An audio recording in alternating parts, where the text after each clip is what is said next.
Just when I thought I couldn't find my way out, yeah, I searched the God in me to find my way out. I know it can seem way out, but the Creator flows to and through me from way out. I'm talking way out, yeah, yeah, yeah. See, if you believe in the God in you, it's a better place. Creating the force and the power to live a better life. Know that love and joy and peace is one in all of the same space. That you were chosen just like God. Can minimize your energy. That's right. How can I say? Only you can make the change. How can I share your energy? How can I shine so bright from darkness to light? Hey, hey, hey, hey. From darkness to light. Yeah. And you'll find your way out. Yeah, yeah. Oh, it won't seem way out. Yeah, yeah, yeah. The power of God will flow through you from way out. Welcome. This is Alchemizing Energy, and today we are going to tackle an interesting subject. So, Funky Dineva decided to get on and say that black men are a cancer to straight black women, or just to women in general. That they're a cancer to the black community, and I thought that this was a very interesting subject to get on, because why do gay men, more and more you're seeing that they are beginning to feel like they are more loyal to black women in our community than the straight black men. So let's get into some of these things, these conversations that have been floating around TikTok. Let's go with the first one. You see, statements like these are the exact reason why black women are not protected. In order for our people, which includes women and children, to be protected, a strong man is needed in the household. Now, how can you have a strong man in the household if they're being taken by other men? And this is why it's so important for our people to raise our kids right, so that the men grow up to be strong protectors of the family and the people, and so that the women don't say no dumb shit like that ever again. Shalom. Gay men like women more than straight men do. Argue with them, not me. The proof is in the pudding. Girl, we so genuine with y'all. We gas you up.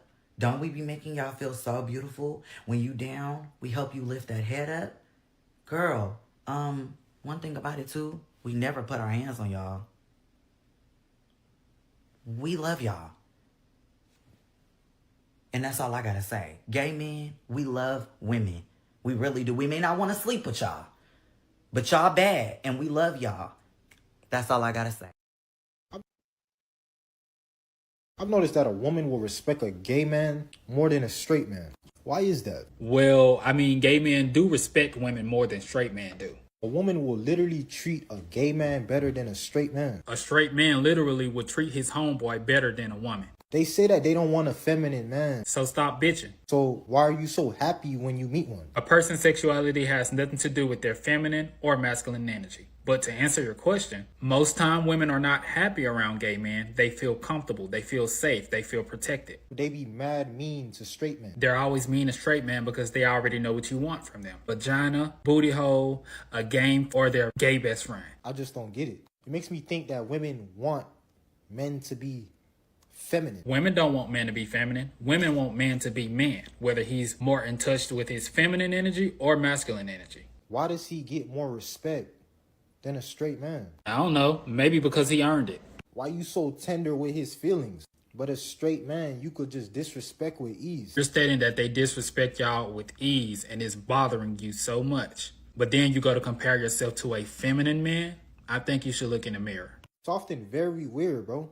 They'll support a gay man's content over a straight man's content. Gay men and women connect on a level that straight men have yet to connect with themselves on. Until you realize that gay men and women have the same shared experiences with guys like you, then you will be able to understand. Straight man content is nothing but them degrading women, talking about games, sex, and hoes. What real woman want to sit back and consume that type of content? A gay man will speak on something that a straight man will speak on, and the straight man will get all the backlash, but the gay man gets congratulations. Maybe because y'all point of views be dumb as hell. I don't know. Make the shit make sense, dog. How the hell can we make it make sense when you don't even make sense, dog? Wow. So these are like some of the sentiments of the gay men. There's like this whole like thing going on, gay male versus straight male. Who really has the black woman's sentiment at heart? Let's go. This is what God wanted me to do. God wanted me to see that being who I am, it bothers a lot of people. A lot of people want to tell me how to be. Basically, this is the problem. You look at me, and in your mind, you think I'm too this, you think I'm too that, whatever that may be, because I don't know. I don't think that I'm fine. I don't think I'm cute. I don't think none of that. I call myself ugly all the time. So that's what's hilarious to me. That means you people put me on a pedestal, okay? So let's break this down. I am 34. Never have I ever been with a man, liked a man, thought a man was cute. That just it don't do nothing to me. Now, as I grew up in this era, you have seen how men will be attracted to another man. That's y'all. I don't care why. I don't even need to think about it. It doesn't even come to my brain because I love women. So, when I grew up, you know how I knew I wasn't gay and how I always got coochie? The women I was always with. No matter what somebody may have said I always had a girlfriend. It never stopped me from nothing. It was so dope that say someone would have told the girl that, the girl would tell me, hey, yeah, such and say that, but I don't get that vibe. That ain't even something that crossed my... So that's what I'm here to tell y'all. I don't care about what you think. You know why to this day, and this is why I'm, again, y'all buckle up your seatbelts. I am now being called gate. What is gate? Not gates, gate. Gay straight. I am a so-called gay dude that only likes women. Yup, that's me. So now, all my responses are going to be as such. Okay, I've tried to do this thing of, hey man, you know what, you know that you're not gay, so you can make this content and make people laugh, you know, since they call you gay, like, make these gay TikToks, and it's funny, it's hilarious, because you actually believe it, because you want me to be gay. So now, since I try to do that, and y'all still be disrespectful, you know, still be, and for a person that I don't need a woman to have my back, it's just hilarious, because there's women that's giving me cat, and raw cat, and then I'll be wrong to say names and stuff, right?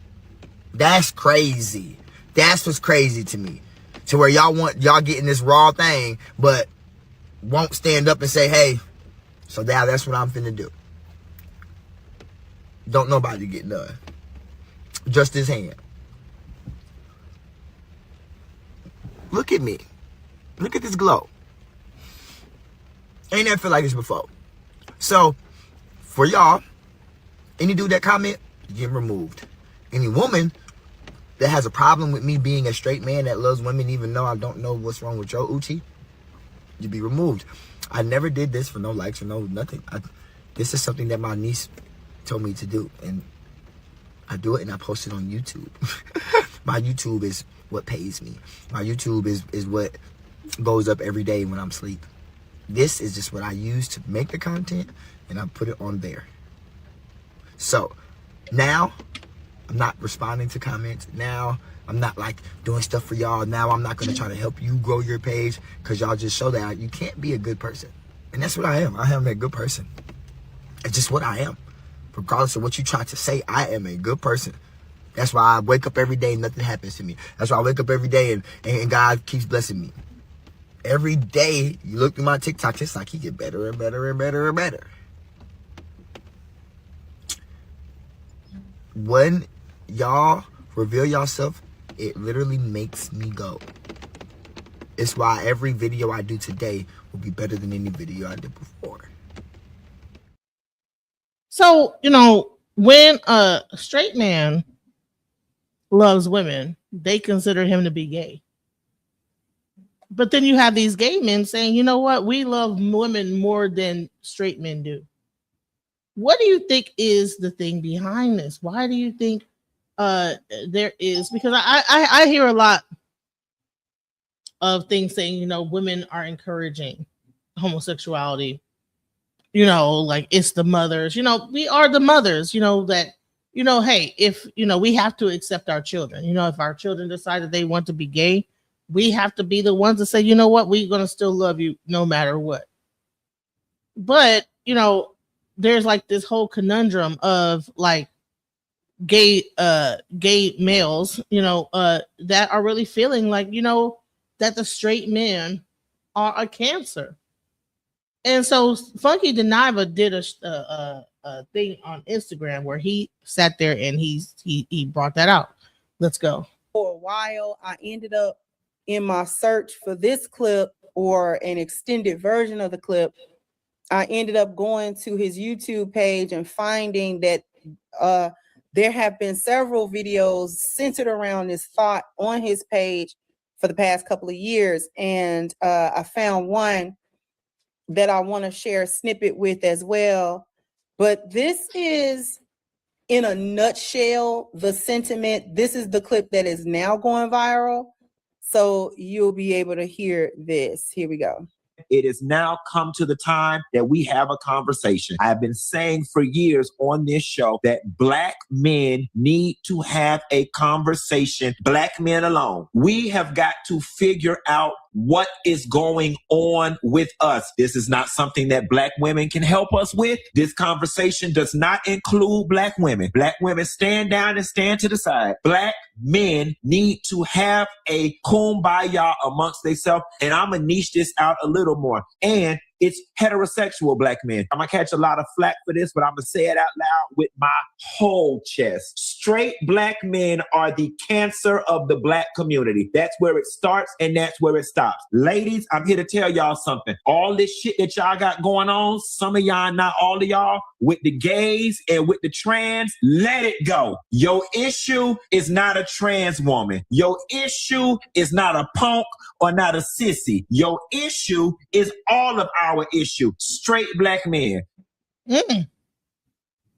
Now that's interesting. So Funky Deniva come out and say, you know, that, you know, the issue in our community is not the gay man, is not the trans, but the actual issue is the straight Black man. And he considers it a cancer. He says, listen, your issue is not with other gay people, gay men, transgender, this is the issues with the straight man. Let's hear what else he has to say. Let's go.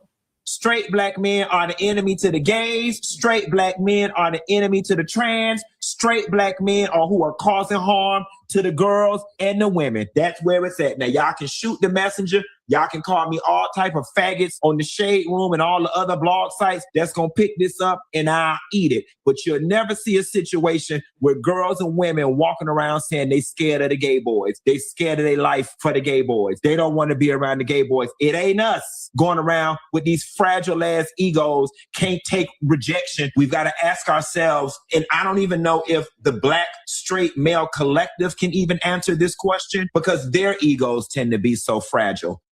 So are Black women more safer with gay men? Is that what he's pretty much saying? Are we more safer? You know? And he's right. I don't really hear a lot of attacks happening between Black gay males versus, you know, women. But we do see it a lot in, you know, straight female and male relationships.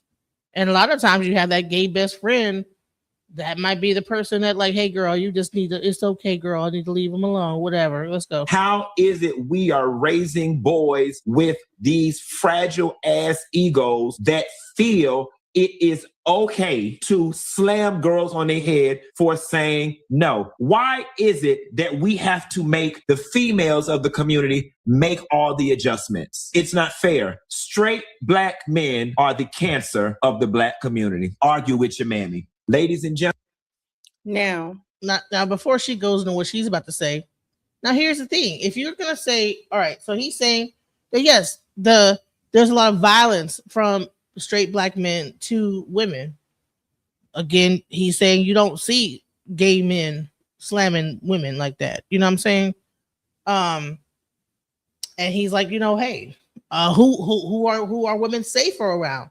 Are they more safer around straight men or gay men? And the same thing probably pretty much goes across the board. So, I mean, what this is like speaking to me is when you hear all these red pill conversations, you'll hear a lot of things saying like that the black woman is raising a male to be gay. That them being the mother of the male is like forcing men into like these kind of gay or homosexual patterns. But what I say is that I don't think that is something.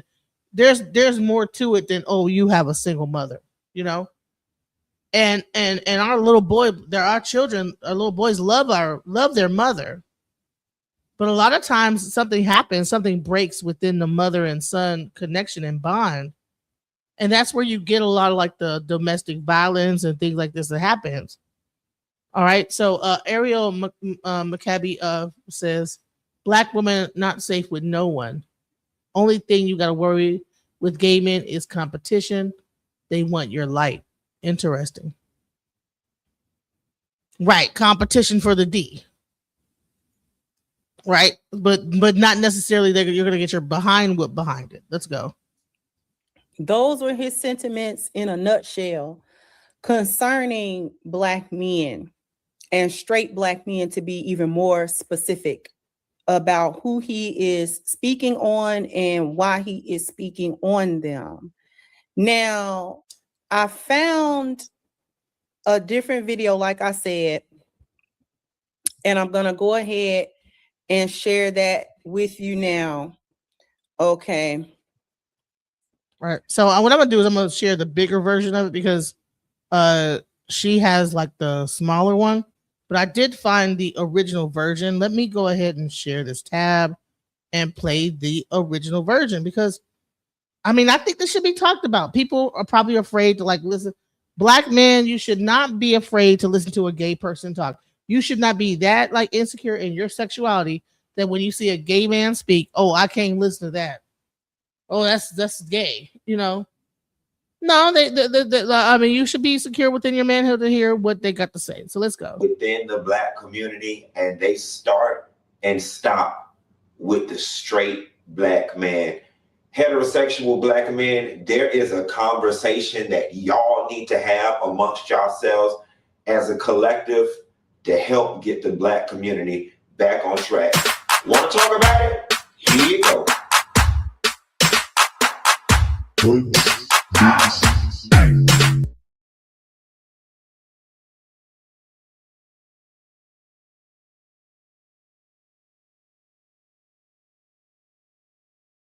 In my bed trying to take a nap right now, and my brain was just spinning, and I had to get up and get this out because it was a continuation of a conversation that some friends were having at my house last night. After the BET Awards, I had three friends over. Listen, I believe so too. He is speaking fact. But see, a lot of men will not admit it. They'll go into, oh, shut up, you punk, or you shut up, you take, you taking it. But the bottom line is these are still men. It doesn't matter what sexual preferences that they have, or if they present more in their feminine energy or whatever, and they like kind of come off feminine. These are still men. And I know a lot of straight men that are very feminine as well. So what's the difference, right? And what is wrong with him actually speaking out? I'm actually glad that he did speak up, because why is it that we're more safer with gay men than straight men? Why is it that this is even a conversation that's even being had? Why does it take a gay man to like come out and say this? Let's go. Two guys, one girl, and we were watching the Kevin Hart documentary on Netflix or whatever, and a large part of the documentary covers Kevin not wanting to apologize about the homophobic tweets that he had made many, many years ago, and telling the jokes about, oh, if my son came home gay, I would do this and do that, or wouldn't want, or whatever the joke was, and how subsequently he ended up not hosting the Oscars.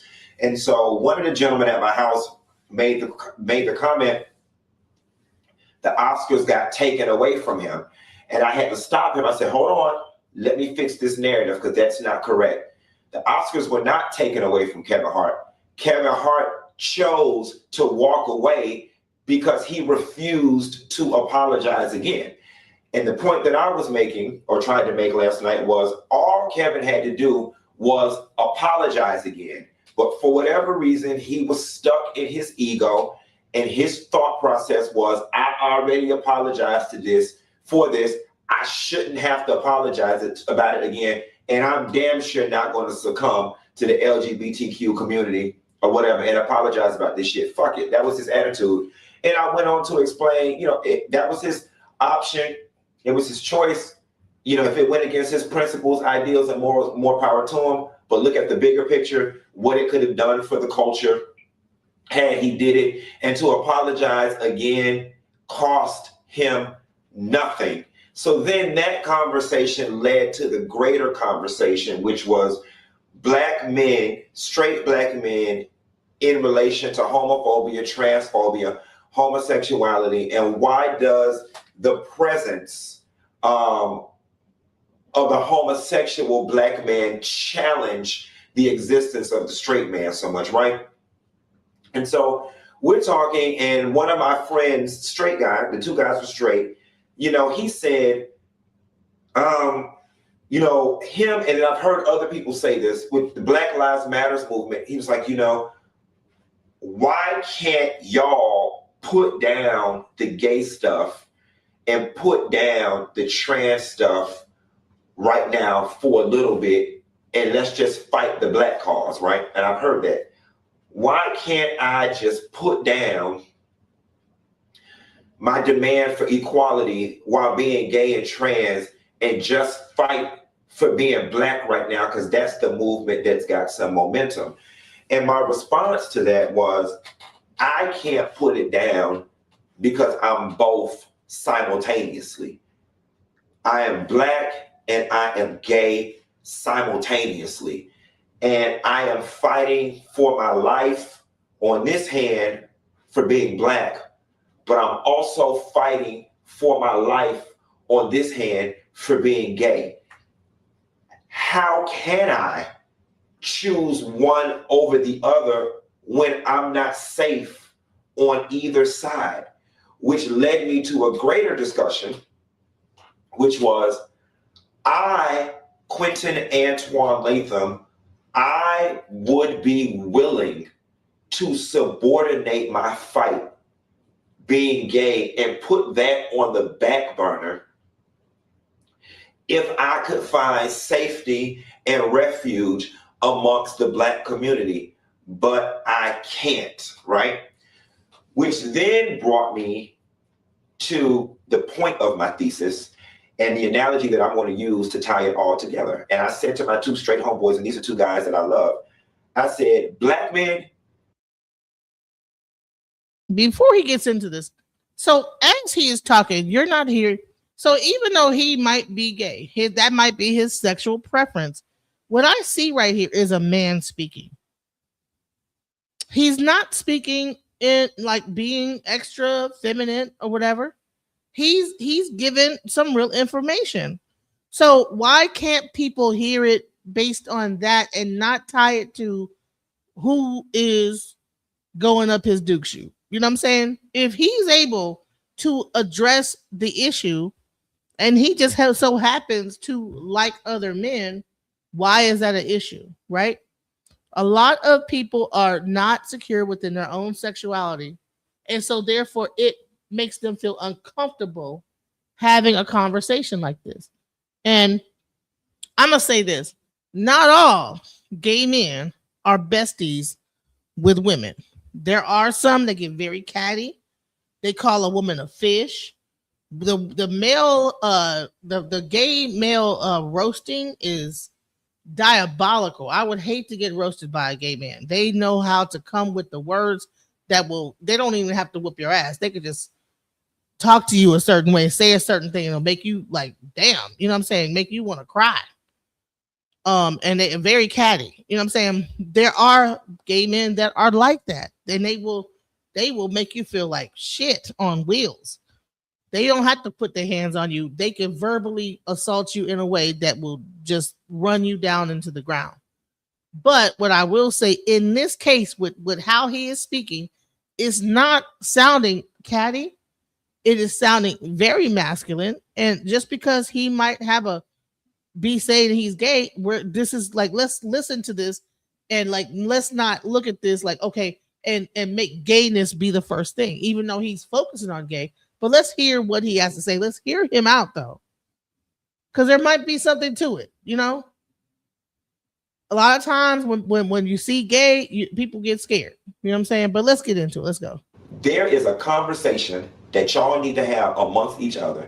And that conversation is A, why y'all don't have any respect for one another and are so willing to kill one another.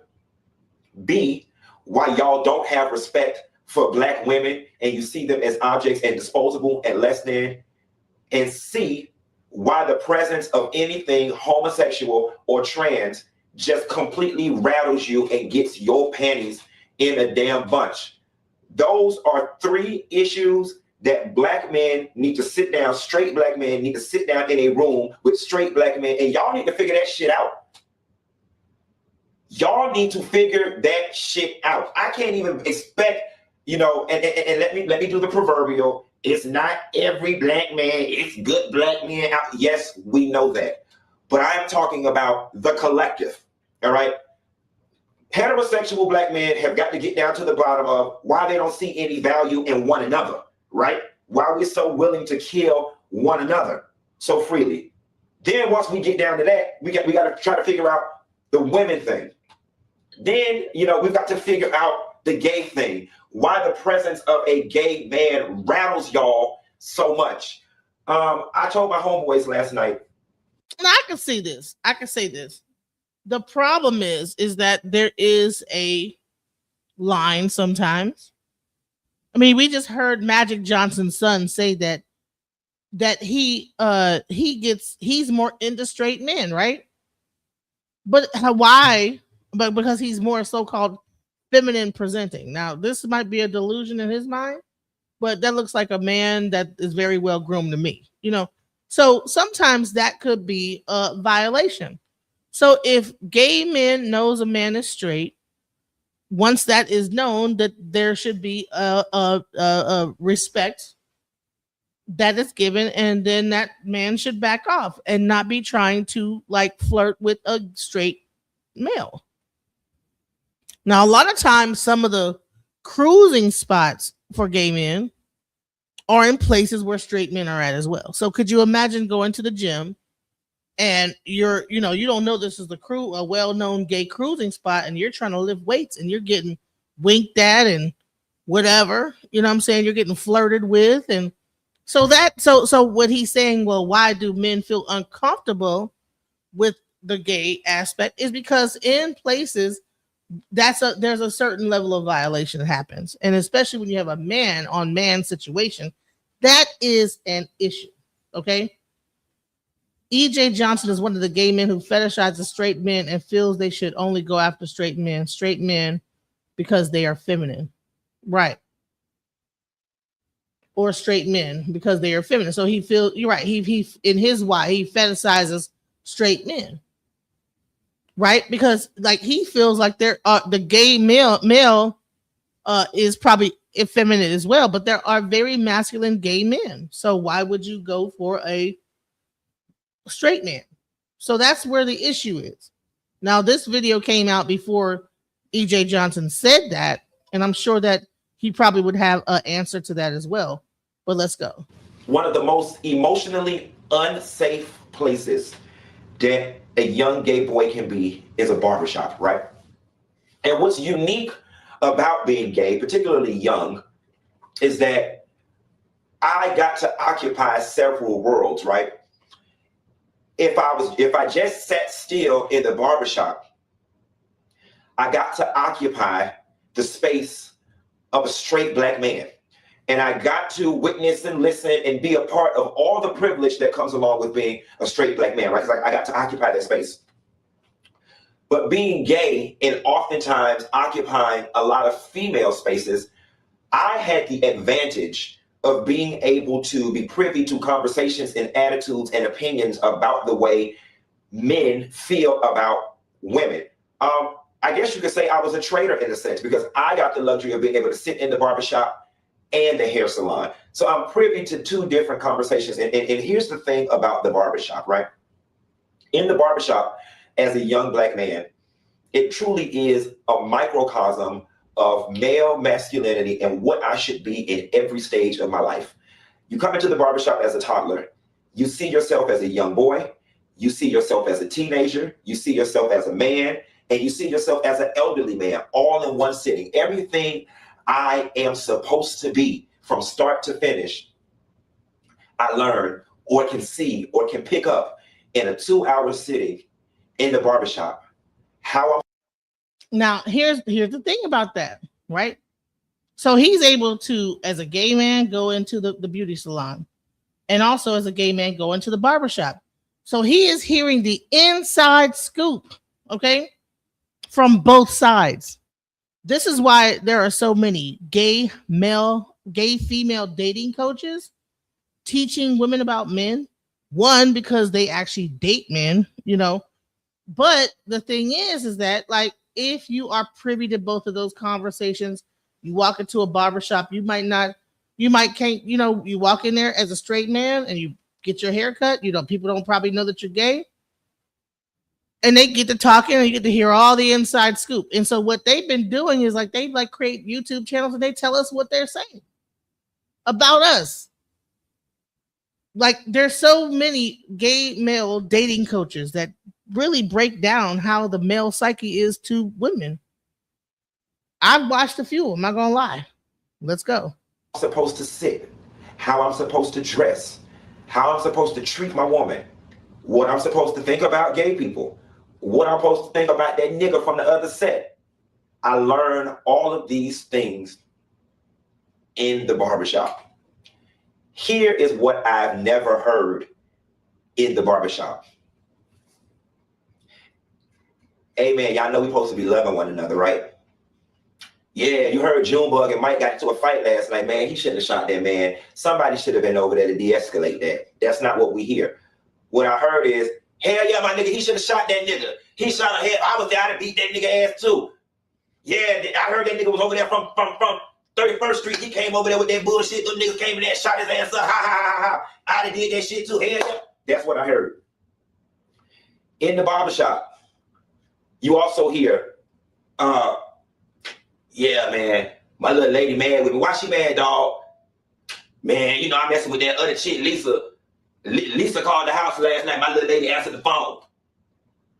Oh, damn, nigga, you gotta be more careful next time. Never once did I hear somebody say, well, why you got the girl calling your phone and you got a little lady? You wrong, my nigga. You wrong for cheating on your girl. Why you doing that? It's always reinforcing this cheating behavior on your woman. The behavior that's been most traumatizing for me being in the presence of straight black men in the barbershop example is all the sissy and the faggot talk, right? Now imagine me being 8, 9, 13, 15, 16. I'm sitting here. Hell yeah, my nigga, my little lady, she was over there. She came to get something to eat. She bought that old faggot ass cousin, but I can't stand that faggot ass nigga. Faggot is, man, man, she over there let them sissies do her hair. Hell nah, fuck that. If my son was a sissy, I'd beat his motherfucking neck. All the while, I'm sitting in the chair just trying to get my fade, and I'm just being battered and abused verbally because I am that faggot and that sissy, and they don't know, and that's the talk. So here's the next part of the conversation, right? As that faggot and as that sissy, straight black men, am I not your brother? And I think what bothers me is the fact that I already know the answer to this question. And overwhelmingly, my experience has been from heterosexual black men that gay men are less than, and we are of no value. And because we are viewed as less than, that's why it's so easy for us to be disrespected and disregarded by straight black men. You know, I was sharing with some people last night. Here is what's unfortunate. Majority of these people that we are fighting for in this Black Lives Matter movement are straight black men, right? So I am of value when it's time to march and stand in the streets and scream Black Lives Matter and justice for George Floyd, justice for Trayvon Martin, justice for, this person and that person. But when it comes to my life and another Black trans person's life, I really question if the Black collective would be there for me. And we've got the Breonna Taylors, we've got the Sandra Blands, we've got the other women who've been affected by this situation. But the true noise is being made over the men. Once again, the straight Black man. Everybody can rally behind y'all. But I don't know that the other marginalized groups in our community, being women and LGBTQ people, get the same support from the straight Black man. Let's get into it, and he's right. Okay, could imagine being a gay man in a barbershop and they're just talking about faggot this and faggot that, and man, don't be a faggot. That's kind of like messed up, But the bottom line is that okay, when you're in the barbershop, you're talking about they're not discouraging each other to be in violence. They're not discouraging each other not to like cheat on their spouses.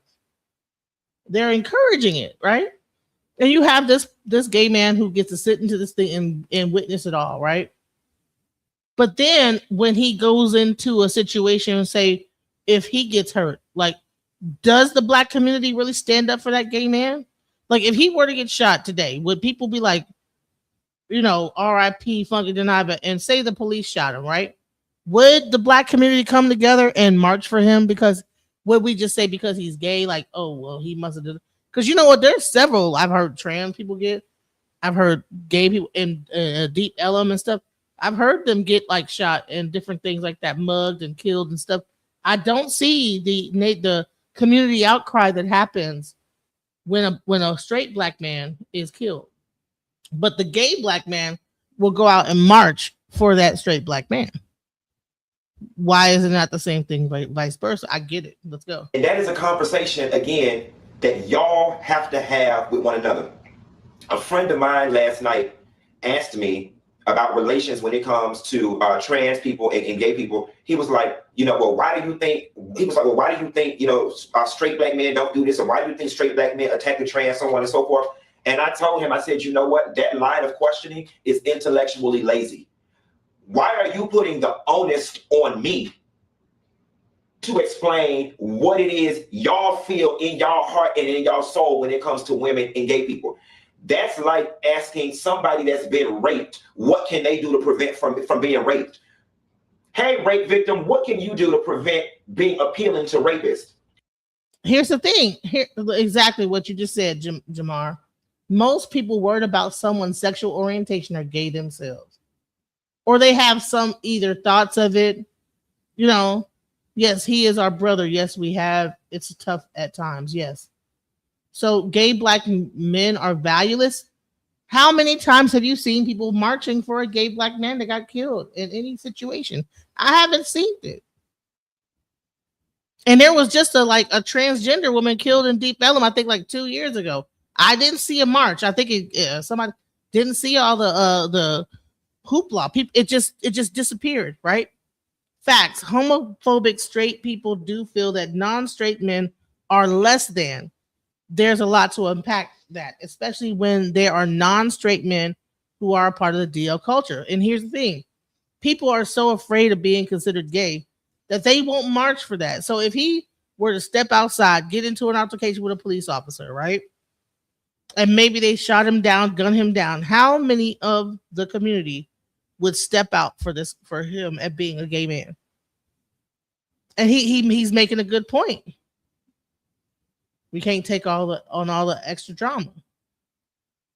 But I think he's making a good point. The Black community still hasn't accepted homosexuality. What you do in your bedroom is your bit. Exactly. You don't know. And like I said, I do see gay men in the marches. I see them fighting harder than anybody else at the marches. when George Floyd, when that happened to him. Let's go. Why is the onus on me that helps heterosexual black men understand why they hate me so much? That is intellectually lazy. The onus is not on black women to figure out why straight black or heterosexual black men, some of them show a disregard for their life, a lack of respect, so quick to run off and marry a white woman, so quick to run off and marry a culturally ambiguous woman. That is not on that sister to explain. That is on y'all. That is on y'all. And I know that this video is going to catch a lot of flack, but the reality of the situation is, you know, the man supposed to be the head of the community. The man supposed to, you know, not men are supposed to be leading the charge. And quite frankly, as a collective, now and for a very long time, y'all been fucking leading us to hell. Y'all have been fucking leading us to hell. And I think, you know, Jim Crow era, slavery, so on and so forth, that the black man has been beat down so much from the outside world that within the confines of the community, we have coddled them to a degree in an effort to give them a comfortable place to lay their head because the world beats them down so much. You see what I'm saying? But we cannot, and we've got to, since we're in this great unawakening period right now, it's time that we fix every fucking thing. We can't. Man, great point. Jeffrey Dahmer.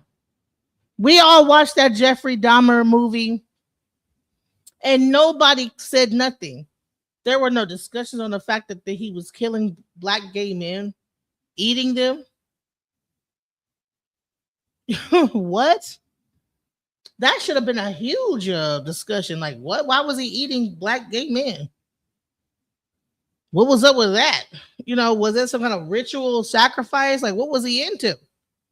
As the community, we don't want the extra tax and drama within LGBT plus, which is its own community. I'm not saying it's right, but that's a lot of it.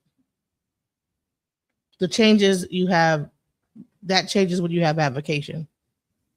Right. I believe so too. Let's go. Go from being oppressed to oppressing the few people that's left in the community that's trying to love on you. And when it comes to this trans situation, we was watching the video about the girl, the Ayana Dior, that got beat up by 15 or 16 guys at that gas station and had to run behind that register. I don't give a fuck what she did. The conversation that straight black men have got to have with themselves is, why is it that we feel it's okay to beat on her like that? Okay, fine. Fuck it. That ain't a girl. That's a boy. It's got a dick. It's got a dick. Okay, fine. If it's got a dick, then that's your brother. Why is it that y'all feel it's so okay to do that? Why is it by virtue of her being trans that her life automatically doesn't mean anything anymore? And y'all ignorant sons of bitches are okay with that.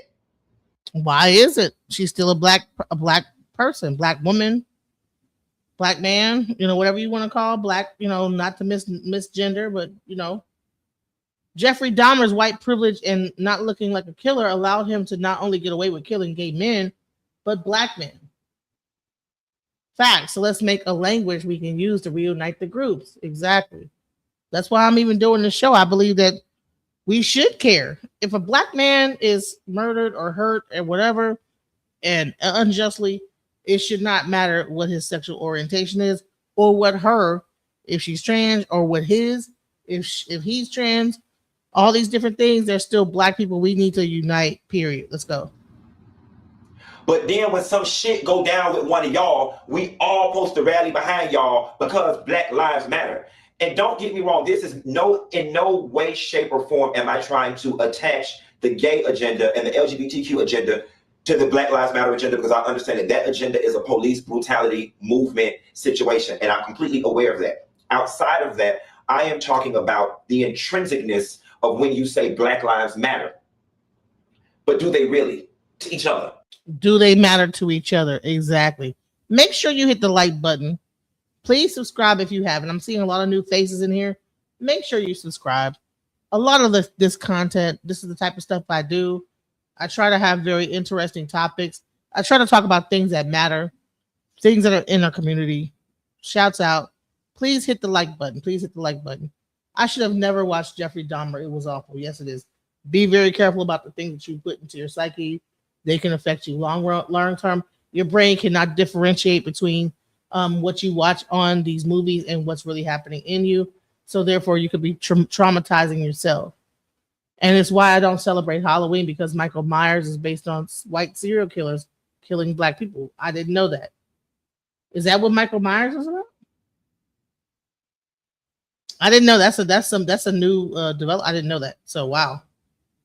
But yes, we need to like really think about this. Like, everyone, just because he's gay, they don't want to like really take what he's saying in accountability. But he's making a very good point. What I'm seeing here is a black man. I don't see a gay black man. He's not talking like a certain way that, like, would you even, if you heard him speak and you didn't know he was gay, he didn't say he was gay, you wouldn't know he was gay. So let's go.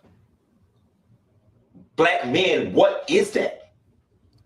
Why does the presence of a gay man rattle you to your core? Why does it upset you? Why does my right to be, my haughtiness, me saying I'm a person, respect me as such, why does that challenge your existence so much?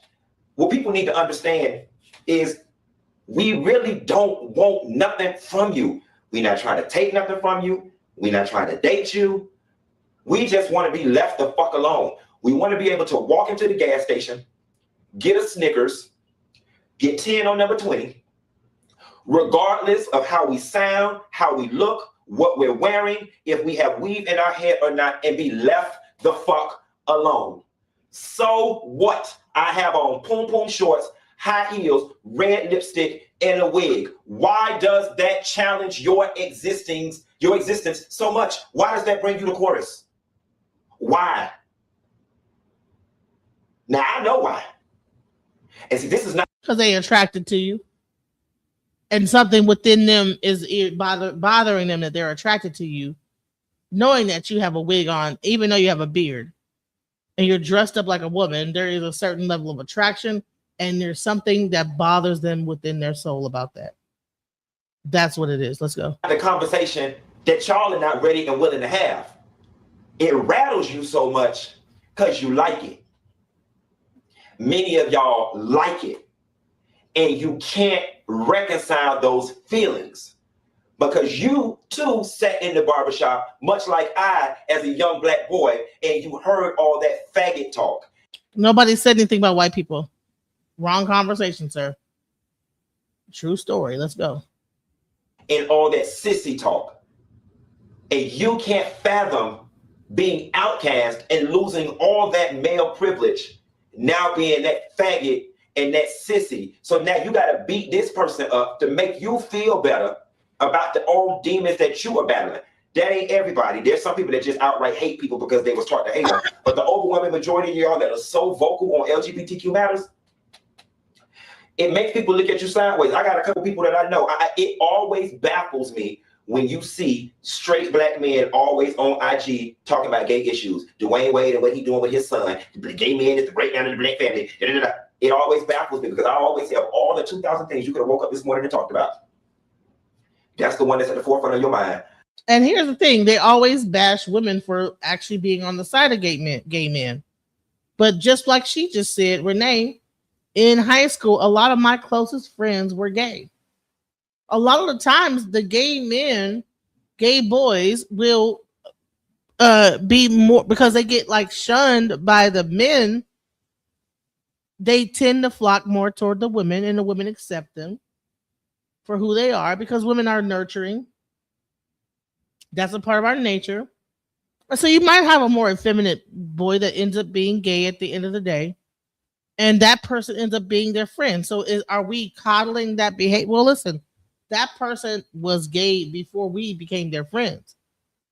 So, but we get a lot of flack as women for, oh, you women, y'all are the ones promoting like homosexuality. This is the type of stuff that men will say. In the future, I'm going to make a live on topic that you don't celebrate Halloween because some white horror stories are rooted in racism, murdering blacks. That will be a great topic, and let me know when you do it. Please like and share, and also subscribe and continue to stay in touch with me when you do that. I'll definitely support. make a comment so I can like follow your channel. Please make a comment on my video and I'll follow your channel. I'll subscribe to you. And that's anybody that's here. I always subscribe to people. If you subscribe to me, I subscribe to you. I always do I share. And feel free to cover this on your channel. Feel free to comment on it. If you want to do a review of it, I don't like block channels. If you want to do a review on this video, feel free. You know what I'm saying? All right. So that persona change, like black and white, keep them apart until they understand that they are the same. Exactly. So let's go. I wonder why. When we start talking about the breakdown of the family, single motherhood, having 5 and 6 and 7 baby mamas, and niggas being all right with that, that is a conversation that straight black men have got to have with yourselves. Why are y'all so comfortable having 4 and 5 and 6 different baby mamas and not taking care of the kids that you had with your first baby mama because she tripping? Why is that okay and acceptable? And let me reiterate, it ain't everybody. There are great black men out there and there are great black fathers out there, but we're not going to pretend like this ain't a problem in our community, because it is. And more so than it being a problem. Why does it take a gay man to come out and say this? Why does it take a gay man to question that? Because I hear more black men saying that it's the woman's fault. Not that why is the man leaving his children? Because they didn't get along, or we pissed you, I pissed you. So that doesn't mean you abandon the kid. Let's go. We need to address the mentality. I could not fathom the idea of creating a kid and not being around that kid damn near every day, or giving that kid what it needs, or better yet, supporting that woman. And the whole woman thing came about because my homegirl was very passionate about how Kevin Hart had left Torrei Hart and started dating the new lady, I don't know how to pronounce her name, Ayoko Hart. And then it introduced the whole, he left the dark-skinned sister for the light-skinned pretty girl. And the thing about it is, I don't know if Kevin left her because I liked her specifically because she was light-skinned, or she fell in love with the girl for the content of her character. However, the conversation then shifted to, I was there with you all this time, and now financially I've got to be over here struggling, and that's not right. Like, I need to be living the life. I was here with you. You know what I'm saying? Why is it that it is so easy for some of our men to have babies with these women and then not put these women in position? I mean, we always talk about that, honey. We listen. Every time we have a discussion, we talk about our spending power. Why are we pretending like we don't have this conversation? We do have it. We love to bring that up. But what is it doing if we're spending it somewhere else? I mean, Dr. Claude Anderson talked about that. Go watch Dr. Claude Anderson. It's called Powernomics, right? It's called like work of spending within your community, but that's not the discussion today. So we need to be having that discussion. That's not the discussion today, but thank you for that. We talk about that all the time, at least over here. All right, let's go. To be happy and healthy and financially successful to take care of these children. In a Kevin Hart situation, I don't know what he gave that woman, okay? And I don't know what she has. But I personally feel that the proper thing to do for Kevin Hart and any man who's had children with a woman, if he has the means, put that woman up in a house. She shouldn't be living in a Bel Air mansion like Kevin, but put that lady up in a 3-story townhouse that's paid off. Put that woman in a nice car. Give that woman a nice money to start a business so she can be self-sufficient, because if she's comfortable, your kid's comfortable. That's the thought process. If she comfortable, my kid's comfortable. If she not comfortable, that means she's stressed out, she fucked up every day, she mad, she pumping that poison in your children. So because I love my kids so much, I'm going to make her comfortable so they can be comfortable. That's the thought process.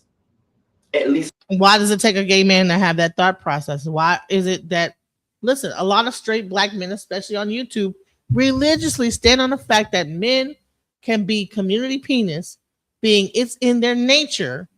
They champion Nick Cannon's, but shame Russell Wilson's. Oh, you taking on that's community punani. Oh, he a simp, right? For because she's a single mother, and he was a single person, but he took on a single mother and began to raise another man, Future's child, who have been spreading his dingling across Hollywood and Atlanta and everywhere else all over the world. But she's the bad guy and he's the bad guy because of their relationship. Make it make sense. But why does it take a gay man to actually point these things out to us when these straight men are the ones that are culprits? They're the gay man is not dating women. Why would it take a gay man to have to like point it out like y'all wrong, bro? I'm at the barbershops. I'm hearing y'all talk. Y'all ain't right. Y'all not right. And shouts out to Funky Dineva for actually like bringing this out for real. Bring it out. Let's go. For me, but for so many people out there, it's so easy for them to just fuck her, and in return, you saying fuck your kids. Thank you for the subscription. Yes. And let me go back. He says they're saying fuck her, but in turn, you're saying fuck the kids. I might have went too far back. Let's go. Your children. So because I love my kids so much, I'm going to make her comfortable so they can be comfortable. That's the thought process, at least for me. But for so many people out there, it's so easy for them to just fuck her, and in return, you saying fuck your kids. By no means necessary did I want for this video to come across as me bashing black men, because we must take into account that the black man goes out in the world every day and faces a set of challenges that other men don't. I acknowledge that. I accept it. But it goes back to my starting point of me being gay and me being black and having to fight for both simultaneously. Black men, it's time that y'all/we begin to fight both fights at the same time. We can fight the man and systematic oppression in white folks, but it's time we also fight for each other and fight for our families. Instead of us arguing about black women this and black women this, man, do you know that every day there's a new panel that is downing black women? From the fatties to the Altown Daniels. I mean, Kevin Samuels has left a mark on our community that cannot be erased, because everybody has figured out that if you talk bad about the black woman, honey, you get views. You get so much views. You get people arguing. You get people on the panel, like talking back and forth, and you get some women agreeing with them. Like, yeah, the black woman is yeah, I agree with them. But what is that really? How is that helping anything? If anything, we need to be having panels on how can we help the black mother? How can we help the single mothers? Help the single parents? Help come together. But we'd rather be pointing the finger at each other. And it took a gay man that's not even interested in black women. I think he has children. I'm not sure. That actually could say, you know what? Like, hold on, there's something wrong here. I'm sitting in the barbershop. I'm sitting in the beauty salon. I'm hearing both sides of the story. So I don't discount his opinion and how he sees things, because he gets to hear it from both ends. He gets to hear the straight men talk shit about their relationships, not encouraging a person to be faithful to his family, encouraging them in certain ways that are toxic, for violence and all type of other things, not just only family. He gets to go and hear how the women are complaining about their hubbies and their boyfriends or whatever when he goes to the beauty salon. So I would take his, and listen, that's why there's so many gay male dating coaches. And I watch them, I ain't gonna lie. This guy, Michael Jordan, Jordan, I'm gonna show one. But there's a lot of like black male dating coaches that teach how to work in a relationship, what to look for.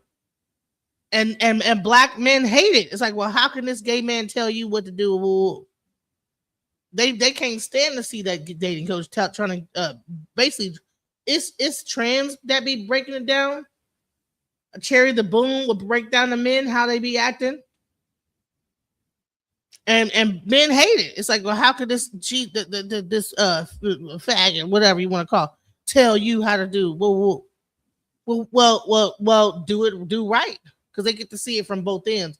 And I would trust that. Why do I trust a gay man over a straight man? Why would that exist? Right? It shouldn't exist, right? If that's who I'm having relationships with, having children with, Let's go. Ills in our community at the same damn time. Y'all need to get this shit together. Because it's y'all. It ain't the black women killing the trans people. It ain't the black women beating the shit out of the gays. It's y'all straight black men. It ain't the black women getting themselves pregnant and being shitted on and being disregarded and being whooped on. They not doing it to themselves. It ain't the trans women beating on the women and getting them pregnant. It ain't the gay boys neglecting these women and getting them pregnant. It's y'all. It ain't the gay boys neglecting the women and getting them pregnant. It's y'all. Great point. And honey, he made such a great point. I'm about to like bring up this other thing. After he gets done with this, I'm gonna bring up this men's table where we had the men actually discussing this. Let's go. It ain't the gay boys sitting in gangs, selling drugs, shooting each other up. It ain't the gay boys in Chicago shooting up 30 and 50 people a night. It ain't the girls. It ain't the black women sitting up in Chicago and all these other cities shooting up each other, keeping up turf wars and shit. Yeah, a few of them are in gangs, but overwhelmingly, it ain't them. It is y'all. Y'all need to figure that shit out. And perhaps y'all can start in conversations in the barbershop. That's all I got. Ain't got no more. Right, in the barbershop, you know, and that's where he said he learned a lot of like the behaviors that are plaguing our community is when he goes to the barbershop. So, you know, gentlemen, it is now come to the So what happened is there's a round table, a men's round table that happened, you know, where black men decided to come together and figure it out, right? So let's hear what some of the sentiment that happens amongst the straight black male when discussing what Funky Dinava had to say. Let's go.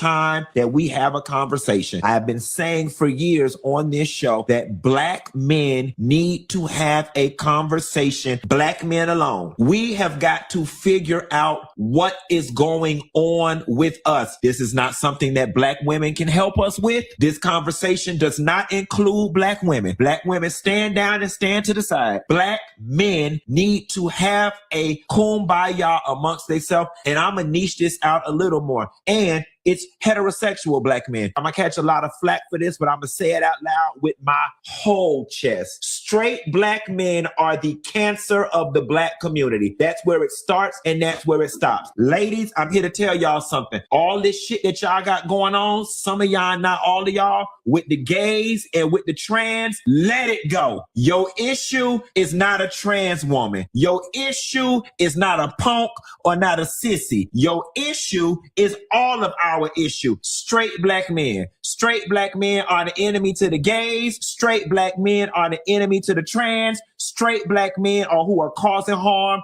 to the girls and the women. That's where it's at. Now, y'all can shoot the messenger. Y'all can call me all type of faggots on the Shade Room and all the other blog sites that's going to pick this up and I'll eat it. But you'll never see a situation where girls and women walking around saying they scared of the gay boys. They scared of their life for the gay boys. They don't want to be around the gay boys. It ain't nothing.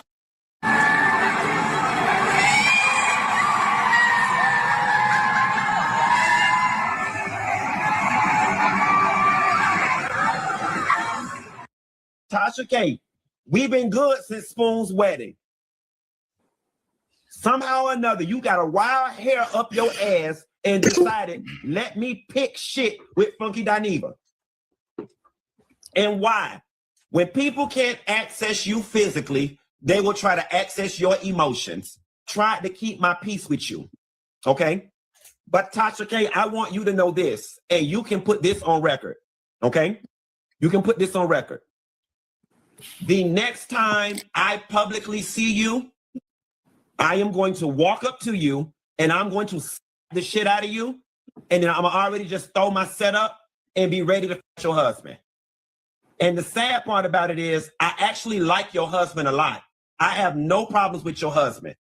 You, on the other hand, Tasha, you the same raggedy bitch that every time you see me. So Atlanta people, how come every time somebody driving crazy It's somebody with a Florida. You don't talk like that, nigga. Put some goddamn bass in your voice. Straight black men are a cancer to the black community. Straight black men are the cancer of the black community. Black men are the cancer of the black community. The comment that I dropped was that I agree and reporting for duty. I understand why my name wasn't mentioned. It was recently brought to my attention that some dude out.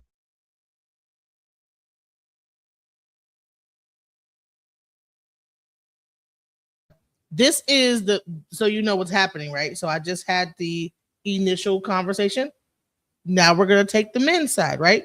So I just showed what my understanding of it is. So now this is like the male, how they feel. So let's go into it. So I know it just kind of flipped. So just let y'all know. Let's go. Obviously looking for attention, so I won't mention his name. And honestly, I appreciate it, because what that tells me is this: there's an awareness that if black people are directed to my platform, they're going to encounter something very different from the typical conversation. They're going to see a body of work that is rooted in data, context, and balance. A platform that holds everyone accountable while also ensuring that black men are accurately represented, not broadly mischaracterized. So when my name isn't said, I don't take that as disrespect. I take it as validation. Validation that the work I'm doing over here matters. Validation that the message carries weight. And validation that when the full picture is presented, when the truth is laid out clearly, it challenges narratives that some people, some black people, would rather leave unexamined. So for that, I'll say this directly. I appreciate you, Dondre Whitfield, because not only saying my name confirms something I've already come to understand. When the truth about black men is presented in a complete and balanced way, it doesn't always get amplified. Sometimes it gets avoided. And you refusing to tag me or mention my platform is exactly why the black community feels comfortable calling straight black men cancerous.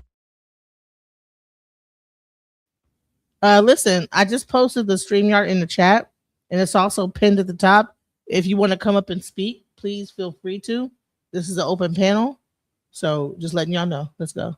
Straight black men are the cancer of the black community. I agree and reporting for duty. In what world would any group of people accept being labeled a cancer to their own community? Think about what I'm saying here. What rational person hears that and agrees with it, and yet somehow it gets normalized in the black community? Go figure. Straight black men are the cancer of the black community. Because accepting language like that and encouraging others to accept it, that's absolutely not progress. In fact, it's embarrassing. It's embarrassing to black men. It's embarrassing to black leaders, black fathers, black sons. The word cancer is not casual language. From a real world standpoint, especially from someone with the background in health and dealing with cancer within my own family, that is a very serious term. Cancer. Man, really? You can't take the word cancer? But he's making a good point. Hey, welcome to the panel, Sean Foley. Welcome. Tell me about yourself. What are your thoughts? Hey, you know what? I was just thinking, you're talking a whole bunch about whether, straight men or gay men are better for black women. I think that white men are better for black women. Okay. Well, I wasn't saying that white men, gay men are better for black women. I'm talking about like loyal, but also like the actual thing that he's talking about, what we're talking about here. Not necessarily. I'm just talking about stats. Like I was doing some Googling, and it was saying that if you look at all the race combinations, it's out there saying that black women, white men have the lowest divorce rate of all the combinations.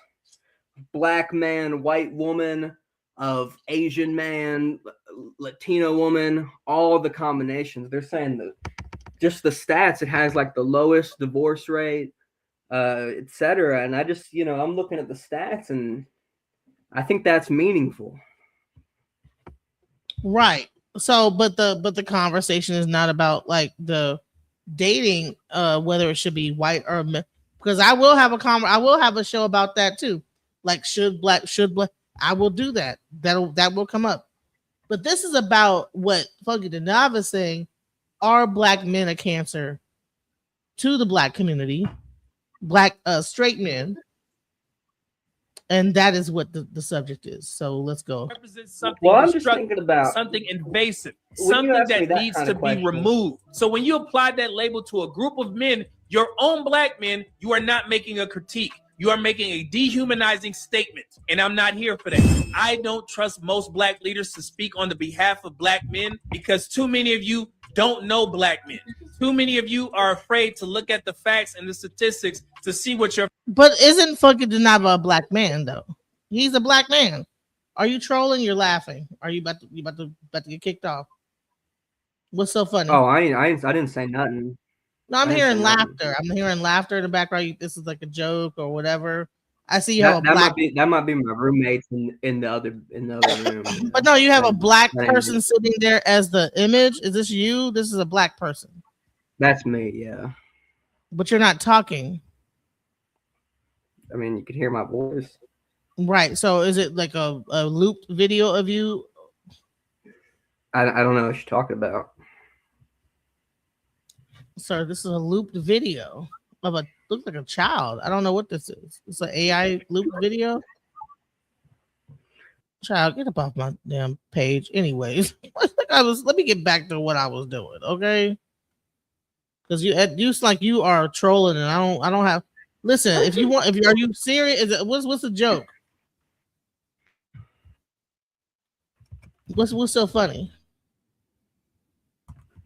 You must be bored. All right, I didn't know I was back on.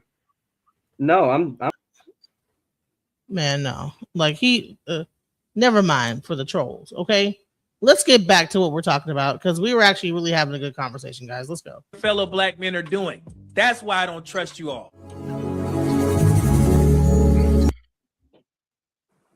All right. Welcome to another episode of The Men's Table. I'm your host, Jeff St. James from Ask a Brother Podcast. I'm going to introduce our guys and then our special guest for this evening. I'm going to start with the business bully himself, Dave Anderson. Welcome, good sir. Thank you, brother. Always happy to be here. Yes, indeed. Real quick, y'all, make sure you like and subscribe. I see a lot of new people in the chat. Make sure that you like and subscribe. You know, I work really hard on what I'm on these subjects and stuff like that. And you know, I've been working for an hour, and I just want just like the video. I ain't asked for no money. I just said, hey, like the video. Let's go. You got Mr. Smooth over there. He got the new portrait approach. You got a great front facing for the first time. So I'm like, this is gonna be a good show. Darwin McPherson, what's going on, bro? What's going on? Can you hear me? Yeah, I can hear you fine. All right. The difference between those two. But all right, so this is the actor, and he decided to put together a panel, I guess. So let's go. Community. When I think about all the different issues that's hold on, let me go back. Acted his entire life. Welcome to the Men's Table for the first time, good brother. The incomparable Mr. Dondre Whitfield. What's going on, man? my brother, life is good. That's what's up. That's what's up. Now, for starters, before we even jump into the weeds of what we all thought about all those different clips, I'm just going to say to everybody that's currently watching, regardless of whatever channel or platform you're watching from, please make sure that you're subscribed and following all the gentlemen that you see on the screen. And if you're not a member of any of our channels or platforms, please make sure that you become a member. At least me and Dave, we got some cheap memberships for sure. And thank you to everybody that's been supporting this brand, supporting this new approach and panel that we've been building and putting together. It's all thanks to you all. So make sure we say again that you subscribe, that you like, and that you send to at least 2, 3, 4, even 5 people. And if you have a particular question, comment, or remark that you want us to highlight over the course of the show, make sure you hit that super chat button so that we do not miss it. Oh man. Well, Mr. Whitfield, I'm gonna start with you, man. You have to.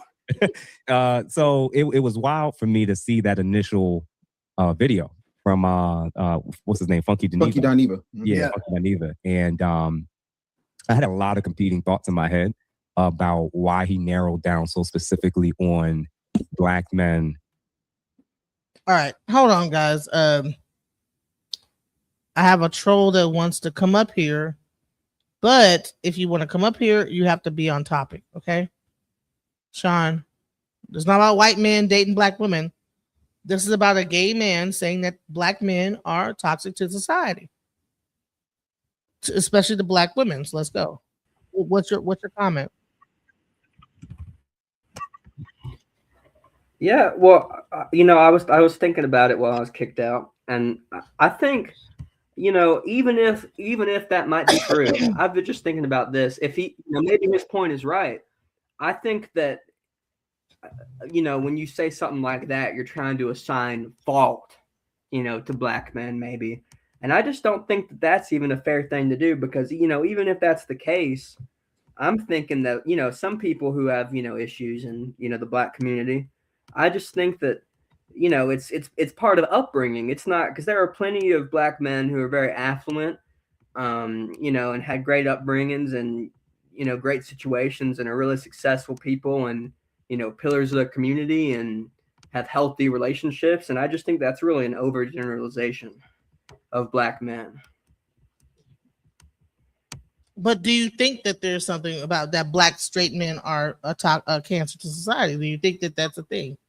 Well, you know what? I think there are some things because I think if you're talking about a generalization, right? You're saying if you condensed black men into a general category, I think that the average black man does have a few flaws, but because one thing I've always noticed about the black community personally is I've noticed that, especially among African American men, is that there seems to be a very prevailing sense of like sexism and homophobia, just as the general culture, because when you listen to some of the rap music they play on the radio now, the way it talks about women, the terms that it uses describing them, that essentially, like when you say woman, that's bitch is a synonym for woman in that vocabulary. I mean, I think it's frankly offensive, the way that these kind of things happen. And I think homophobia is a huge issue in, the black community, especially among black men, because I think there's this prevailing culture of, like hyper masculinity, where they feel that they have to be hyper masculine. And if they, view women as equals or they view gay men as equals, it, detracts from their, their masculinity. I think that's wrong, but I think that the cause of that is the prevailing culture around them, just the way that they're taught in their schools and in their peer groups and by their parents. I think it's a systemic issue.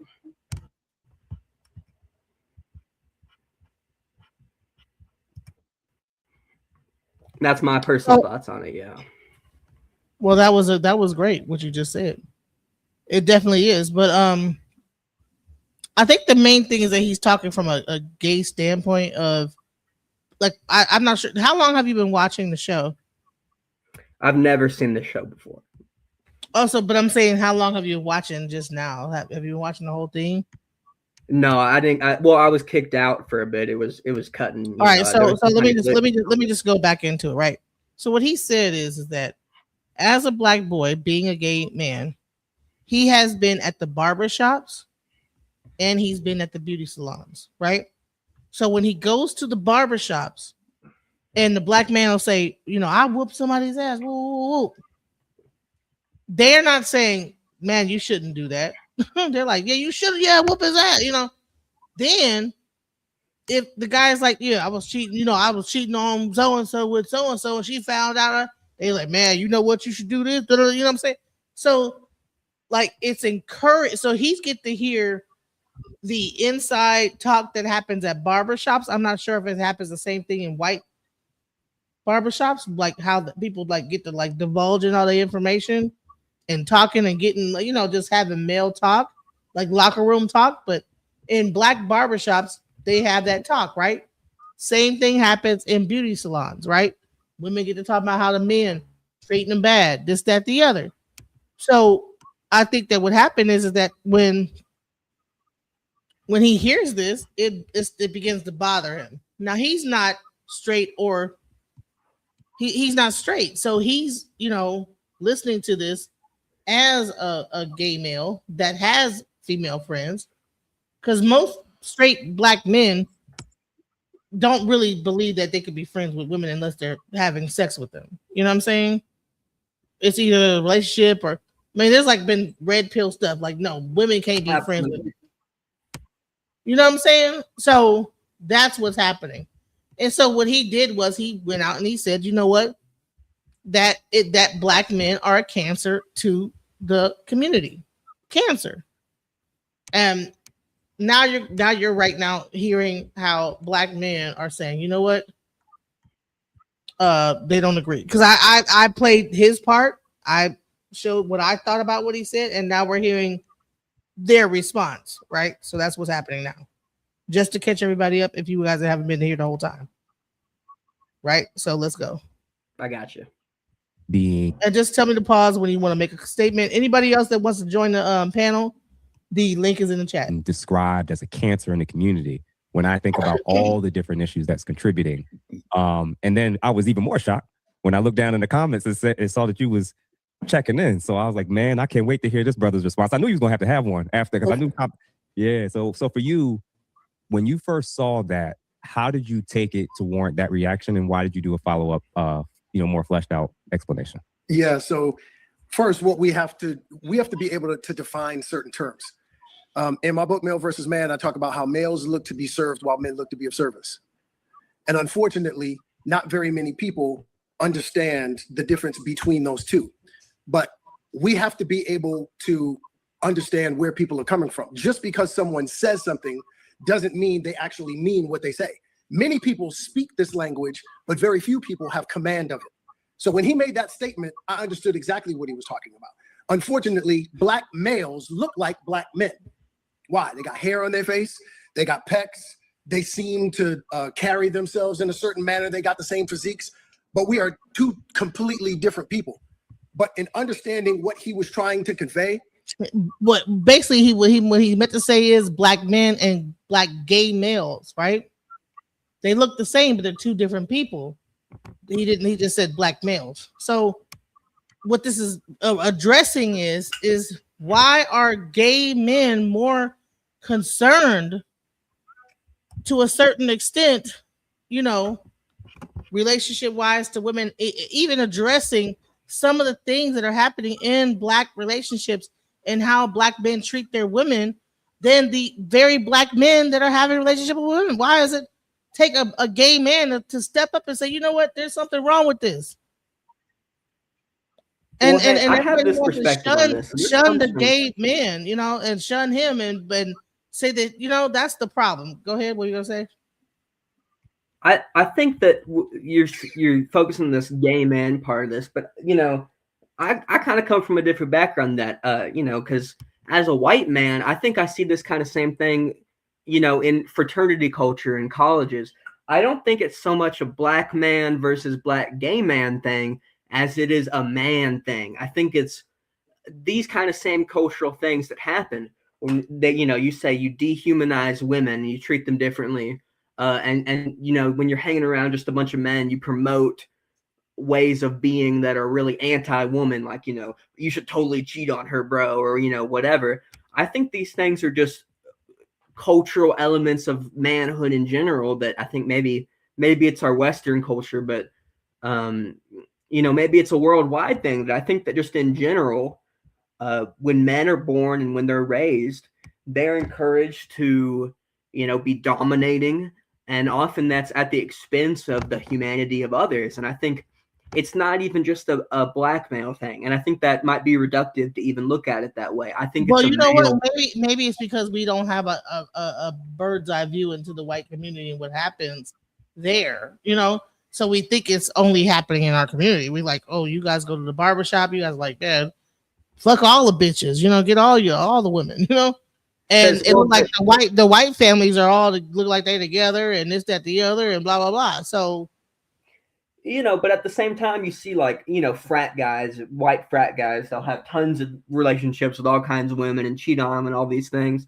And, in Hispanic culture, they had this, culture of machismo where they'll go, and it's okay in many Hispanic cultures for Hispanic men to cheat on their wives and their girlfriends, but it's not okay culturally to do it the other way around. I think it's a worldwide phenomenon. I think, and maybe I think it's because when our cultures are being formed, at a large scale, something about the way that testosterone causes us to want to dominate, and that just becomes ingrained in the culture as a whole. I think part of it too, it's a lack of education. I think it might be a little bit worse in the Black community, but only because a lot of those communities, that are majority Black, just have lower education in general due to systemic factors that are outside of their control. I mean, if a lot of the issues that are more severe in the Black community is nothing about Black people themselves. They didn't do anything wrong to be the way that they are. It's just that they didn't have the education that we were able to have because, of conditions of slavery and all that, manifest today in the socioeconomic differences that exist today. But they do have education. They go to school, they go to high school, they go to junior high school, they go to college, just like everybody else. But there are like higher dropout rates. There are urban areas and this, that, the other.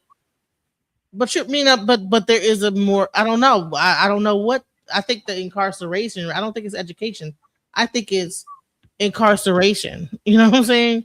When you have the majority of the Black men going to jail and going to prison, and I don't know. Let's hear what these men are about to say about it, because I don't know the answer. Let's go. Like I said in the post that I made following up on it, Black men step up and take responsibility for things that we don't even break.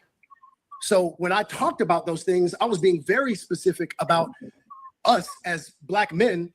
Yeah, we take responsibility for those things that we have no responsibility for. Now, the responsibility that Black men do have is that we have to help our young Black males and sometimes older Black males matriculate their way into manhood so that we can become the servant leaders that we were intended to become when we were created. So when I spoke to that, that was a very specific thing. Of course, I know the blowback that comes behind that, but that now opens up the conversation. What is meant by that? Our Black males aren't a cancer that we have to obliterate, but their behavior is very cancerous. That cancerous behavior. No, these are straight men. So what happened is that when they heard Funky Dinava's speech about Black men being a cancer, they all got together and did a video. Let's go back in case anyone missed it and didn't get to see what Funky Dinava said, so that you can have context about what I'm talking about. I think that people might be missing the context. Let's go. Let me play. Hey, going viral. This is my perspective. So, Funky Dineva is going viral because he repeated a sentiment that he has actually held for quite a many years, that straight Black men are the cancer, they are the problem ultimately in the Black community. And now he has held this sentiment for a while. I ended up in my search for this clip or an extended version of the clip, I ended up going to his YouTube page and finding that there have been several videos centered around this thought on his page for the past couple of years. And I found one that I want to share a snippet with as well. But this is, in a nutshell, the sentiment. This is the clip that is now going viral. So you'll be able to hear this. Here we go. It has now come to the time that we have a conversation. I've been saying for years on this show that Black men need to have a conversation, Black men alone. We have got to figure out what is going on with us. This is not something that Black women can help us with. This conversation does not include Black women. Black women, stand down and stand to the side. Black men need to have a kumbaya amongst themselves. And I'm going to niche this out a little more. And it's heterosexual Black men. I'm going to catch a lot of flack for this, but I'm going to say it out loud with my whole chest. Straight Black men are the cancer of the Black community. That's where it starts and that's where it stops. Ladies, I'm here to tell y'all something. All this shit that y'all got going on, some of y'all, not all of y'all, with the gays and with the trans, let it go. Your issue is not a trans woman. Your issue is not a punk or not a sissy. Your issue is all of our issue. Straight Black men. Straight Black men are the enemy to the gays. Straight Black men are the enemy to the trans. Straight Black men are who are causing harm to the girls and the women. That's where it's at. Now, y'all can shoot the messenger, Y'all can call me all type of faggots on the Shade Room and all the other blog sites that's going to pick this up and I'll eat it. But you'll never see a situation where girls and women walking around saying they scared of the gay boys. They scared of their life for the gay boys. They don't want to be around the gay boys. It ain't us going around with these fragile ass egos, can't take rejection. We've got to ask ourselves, and I don't even know if the Black straight male collective can even answer this question because their egos tend to be so fragile. How is it we are raising boys with these fragile ass egos that feel it is okay to slam girls on their head for saying no? Why is it that we have to make the females of the community make all the adjustments? It's not fair. Straight Black men are the cancer of the Black community. Argue with your mammy.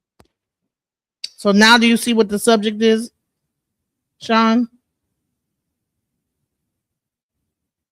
You're muted. Yeah, I see that. All right, so now, like, oh, okay. am I unmuted now? Yeah, so now give perspective now. Hard to do it, I right? mean, it's like I think that I think that it's a good point what he's saying. But let's not act as though issues of being assaulted by women or all these things are unique to Black men. I think that white men rape, white men do domestic violence, etc. I don't think these are necessarily just Black issues. That's a good. You know what? Maybe here's the thing: people don't have a bird's eye view into the white community. We don't know if it exists in them.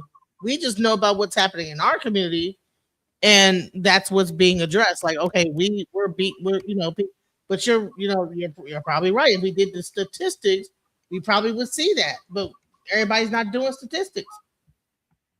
What we're doing is like we're just seeing it happening, and we're like, oh man, there's a problem. You right? So is it just straight men? Period is a cancer, not just straight Black men, but the straight male. Period. What is it? That's calling for mad disrespect to Black men as a whole. And it's a complicated. And kidnapping kids. Let that sink in, folks. God bless. Go ahead. I think it's a really complicated issue. I mean, just in the sense of how do you stop men from doing these negative things? How do you stop men from raping? How do you stop men from doing domestic violence? I think it's a really difficult question. I think you can look at societies that don't do this as much and ones that do it more. And I think you can see that education and socioeconomic status and are kind of leading factors. I don't think it's religion. I don't think religion is the solution to it. I think it's education. I think that a shift in our culture towards more consent and viewing women as more human. I think that, and what's kind of a messed up thing, I think, is. So do you think that that's a thing that men don't view women as human? Because there's a new thing, this whole red pill. Are you a part of the red pill community? No, I mean, I have a girlfriend and we've been here together for a while. I think I view women as equal, but at the same time, I'm conscious of the fact that I think that every man in America, no matter, what their upbringing is, has some amount of subconscious, way of viewing women. I think it's natural. I think that when, you're in a situation and it comes to small things like talking over women or, all these different things. I think we're taught it from birth. I think our society teaches it that men are meant to dominate and women are meant to submit. I think it shows in the way we, people have sex, the way that, men are the dominant person in that and women are the submissive person that. I think it's a fundamental part of our culture. I think it's spread, the idea that women are supposed to cook the food and men are supposed to make the money. I think it's totally fundamental to our culture. And I'm not sure what a great solution to that is. I think that you see in the Black community, but hold on, in the Black community, it's now 50-50. They feel like black men feel like they shouldn't have to provide. It should be 50-50. So there's a big difference happening in the black community. Or maybe are white people saying 50-50?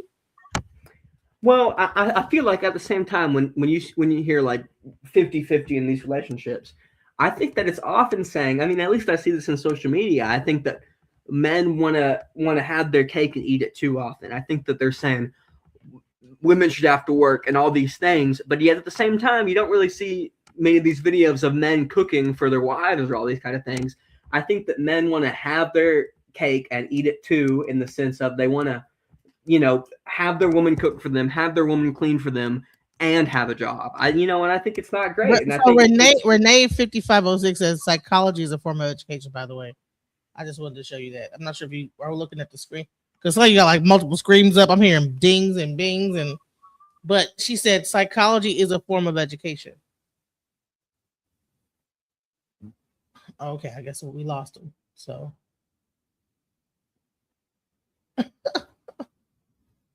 the young boy don't know what he's talking about. But I mean, he actually was making some good points that I didn't, in the white community, it might be different. That's why I was asking him. Maybe it's something else happening in the white community that's not happening. He's saying this it's the same, but I'm like, okay, but are white people getting online saying that we should go 50-50? Are they asking their women, what are you bringing to the table? All right, Just says it's not different. Okay. Just, are you white? Are you Caucasian? Yeah, exactly. Why did he come here to deflect us from? Let's get back on track. Let's go. Kills so many things that are inside our community. It harms our women. It harms our children. So no, we don't have to annihilate our black males. But what we have to do is we have to annihilate the behaviors that are cancerous to our community. And how do we do that? Again, giving them information and instruction that allows them to matriculate into manhood. Because black men aren't the cancer. Well, there's a reason why I allowed it, because he was pretty much saying that there's no difference, that people think it's only happening in the black community, but he's saying it happens in the white community too. So maybe we think that we have like all these issues, and we really don't have as much issues as we thought we did. Because I even heard single parenthood is like 17% versus that there's a lie even going on about single motherhood in the black community. It's only like 17%. So it's a lot of things going on that we think that is exclusive to the black community, which the white community can say like, no, we go through the same thing. And they might also be able to like say, hey, this is what's happening here. So I was allowing it. He's saying, okay, in the barbershop it happens over there, at the fraternities it happens there. The only problem I have is he kept bringing up education as if people are dumb and we're not going to school. Yes, we do have school. Yes, we do go to college. Yes, we do, graduate and get higher level degrees. So we're not just all dumb, stupid, and have no education. There's just cultural things that are going on in our community that for some reason is beginning to, I think that some of the society and how things are going and social media is starting to permeate into how things are being done. So let's go. Our community, we are the canteen of our community. Our community is dehydrated of manhood. And that manhood is the thing that resuscitates and restores our community. So when I said, yep, reporting for duty, it was because that's what men do. We report for duty in order to take responsibility for things, even the things that we aren't responsible for. I definitely want to know everybody's thoughts on even the response and explanation from Dondre, Mr. Whitfield. I think I want to start with Mr. McPherson first. Darwin, you're on mute.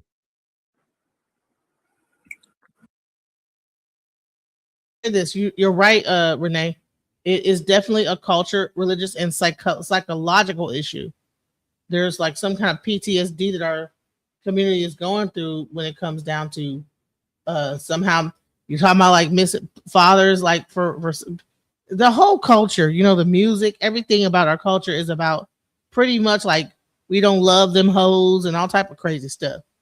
Look what song is in the white community saying we don't love them hoes. You know what I'm saying? So we have this and we're singing these songs and that's a mantra We don't love them hoes. That's a mantra that goes into your mind, it goes into your psyche, and then people begin to actually enact it in their real life. So yeah, the music, everything about our community is pushing the family apart. So let's go. Okay, sorry about that. So I guess my only question. So whenever I hear stuff like this, I got a lot of questions because some of these clips they move so fast, you don't get a lot of context. Rarely do people elaborate because the algorithm is best suited for videos within 120 seconds. So one of the questions I had, and I think I'll pose it to Mr. Whitfield if I can. When you say it's the behavior that is cancerous, which is worse, the cancer itself, or the author or the person who orchestrates the cancer? Well, your cancerous behavior can be determined or deemed a cancer to those who are falling prey to it or falling victim to it. So those are really semantics. What we're really talking about are behaviors that harm our women or that harm our children. And really, that comes on a number of different levels, right? So if a young brother doesn't have a navigation system in a man that gives him the kind of information and instruction that he needs in order to comport himself in a specific way that helps our community be what it's supposed to be, then those behaviors can be quite harmful.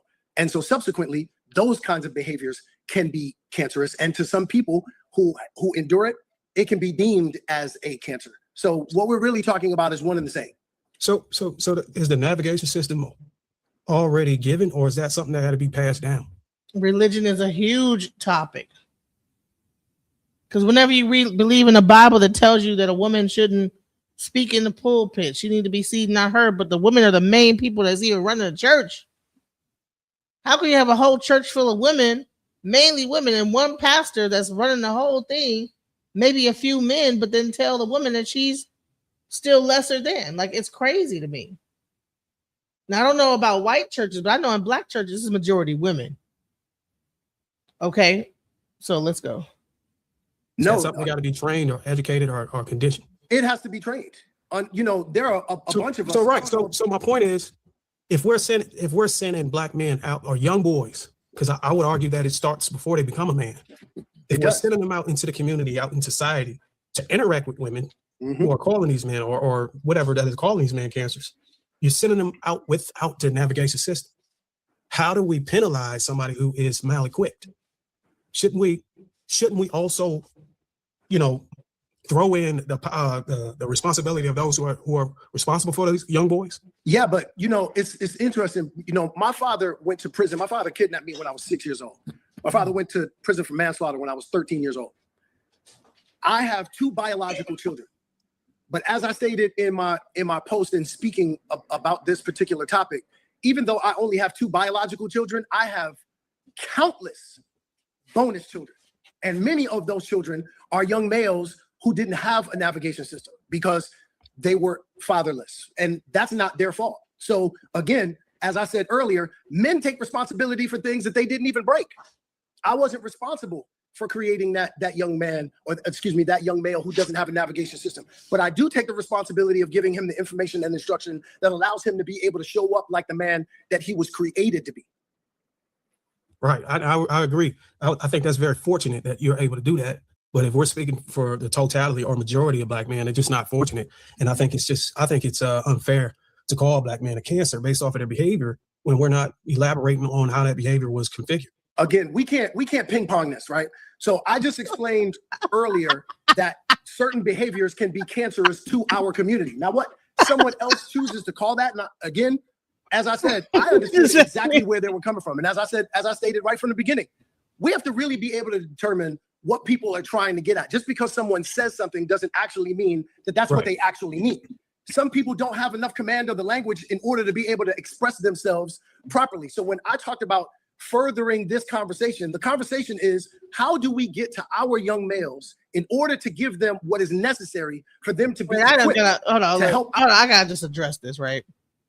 So you said, she says the Bible and Quran are patriarchal. I'll leave it. Then someone comes in and says, Jesus Christ is Lord. And she says, see, here we go.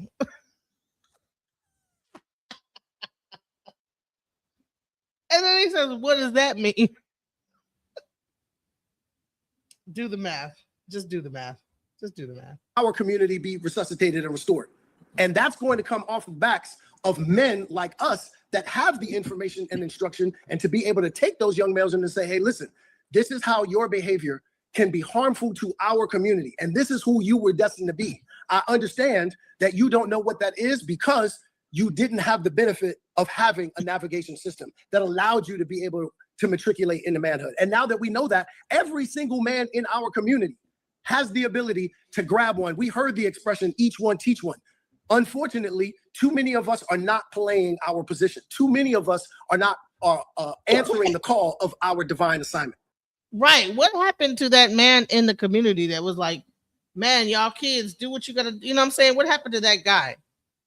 When did barbershops turn into people like championing?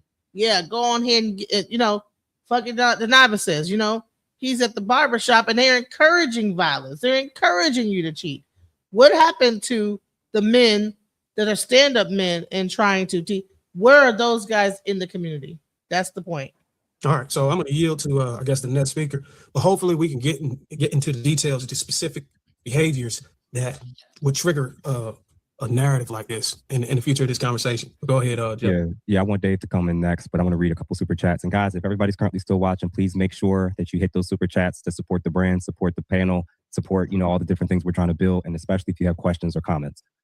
Quasi Samson writes 78, thank you for $4.99. Talk about how gay men try to claim a higher level of morality than straight black men. We'll definitely have a conversation about, you know, the origins of that particular comment and some of the trends of men that happen to not be heterosexual having very strong opinions about heterosexual men for sure.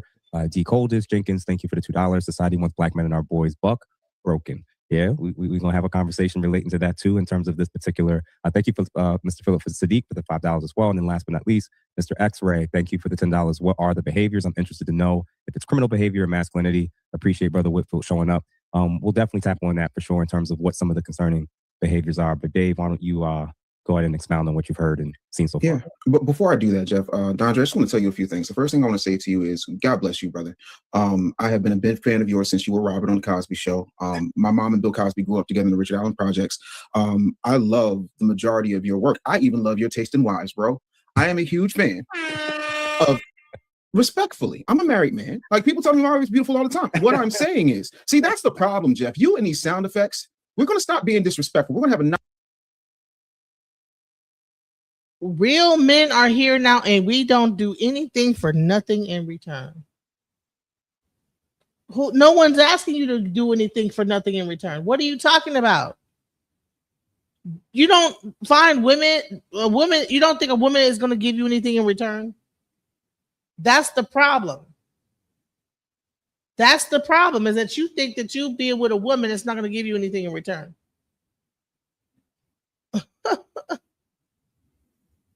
Come on now. Nice, clean, orderly conversation. Sally Richardson Whitfield is one of the best directors, one of the best actresses, and one of the most dominant women in Hollywood, but people don't give her her flowers because y'all keep. Nope, just sex. You see how these men look at women? You see how these men are looking at women? Real men are here now. We don't do anything for nothing in return.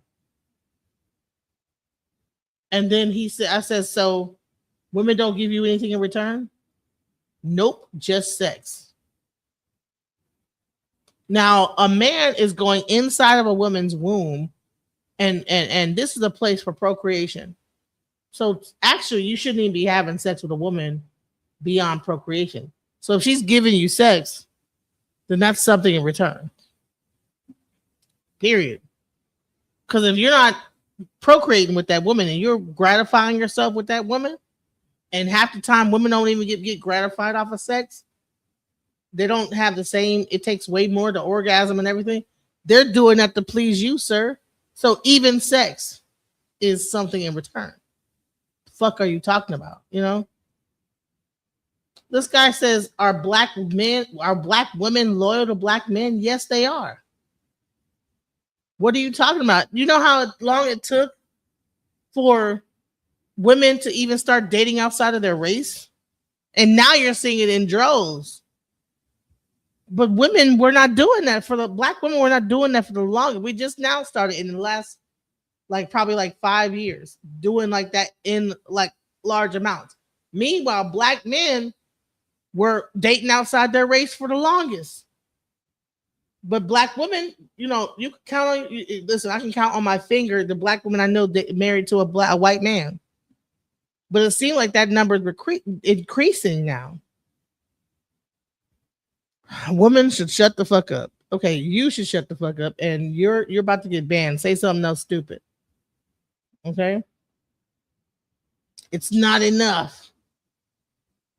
How else is it supposed to be? Man, I'm gonna let y'all go and let me let this video play, because I mean y'all are in the chat tripping. Let's go. Going, damn, she fine. I saw her in Posse. Be respectful. Be respectful. But no, in all seriousness, brother, I really appreciate you being here, because this is not an easy room to be. This is easy for me to be in. Not yet. This is easy for me to be in, my brother. I'm glad you feel that. Sex is the bare minimum. Sex is what creates life, sir. That's what the problem is. You don't find any value in a person opening up their womb and their body to you because you probably had so much sex and jacking off watching porn. You don't even know that how valuable sex really is, that it keeps us alive. It keeps the circle of life. I'm giving you sex, honey. No, it's not an equal exchange. Half the time women don't even climax. If a woman's having sex with you 9 times out of 10, unless you are really great at sex, and that means that you had so many partners that you figured out a woman's body and know how to please her, women don't even have orgasm half the time. They're just doing it because you want it. You know, please, let's be real. Let's go. This is turning into a whole nother conversation. Y'all getting them out. Come on, let me go. I have so many questions. The first thing I want to ask you is, when you saw that particular clip of Funky Dineva contradicting himself after saying that black men are the cancer and the sissies, and his words, not mine, the sissies and the gay boys are not black women's problem, but he goes on to physically threaten, demean, and degrade a black broadcaster by calling her all types of raggedy bitches, and then saying that he is going to slap her when he sees her and then square up and fight her husband. Do you think that behavior in and of itself is cancerous? And if not, why not? Absolutely. Hold up. First of all, let's take a pause here. Mm-hmm. And I want all of my brothers to get this. And Jeff, I need you to redirect this room. Okay. Because I am not speaking on behalf of Funky Dineva. I'm not Funky Dineva's attorney. No. I'm not Funky Dineva's advocate.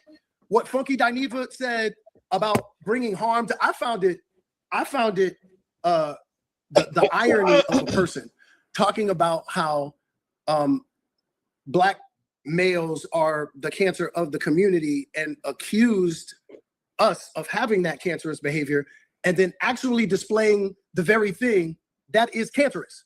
Because I am certain not one of us in this room has ever threatened to slap a woman. That was absolutely crazy.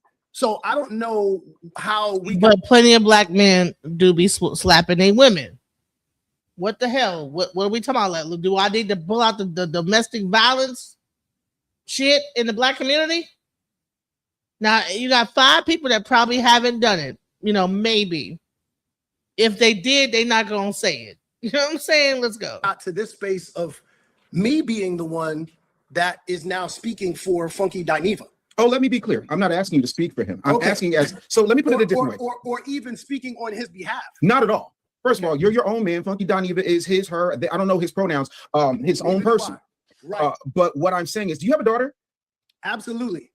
I have 2. Okay. Yes. One is 26. Yep. The other one is 11. Mine is 21. Right. So you know what it is, navigating that space from being Superman to being the father who has to watch his daughter go through life. No question. Right. And how even at our level, very handcuffing that could be, because all the Hollywood, all the money, all that stuff cannot stop her from the hurts that the world has for her. Right. I am asking, as one brother to another who happens to be a father, when you saw that individual who gave you a clarion call that you responded to voluntarily say something that is reprehensibly diametrically opposed to what he said, because he said straight black men are cancerous, but he's delivering the very cancerous behavior that he accuses us of.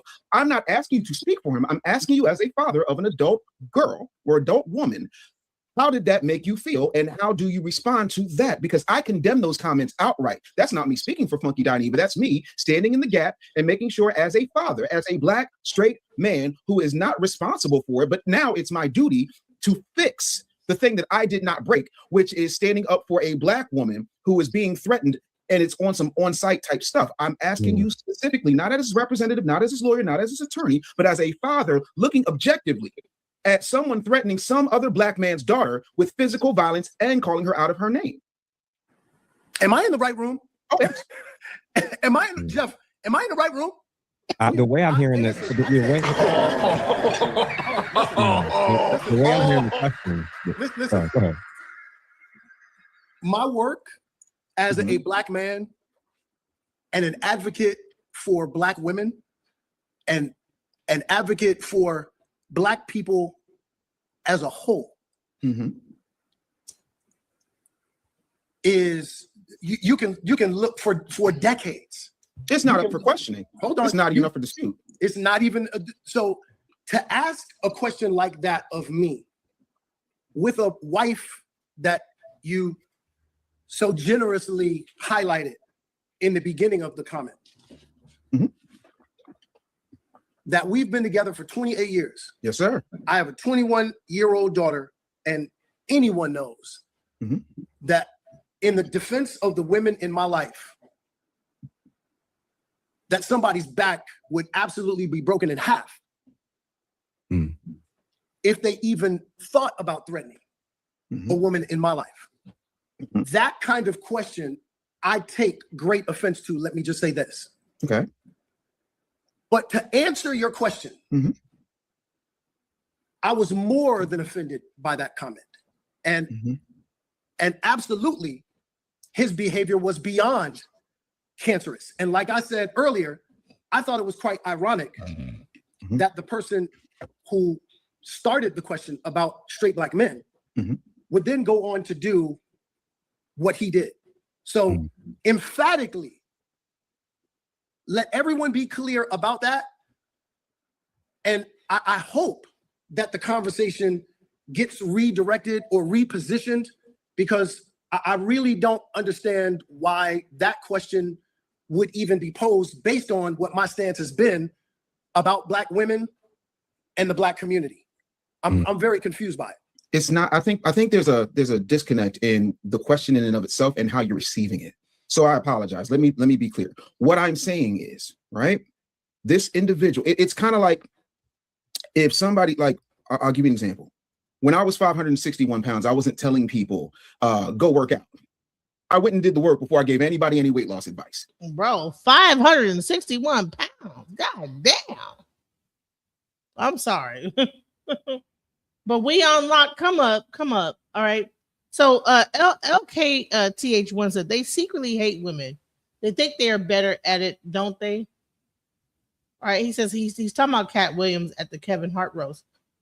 Okay. Let's go. If an individual gets on God's internet and says, hey, straight Black men are a problem, and then there is a clip of him being the very problem, and he's not straight, but he is a Black man. And the same way that you took it upon right. So at one point, Funky Dineva was saying Black men are the cancer. The next minute you see a clip of him cussing out and threatening to slap a bitch. You know what I'm saying? So it's like, now he did that a little earlier, like I think last year or about 2 years ago, but they were able to show that he's being a hypocrite. That's what they're trying to show. Let's go. And again, I'm not holding you responsible for what he said. Let me be clear. All I'm saying is I can divorce myself from somebody's negative comments, which are extremely harmful, poisonous, cancerous to straight Black men who are doing the work, who are standing in the gap. I can say Funky Dineva may have a point, but on this particular issue, I condemn it. That doesn't have anything to do with your countless decades of work, your dedication, your fatherhood, your manhood, your husbandry. Absolutely not. I'm saying on the record for people who have asked us en masse through our DMs, through our emails, through our private messages and our phone conversations, because they knew you were going to be here. Are you going to be as emphatic in your condemnation of those particular hurtful, cancerous comments as you were when you were reporting for duty? That's not even the crux of the conversation, but I want to get that out of the way so we can have the real conversation. Wow. So Like so a gay black man telling straight black men that they are cancerous to the community becomes a debate between an actor and this guy who was 500 pounds at some point. And it's about like, well, you have to denounce first. He wants him to denounce what Funky Dineva has to say. But the bottom line is that why does he have to denounce that? You know, if he agrees with it, he agrees with it. That's it. Let's also take into account for God's internet timing. These comments made by him are quite fresh. I didn't make my post with regard to what was said on the same day that he made his post. I often don't. There are often 1 or 2 days when something breaks before I actually post a response, a retort, a reaction. So I want everyone to be quite clear about what timing is. And again, I think it also speaks to what men do. A lot of people who lack manhood simply react. Certainly. Before they think and get clear about creating a response. And so when you hear a response from me, that usually means that I have great clarity about what that situation is before a response is posted, because I'm not a boy. Boys react. So we have to be very clear about what those things are and be clear about how we're supposed to maneuver ourselves on God's internet. Yeah, I agree. I want to just a couple super chats, and then I'm going to give my thoughts in response to everybody, including you, Mr. Dondre. Perception is reality. At my high school campus, I teach at the old school. Brothers had to take a step back on some things. LGBTQ brothers, I feel, have more pull on the campus. Interesting. And he says, what's your thoughts on black men who have been mentors and teachers and are burnt out, feeling the hard work isn't paying off in the community? Man, that's definitely something I think we're going to touch on, because I've been there and I've kind of seen that as well. And then last but not least, appreciate all the others who've also given as well. And then Mr. Tristan Smith, agreeing with the Bent Risk Coalition is wild work. It's bad enough we get disingenuous hate from the real sisters, but now it's coming from the Sado sisters as well. We can't tolerate it. Man, I'm going to give you my thoughts. Because I actually, especially hearing you explain it more and watching that original clip that you put out in the response, and then seeing how you've been responding to Darwin and Dave so far, it makes sense to me. You're looking at it through a line of consistency, right? He does something wrong, you think that's cancerous. When we do something wrong, you think that it's cancerous. So in your work, yeah. So that helps me a lot. I think the issue was, for me, gynocentrism, for the audience and people that's watching, it's something that we discuss a lot about. A lot of even men don't know examples and the effects of gynocentrism until somebody like points it out. And I think, what's the name? Funky Dineva. Yeah, Dineva's initial comment, his initial remark that black men are the cancer of the community. Straight black men are the cancer of the community. If you wanted to know potentially whether or not the reason why maybe many of us were so accepting of that statement, or just being like, that's fine, and whether or not that's coming from an objective place or maybe leaning more in a gynocentric mindset. What the fuck is gynocentrism? I can hear matriarchal, but gynocentric. Who the fuck came up with gynocentric? If you don't get the hell up out of here, gynocentric. Now they're focusing on our vaginas and our gynocentric. What the hell? Is if you took out straight black men and you left the sentence alone and you put in gay men, a lot of the same people that said that they were fine with the statement about straight black men being the cancer of the black community, if someone was to say out loud, black women are the cancer of the black community, if they said gay men are the cancer of the black community, do we know and fully understand that the reaction and response from the people that overwhelmingly was fine with it being said towards our direction would have had the opposite reaction and response? Honey, be cheering. Yeah, they are. Exactly. Man, you right. Yeah. Exactly. Like but I don't agree with gynocentric. I don't know what the hell he's talking about. The reason why is because they would have seen that as dehumanizing if it applied to gay men or women. So my question is, if we're going to be like consistent, I'm not upset with your response because I see the consistent statement, but I wanted to know your thoughts about me seeing it that way, because I think a lot of men on the other side probably saw it like I did and was like, hey man, if we use that same exact language and use the very groups that's pushing. Oh, victim. If it was us, if we said that if we said that to y'all, it wouldn't be the same. But you said it to us, victim. Why not just take accountability and say, okay, maybe he has a point. They're so focused on the word that black men are a cancer to the community, they're not addressing what he said that makes them a cancer. I don't hear anything discussing the point he made. Only the fact that he said that black men are a cancer. And that is shallow. Let's go. This up the most. They're going to try to get people canceled, fired, call them a bigot, say that they're using dehumanizing language, get them deplatformed. Me saying out loud, like, gay men are the cancer of the black community, that sounds insane to say out loud. But when we're in a gynocentric era where we're kind of looking at things primarily through a female lens, it makes sense to me. Gynocentric, looking through things from a female lens. Shut the fuck up. We've always been a matriarchal society in the black community. The black community is primarily matriarchal. If you do any research, it has always been a matriarchal system in the black community. Even back down to the slavery and all that stuff. All of the paperwork about black community is that it is a very matriarchal society. And I forget, there was like some papers done back in the day that it talked about how matriarchal, and in order to be able to break this whole thing up, you got to break up the matriarchal aspect of the society and create a wedge between the matriarch and the community in the whole thing.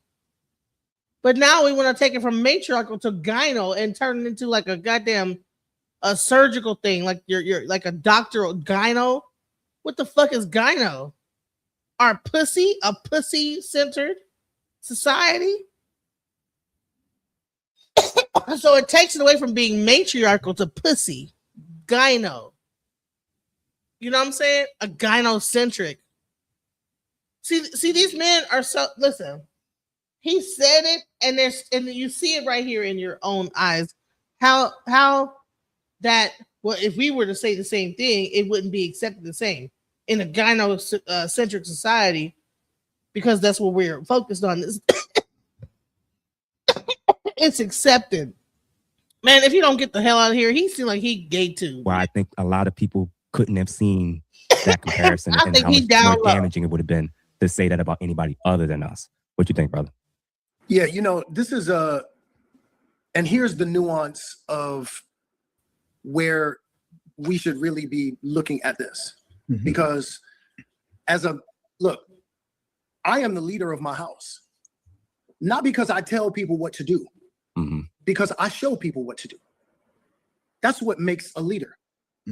Leaders actually take on the responsibility of creating an umbrella of those who they look after, who they are in service to. There are things that my wife is incredibly capable of doing within the confines of our marriage and in our family. But there are certain things that she will react emotionally to that could get us into trouble from time to time. And I have to make sure that I am not acting out of my feelings, but examining the facts. And then making a decision that allows us to be able to traverse whatever it is that we have to navigate. That is the difference between the men, the women, and the children.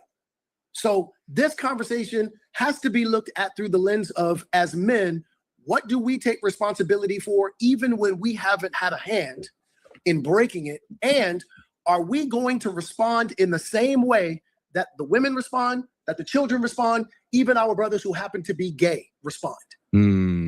Okay. I think I can answer that question. Yeah. I think this is a good place to jump in. Good evening, Mr. DeAndre Whitfield. I can't say that I'm as familiar with your work as my colleagues. I came to know of your work through Queen Sugar. Watched several seasons of that. I am also familiar with your off-camera work. So this isn't the first time I've been aware of your presence. Funky Dineva's statements, very interesting, because on the one hand, the Black community wants to promote or foster a kind of new masculinity discussion. So we're talking about a gay Black man, very outspoken. I've noticed over the past few years, outspoken gay Black men in various guises inveighing on, for lack of a better, I mean, just be honest here, they're not really known as powerful political commentators or powerful sports commentators. Really what they discuss is Black love issues, and to put a finer point on it, straight Black love issues. They never talk about gay Black issues. They never talk about lesbian Black issues. They only talk about straight Black issues. Now that's interesting to me.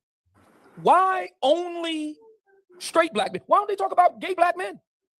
Gay Black men don't have issues and love issues. They don't. Well, as it turns out, I'm asking a rhetorical question. They don't. We know that when we look at gay marriage, lesbian marriage, straight marriage, that the least domestic violence, the least infidelity, the least divorce is actually among gay male couples. So it makes sense. I mean, you're not going to get much clicks and views talking about gay Black issues because, to be brutally frank, there's nothing to talk about. There's no drama. There's no fighting. There's none of this stuff. And if you talk about lesbian marriages that have the highest divorce rates, the highest infidelity rates, the highest domestic violence rates, you just might get canceled. You just might get canceled. So it's easy to talk about straight Black marriages, the down low, grifting off of Black women's fears about the down low. There are actually Black gay men who make their daily bread ginning up fears of Black women about down low Black men.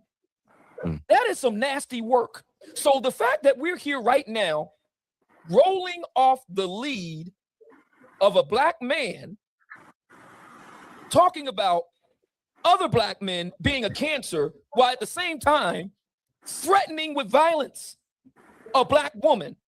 And man, I just gotta just pull this out my ass right here. This is irritating. He just brought that little statistic up. First of all, 820,000 married same-sex couples in the U.S. All right, versus 60 million plus opposite-sex married households. Now this is total. Now, I didn't look up. I didn't say how many Black, but I'm just trying to just give the overall number so that, because he's trying to bring up lesbian couples fighting each other and pretend come on now. There's way more heterosexual couples married than there are gay. And what are we talking? So what? All right, you have a amount of people that are abusive, but there's more in the heterosexual community. And the heterosexual community is the ones that develop the kids, that create the kids. A man and a woman come together, create children. If the man is beating on the wife, the children get to see it. They grow up with PTSD from watching their mom get whooped. So what the fuck are you talking about, bro? Lesbian couples are the biggest domestic violence, but they're not having children. They're not procreating. The fuck are you talking about, bro? I can't stand stupidity. But he's loud, and he think he got a point. Let's go. And we're supposed to answer the call to that? Seriously? I represent an alternative Black masculine community too. It's called the Black Manosphere. And we brothers uphold ourselves to a code. In 5 years of operation, no domestic violence, no violence of any kind. Based on what statistic? And so I say to Mr. Funky Dineva and anyone else who What finds is he themselves saying? Hold in on. need with that. He represents the black Obsidian says he represents the black manosphere, and there's been no domestic violence. Based on what? What based on what statistic? How can you measure that? You just said that. You just pulled it out your ass. Like I created the manosphere, and based on what my the manosphere, there's been no domestic violence. How do you know that? You're just saying shit. Simply this. Why does he care so much about what goes on between black men and black women, given that he's a gay black man? And he needs to answer that question honestly. Because gay black men are birthed by black men and women. Black men and women have children that end up being gay. This guy's an idiot. The fuck are you talking about? Matters so much. Why do these gay black men care so much about what straight black people are doing? Don't they have enough going on between them own selves? They need to answer that question honestly. Honey, it took a man and a woman to give birth to him. And he might have seen something in his household that was toxic. They tell us that women are delusional, but these men are delusional as well. And then they make these arguments that don't make any goddamn sense. Like, bro, what? He need to worry about who fucking him in the ass. You know, that's pretty much what he's saying. Leave the black heterosexual couples alone to deal with their thing. But, you know, meanwhile, you could have a child that could be gay, sir. And he's watching you interact with his mother. You take him to the barbershop. He's listening to the barbershop men talk about cheating on their wives while you tote probably him around, whatever, to the barbershop. Then the mom takes him to the beauty salon, and he gets to hear the same thing on the other end, but the woman suffering from it, and he makes a post about it. But you're so focused on how can a gay man tell us that we're a cancer? These guys' little egos were so bruised. They made a panel about it. You should see how many panels are talking about this. Look up fucking black men are a cancer, and you'll see so many fucking videos about this and panels with men crying.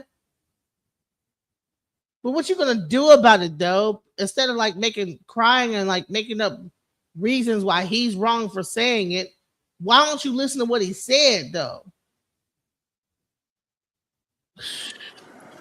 Yeah, I'll leave it there. Yeah, and now that I've heard everybody have a little bit of different back and forth and my own thoughts listening to Mr. Whitfield, and now we can actually get into reacting and responding to things in general.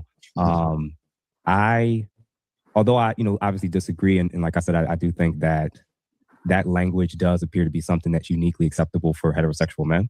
I understand your argument that we're built to take that in a way that everybody else on the other side can. And I actually get and understand that for sure. I wanted to show before we touch on the next question I wanted to throw out to each of you guys about, which is how can black men actually step up to protect a lot of the community that kind of has this type of attitude where they feel like black men are untrustworthy. They don't want to listen, follow directions, receive feedback from black men about almost anything. How do you actually lead and protect people that don't want to be led and don't want to receive feedback? But what I wanted to show real quick, this was at my wedding, and this was actually my side of the wedding party. And two of the gentlemen in this picture alongside of me were actually gay friends of mine that I've had since I was for over 20 years, since I was a freshman in high school, along with the ladies. So I'm obviously why does he feel like he had to show that? I could have guys, girls on my side. These are the people I've known almost my whole life. And like I said before, they're both openly out and open gay. So this is him trying to prove that, that they're gay. So I'm not saying anything against the gay folks because I had gay people at my wedding. This is him trying to excuse himself before he says some old stupid shit. I just want to prepare y'all. Let's go. So this was like a strange subject matter for me because I deal with a world of gay people where they can definitely understand a visceral, nasty, misandrous attitude that's kind of just out there towards straight black men. And, you know, I'm like, I think we all can kind of sense and acknowledge that that's happening for black women too. But I still think it's new territory when it comes to these questions about how do black men lead? Why are they so far behind? Why are we the bottom of the rung as far in our community's eyes and the world's eyes? We're the bottom of the rung of a lot of things. I'm going to play this clip, and then I want us to answer that question. How can black men actually protect women? So if men don't like hoes, can somebody explain to me what's going on here? Her chart looks exactly like the same chart I'm seeing people pass around and Megan Thee Stallion one. Yeah, I don't see anybody going up to Travis Kelce calling him a simp. I don't see nobody talking about Travis Kelce asking them why did he propose to a ran through woman. Ran through cat is ran through cat. When Taylor Swift got proposed to by Travis Kelce, why didn't white men go around making a graph like this of Taylor Swift? No other group of women gets disrespected by their own community on this scale the way black women do, and y'all wonder why black women act the way they act. So now notice she said ran through cat is ran through cat. She specified that because she knows that Taylor Swift does not behave like Meg Thee Stallion. She knows that Taylor Swift does not behave like Meg Thee Stallion. Presentation is everything. And so what black women believe is that their presentation is good no matter how bad it is. So what Amber is saying is that hoes get married. In other words, black women should be able to get hoes because men want hoes. Now keep in mind, I'll say this again, black men have asked black women to fix their mouth and they said no. Black men have asked black women to fix their attitude and they said no. Black men have asked black women to stop wearing someone else's hair and they said no. But now Amber is saying, but because men, including black men, want hoes, then we'll oblige that. We won't listen to nothing else, but we'll be hoes. Isn't that convenient? How convenient is that? How convenient is it for black women to disregard everything a black man says, but then when it comes to her believing that he wants a, or they can do that, they can be hoes very well. I'm gonna say this again. I want to know your thoughts about that, man, because I think that what Mr. Whitfield said earlier about we at men by default have to take responsibility for things that they're not responsible for. And typically we do that initially in our own households and then we extend that outside of our homes. But we're dealing with a group that's, I think, a little bit larger than a small percentage of women now, where... Man, let me just say this. Taylor Swift has been ran through man, most of the people in Hollywood been ran through. That's the nature of the beast, okay? Hollywood, the music industry, all them hoes been ran through. They've been ran through. Every time you see a red carpet, you see people with different people. The shit break up after a year. They go to the next guy, the next guy, the next guy. White and black, okay? Now, when Meg Thee Stallion, she's dating somebody, they got whatever the heck happened, whatever. They breaks up. She said he cheated. They makes a whole cartoon of a line and her bent over a couch and a whole line of niggas and with their names who fucked her. Now, when they had Taylor Swift and all the niggas she fucked, which is way more in the industry than Megan Thee Stallion, it was just some pictures. It didn't show her bent over a couch. So listen, there is a real thing of exploitation. Like black men, whoever the hell made that meme, they don't respect the black woman of Meg, but they wouldn't make no meme like that for Taylor Swift. They wouldn't make a meme of her bent over a couch and a train getting ran on her and showing the final boss of the husband that has roses in his hands and all this other crazy stuff. And he after all these, man, that is crazy that they did that. I couldn't imagine how this young woman felt to open up the social media the next day and see a picture like that. That is awful. I mean, I could only imagine, hell, I'm not no spring chicken that ain't fucking niggas. Could you imagine? I couldn't imagine someone making a cartoon of every nigga I've fucked in my lifetime. And then if I get married, my husband or whatever, or I was engaged to or whatever, maybe we broke up, and then show him at the end with roses in his hands. That's fucking terrible. But this guy with his cowboy hat on sat there and was like, you know, and they're trying to make it seem like, but listen, they will protect that white woman about her thing. Well, no, she just in the class. She a classy hoe. She was classy with it. She was a classy hoe. Man, a hoe is a hoe. A horse is a horse, of course, and so is a hoe. Like, ain't no classy damn hoe. You getting fucked, you're getting fucked. We all, I mean, I've been through a hoe phase my damn self. I would hate for someone to make a meme with my shit. Goddamn, you know? But to sit there and try to like diminish the black woman because she might be a little more sexually forward about her sexuality and say that no, she deserves to be exploited with images that look like trash.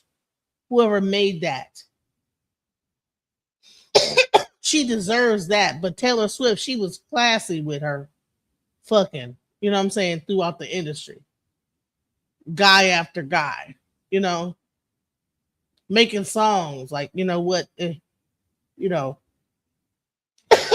husband was with a black chick, but multiple black different chicks. Made a song about that, you know, whatever, some racist shit. And here you got this cowboy hat wearing Negro that want to focus on how bad the black woman is. And then this guy's gonna play that video and ask them what they think about it. The fuck is going on, bro? A lot of the things that the young lady said in that clip that he was and also what Mr. Black was saying as well.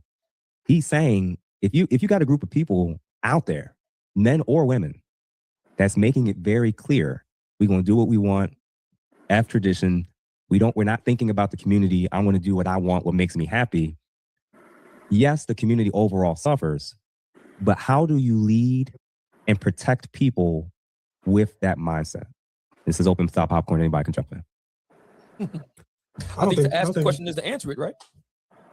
What you mean? I don't think you have a responsibility to lead anybody who's not willing to look at you as their leader or listen to you. I wouldn't ever put myself. It's none of your fucking business. And all of y'all, if Meg Thee Stallion came knocking at your door yesterday, y'all would fuck her. It's none of your fucking business, bro. Who Meg Thee Stallion fuck? Who Taylor Swift? Y'all would go either way. Taylor or Meg. Sitting up here acting like y'all are just so indignant about this situation. Oh my God. She's just, oh Lord. So how is this going to affect our community? Who Meg Thee Stallion fucks has nothing to do with the community. These are people in the entertainment industry. That's not the fucking community, bro. But people want to like talk about these stars as if they're like part of the community. They're not. They're not. She's a rapper. She's an entertainer. She's not in the community. Or sacrifice myself to be a leader or protector of somebody who's going to move by their own beat of their drum and deviate and do whatever it is they want. There's an alarming rate of black women who are intentionally positioning themselves in society to be able to absolve themselves from being led by a man. There's a thing called self-sustainability, careers, financial stability. All of those things are really packaged so that the women don't have to cooperate. So I think leadership and protection should only reach as far as those who are willing to get under a man's covering. And we've seen in many occasions where a man have attached himself to a woman and going out in public, and a woman begin to act belligerent and do whatever it is that you want to do and put the man in harm's way. Now this man got to go out and defend her and end up getting beat up or even shot. So it's really, really hard to protect somebody who doesn't cooperate with you. Child, that happens in the white community too. I'm glad that the white dude came up. Why do niggas think that they're the only one that this happens to? Have you been to a white club with the white belligerent bitches? Drunk, kissing each other and acting a fool, throwing up. Y'all are these black men are so fucking. They are lying to themselves. They want the black woman to be so demonized, so bad. Look at their faces. They're just stoic in their hatred toward black women. They're finding everything. You know, Meg the Stallion. They done brought up all this shit rather than deal with what fucking Dineva said. This becomes a conversation about how black women are hoes, black women are drunk, black women are starting shit. They at no point have I heard them address what he said. What he said is that why y'all going upside these women's heads, slamming them on the ground? Why y'all beating on these women? What he said is I go into the barbershop and the guy's talking about whooping somebody's ass, and instead of the barber saying, you know what, that ain't right, maybe you should stop doing that, he's encouraging it. What he said is that when he goes to the barbershop and the man's about cheating on his woman, they like up there clapping and booty clapping for the whole thing. Like, yeah, go ahead, cheat on your woman. This is how you do it. You need to get this. They encouraging it, finding ways to help him get around the shit. Meanwhile, the HIV rates are climbing. But you want to talk about Meg the fucking Stallion, who is an entertainer, who's minding her goddamn own business. She just got a relationship. She was with the guy for 6 months. She said that he cheated on her. She was upset and hurt. She said she was feeding him and doing this. He introduced her to the mom, and they want to demonize. They took a time machine all the way back to whenever she fucked XYZ and said, man, well, she's a hoe. You shouldn't have been doing this with this hoe. She been fucking these other niggas. Showed pictures and all this other crazy stuff. But ain't no conversation about the fact that he's a hoe too. All right. Niggas be hoes too. Niggas, listen, women can't get fucked by a bunch of different niggas if a bunch of different niggas ain't fucking. How do women get fucked by niggas if the niggas ain't fucking? The niggas are fucking too. How is it that, I mean, before it was that one guy that y'all like want to put on a pedestal, all these other rappers got word that this girl, whatever, they all talk to each other. Because you know how men, they talk to each other. And they all fucked back to back the same chick. What's up with that? What's up with that behavior? That a nigga will know a girl's a hoe and jump in the train line. What's wrong with y'all men that y'all don't value your own penis enough not to jump on somebody that you know is a hoe? And all these niggas would go. If Meg the Stallion was in the room with them right now and wanted to suck all of them off, they would all fuck her. Period. Period. Without no mistake. Now, they might some do it like try to like be hiding about it, not be like try to pretend because of appearances, but they would all go. If Meg the Stallion was to come in that room with them right there and come into their room, and she could split herself up like it was a multiverse, they would all end this damn live and go fuck Meg the Stallion. And the same with Taylor Swift. Make no mistake. So as much as they trying to sit up here with these stoic ass looks on their face and pretend like they so goddamn serious, they all would go. They all going. Straight up. All of them. I don't see any benefit in protecting or leading anyone who is unhinged. That's just my opinion, fundamentally. Mr. Whitfield, hold on a second, Mr. Obsidian. Mr. Whitfield, can you jump in and let me know your thoughts now that we've heard like both those different viewpoints? Yeah, I think it is, to the brother's point, it is extremely difficult to lead someone who does not want to be led. But that doesn't absolve us of being the leaders that we're called to be. Now, I said earlier that I am the leader of my house, and very seldom do I actually tell people what to Big mistake, leading someone. That's the problem you have. You don't lead another grown-ass person. Like he said, he leads his house, but you're living in a household with another grown-ass person about the same age as you, and you want to listen. I might let you take the lead on a certain thing, but you're not leading me anything. I am not. This is not. I don't even know. Like follow the leader, and that's where that Christian stuff goes. That religion come into play, where people think that the men should be leading something. No. At any given moment, I could be in the lead. You could be in the lead. We both could be in the lead at any given moment. Depending on what the subject matter is, you take the lead. But to think that you have to be the leader of the entire thing when you don't even know half the time where the hell you can't even see where you're going.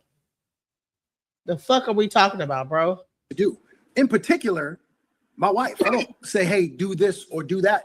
The quickest way for me to get my wife to behave in a certain way that I'd like her to, or to do certain things that I think that she should do, is for me to model what I want her to mirror. Yes, you can. And often we mistake leadership for telling people what to do. And quite often you can see it even when you're dealing with our children. Children don't just learn by listening, they learn more by looking. So this notion that we can't lead because people aren't listening to us, yes, it does make it difficult. Yes, it does make it more challenging, but it doesn't absolve us from being the leaders that we're being called to be simply because people are having a tough time listening. Now lead yourself. When you are a good leader of yourself, then people, you don't have to lead over anybody else. People will see what you're doing and they will follow your lead. They will see what you're doing based on the example that you're giving. You understand what I'm saying? I had a guy, that he was a very clean guy. He was talking about, all he had to do was make a suggestion. You know what, man, this car, you should always keep your car clean. And all I had to do was to say that. And I was like, okay, you know what? And then after that, I cleaned my car. Now, was he leading me or was he just giving a suggestion? He didn't lead me to the car wash and lead me into the thing and tell me how to do this and tell me. No, he just made a suggestion. Hey, you know what I'm saying? Your mind might be more clear if you clean up this car. I know your daughters and everything in the back got all they like little crayons and stuff, but just clean it out. It might make you feel a little bit, you know what I'm saying? Whatever. And I took that into consideration and I listened and I said, you know what? You're right. Clean my car. And I could tell him. He asked me one time, he's like, on the phone with somebody, arguing with them, and he's like, man, this person, da-da-da-da. And I just said, look, you know what? Hurt people. Man, you're right. I shouldn't be mad at her, but and so that is how real relationships work. It's not about someone leading each other and leading this. I'm not leading you into anything. We offer each other advice along the way that helps us to get past the milestones we need to get to. But I don't need you to lead me to nothing. I know how to wash my car. Why are we pretending like we're dealing with a bunch of toddlers with each other when we are in relationships with like this person is like a toddler that needs to be led to and taken to school and dropped off and led and fed and get out of here. We need to realize relationships are not like we're not children.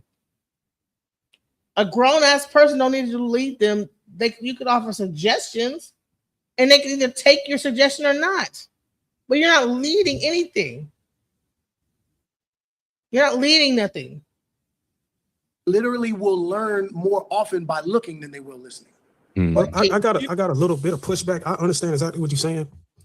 But this called the B, I don't know exactly where that's coming from. I don't know if you're coming from a spiritual lane, a religious lane. But I do know when a woman has a boss and she's being led by him, we don't have all of these nuances. It's either you listen or you're going to get your ass. Man, child, bullshit. Bosses don't sit there and lead you and don't listen. That's called micromanaging. Most bosses, they give you a task and they walk away. They don't micromanage you to it because that can interfere with the process and how you could actually solve the problem on your own. So he about to think he about to cook, and he ain't cooking shit but nothing but gravy, bro. Cook some steak, bro. Fire. You know what I'm saying? There's a thing called consequences that we really can't even inflict. Not saying that we're supposed to be abusive, not saying we're supposed to be violent. I'm just saying there is no way to, if we have a woman under our covering, to be able to correct her if she decides that she don't want to cooperate. Bunch of and that's Christian, not like it's always justified.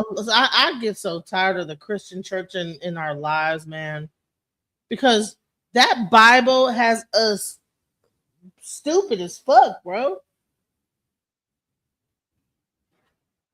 All this is Christian rhetoric, and no offense to those Christians, but it all sounds the same. It's very cult-like talking. They all talk the same kind of rhetoric, which has nothing to do with how things happen in real life. You're not leading nobody anywhere. You're offering suggestions. You're working together. You guys are communicating with each other. That is how relationships work. It is communication. That's the bottom line. Communicating, and can you understand what I'm saying, and can I understand what you're saying, and can we reach a compromise on do you understand me enough to compromise with me enough to work together? But when you start thinking that you're trying to lead someone, tell somebody what to do, and you follow my lead and this, that, the other. Now, like I said, there are moments where you might need to follow someone's lead. If I know how to cook and you don't, yes, follow my lead. Look, check this out. Do this, do that, do the other. But the church makes people think that as a man, they need to be pretty much dictator over everything. And if a man is really doing what he's supposed to do, he ain't gonna be home anyway. He's too busy working. And I'm not saying the man is not abusive of his leadership. I'm just saying, fundamentally, there's no way to inflict any consequences. For example, let's do scenarios. Let's say that, and this is hypothetically, let's say my wife wants to go outside with a string up her ass and her cheeks hanging up below her shorts, saying, hey, look, I'm going out with the girls at 8 o'clock. And I say, you know what? I don't appreciate you dressing like that. I think you should go and change. I appreciate if you put on some more clothes to be more modest, because without me being around, I can't protect you from God knows who out there. And if she decides to say, hey, look, it's my body, it's my choice. I'm a woman. I'm a grown woman. I'm going anyways. What can a man do? I do remember my one of my older uncles. He just passed away, I think. That's because you're not leading. You're just making a suggestion. Half the things y'all think that y'all are leading on, y'all just making suggestions, and either the person chooses to agree with it and follow it or not. Get away from this whole leader thing, you know? I'm leading, you know? 89. He said back in the days, they used to slap him upside the head. Not trying to encourage, but today there's no consequences. The only thing you can do, if you're able to put yourself in a position to be a provider, is perhaps maybe cut a credit card off or something like that. But you really ain't, there's nothing you can do.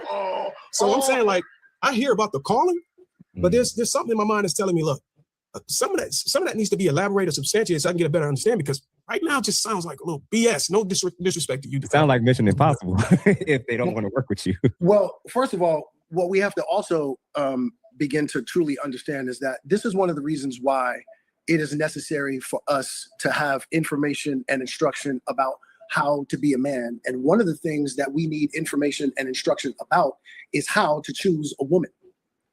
If we are choosing women that are, to your point, and I get it, I'm sure it's an extreme example, but if your woman is threatening to go out with a string up her behind and showing her cheeks, and you say, I need you to change, and I don't want you to go out like that, and she chooses to, that's not your woman. So this is one of the things that we have to, and the consequence is no longer being my woman, and subsequently no longer being under my covering. So two things can be true at the same time. One, I can model behavior that I want my woman to mirror, and if she is my woman, she will eventually do that. If she goes the route of doing something as drastic as the example that you're talking about, then she finds herself in the position of no longer being my woman and subsequently no longer being under my covering. So So you're gonna divorce your wife because she wanted to wear a bikini or a thong or whatever? Really? Why would you like get on one knee, go through a whole ceremony, and then because she decided she wants to go out? Now I'm not saying this is right, but if she, I don't know, for whatever stupid ass reason she wants to go out with the string up her behind, which is stupid. I don't even know where he came up with this example from. I don't know no married woman that want to go out with a string up their behind. That's crazy. Like it's this whole imaginary scenario is dumb as fuck. Why they're talking about this? Can they talk about what fucking Deniva actually said? Somehow it always gets back to them centering women and bashing women and how women need to be controlled. It like so he, even though he made a very clear point, they're not discussing the point. They're discussing women and how they need to be controlled and let the man lead, and how they're gonna go out to the club with thongs up their ass. And like, sir, this, I don't even believe that this is a real scenario in your life. You're making up bullshit to make a statement that ain't even a real thing. I never know no married woman that would do that. So what are you fucking talking about? It's a lot. You're bullshitting. So You know what? can be true at the same You time. know what? I believe you. And I also believe what you just exposed. I believe what you did was you just potentially exposed one of the first domino effects of how cancer can be developed. If that is the solution, because there is no other consequence legally, you can't touch them. If that is the solution, every time you hit a wall when it comes to cooperation between a man and a woman, is to break up the family. Can't we connect the dots and see how over time that can cause families to break up, blended families, even kids to be raised without a father, and on down the line? We have to be able to do enough triage to be able to connect the dots and see how that solution that men have today is not viable. It's just not. I get it. She's not my woman. It's But if every definitely time I hard. hit a wall with a woman when it comes to cooperation, is I got to break up. Can't you see that a lot of guys in this position actually don't want to break up their family? They just want to correct that motherfucker. Yeah, but we're talking about now. We gotta put certain things in. They didn't say dressed all sexy. They said wearing a string up her ass. Dressing sexy and wearing a string up your ass are two different things. That pretty much means ain't no dress. You're just wearing a thong up your ass and booty cheeks out. And why would a woman go out like that? That's crazy. I don't even think single women are out there. I mean, unless she's a stripper. And if you married a stripper type hoe that likes to wear that type of stuff, you can't be mad. When you met her, she had that on. That's another thing, is men want to change a person from what they meant. Because if you're having an argument with your wife about wearing certain stuff, well, honey, was she wearing that when you met her? Because you can't be like, oh, now that we're married, okay, here's your little house on the prairie gown, with ruffles and bow ties and long dress to the ground. If you met the girl in the strip club with a thong up her ass, 9 out of 10 she gonna still want to dress the same way, because she's not a different person. Once you, like, marriage does not like morph a person into a new thing. It's the same bitch that you got married to. She was wearing a thong. She wants to wear the same thong. You're just married now. Like, how you put a ring on the thong lady. But a woman that don't wear thongs is 9 times out of 10 not gonna wear thongs before she gets married, and she ain't gonna wear thongs after. So all these hypothetical stupid ass situations they're coming up with is bullshit just to have an argument. Let's go. Categories. If you like sourdough and your woman likes rye, and you don't want rye in the house, and she brings and she brings that other bread in the house, that's obviously not reason enough to break up the family, right? Thank you. There's certain times where these are nuanced conversations. Listen, a lot of these things should have been straightened out before you got married. Before you even get married, okay? If you met her in a thong, hey, you need to like start putting down, hey, listen, I know I met you with this thong on, can you like, blah, blah, blah. And then by the time y'all get married, she understands what you don't like or whatever, she gonna do it. But if you're married and she wants to put on a thong, that means she's been wearing a thong the whole time y'all been dating. And she don't feel like there's anything she can change. So what the fuck are you talking about? Let's go. Right? So every single time our woman doesn't agree with us or goes another way that we may not necessarily be feeling fond about is not reason enough to break up the family. And simply because she doesn't agree with everything that we suggest doesn't mean that it's reason enough for us to say, hey, you know what? I can't do this anymore. So now we have to really bring nuance into the conversation, right? Because everything doesn't fall under that category. And look, this is probably one of the bigger challenges that we face now. Yesteryear, our fathers, grandfathers were in a position where they were the ones bringing in the money in the house. Subsequently, a woman was defined by the kind of man that she chose. And she had to follow everything or every direction that he gave her because he was stabilizing the house financially with what he brought in. Now we're finding ourselves blending our family and blending the financial contribution because Black women are now the most educated demographic in the country. So it stands to reason that some of us may find ourselves in a position where our woman is out earning us. Okay, so how do we lead now when we are in this blended financial contribution? I think it's deeper. I think, and I'm giving you, Dave. I think it's deeper than that. You hit the money that now they're able to absorb themselves from such. Okay, so they don't have to rely on us for survivability like they had to now because they're able to self-sustain. But I just call it just substituting us for a boss. Now that you got a boss, you have a boss now. So your boss pretty much absorbs you from full cooperation to the Black man. And I know that I don't think whenever we were allowing these laws to pass, and I'm not like anti-feminist and anti-equal rights for women, I don't think we thought it all the way through to where our woman would come up out of this situation and pretty much turn their ass to us and say, hey, look, I don't need a man. Because that's essentially what it leads to. I get it. It's really hard to get a woman's full cooperation when she has to contribute. But see, this is why we have to start training our young males to understand what the interview process is with a potential partner, a potential woman. Man, these people pretend like they white, bro. There was never a time where the woman wasn't working in the Black community. The woman always had a job. We was working in the fields. When it came out of the fields, we were maids. When it came out of the maids, we were, we always had jobs. What the fuck are you talking about? We were never just housewives. My grandma was a secure, what's what they call crossing guard. My grandma. My grandpa was in the Navy. Grandma, there was never a time where Black women was not working. Now, she probably didn't make as much money as the Black man. But you're talking about this imaginary boss. Well, instead of like the boss being you, now the boss is her. Well, honey, who was the boss when she was a maid in the cracker's house? Who was the boss when she was a slave in the cotton field? Who was the boss when she's working as a crossing guard? Or who's the boss when she's a nurse?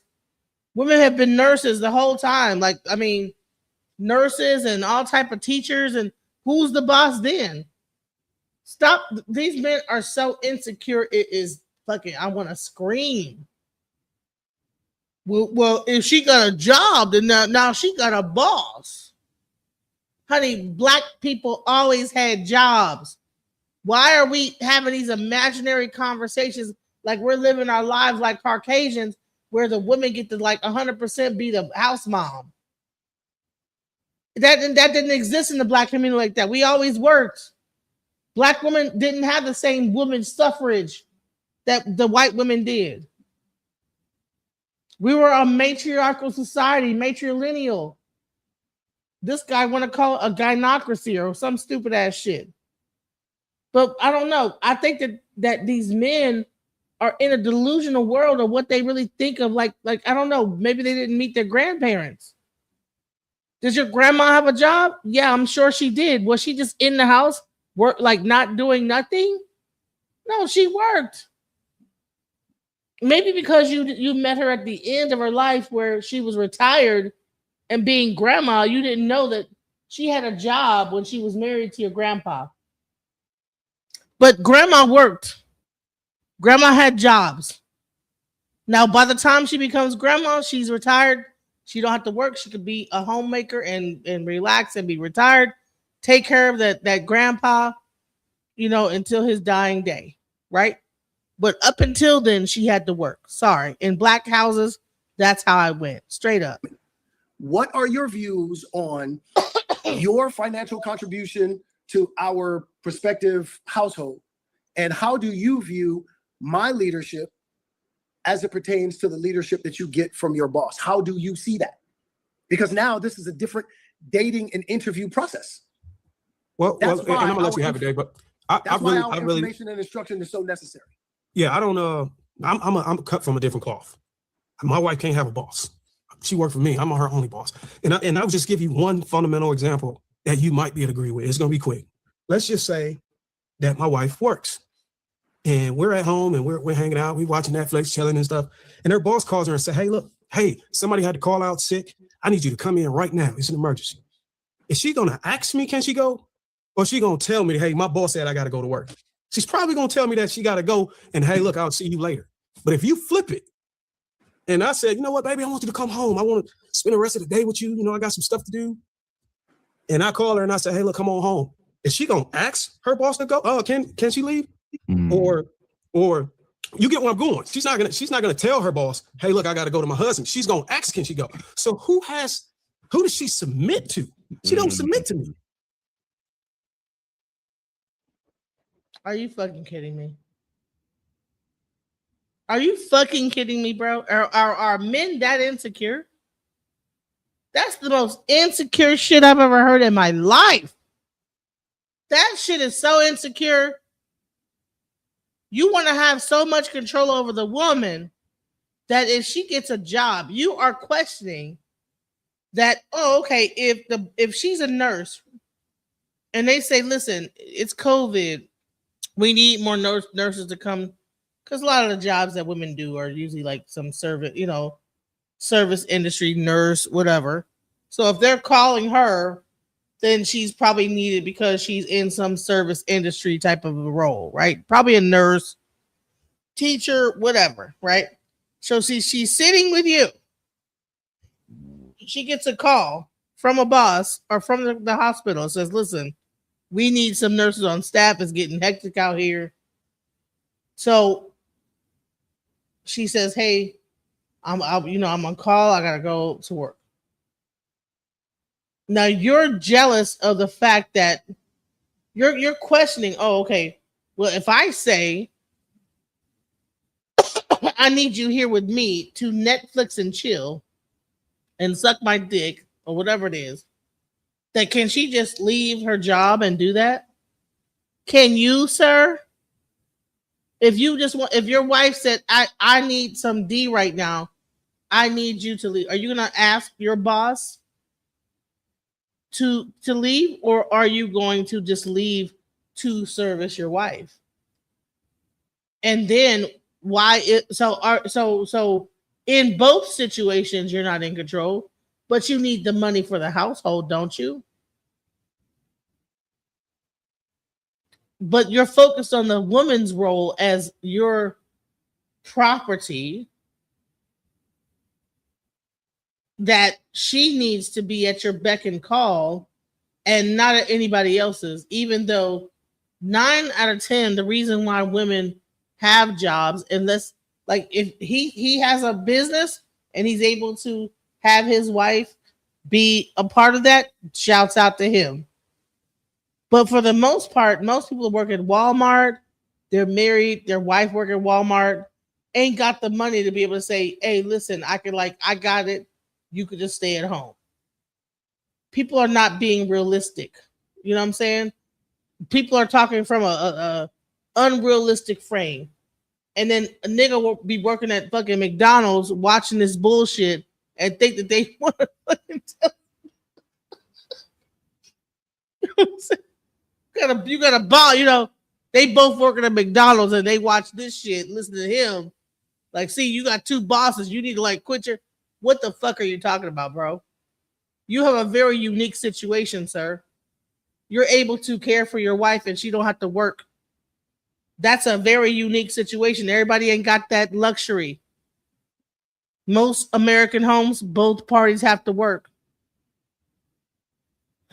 Let's not be delusional here. Well, if she wants, generate. If she wants her check, if she wants her position, this Exactly. is something that the two of you have talked about. Then that answer is obvious. Right. I'm not sure. That's why I'm saying that dynamic wouldn't work for me because I don't want my wife submitting to another man.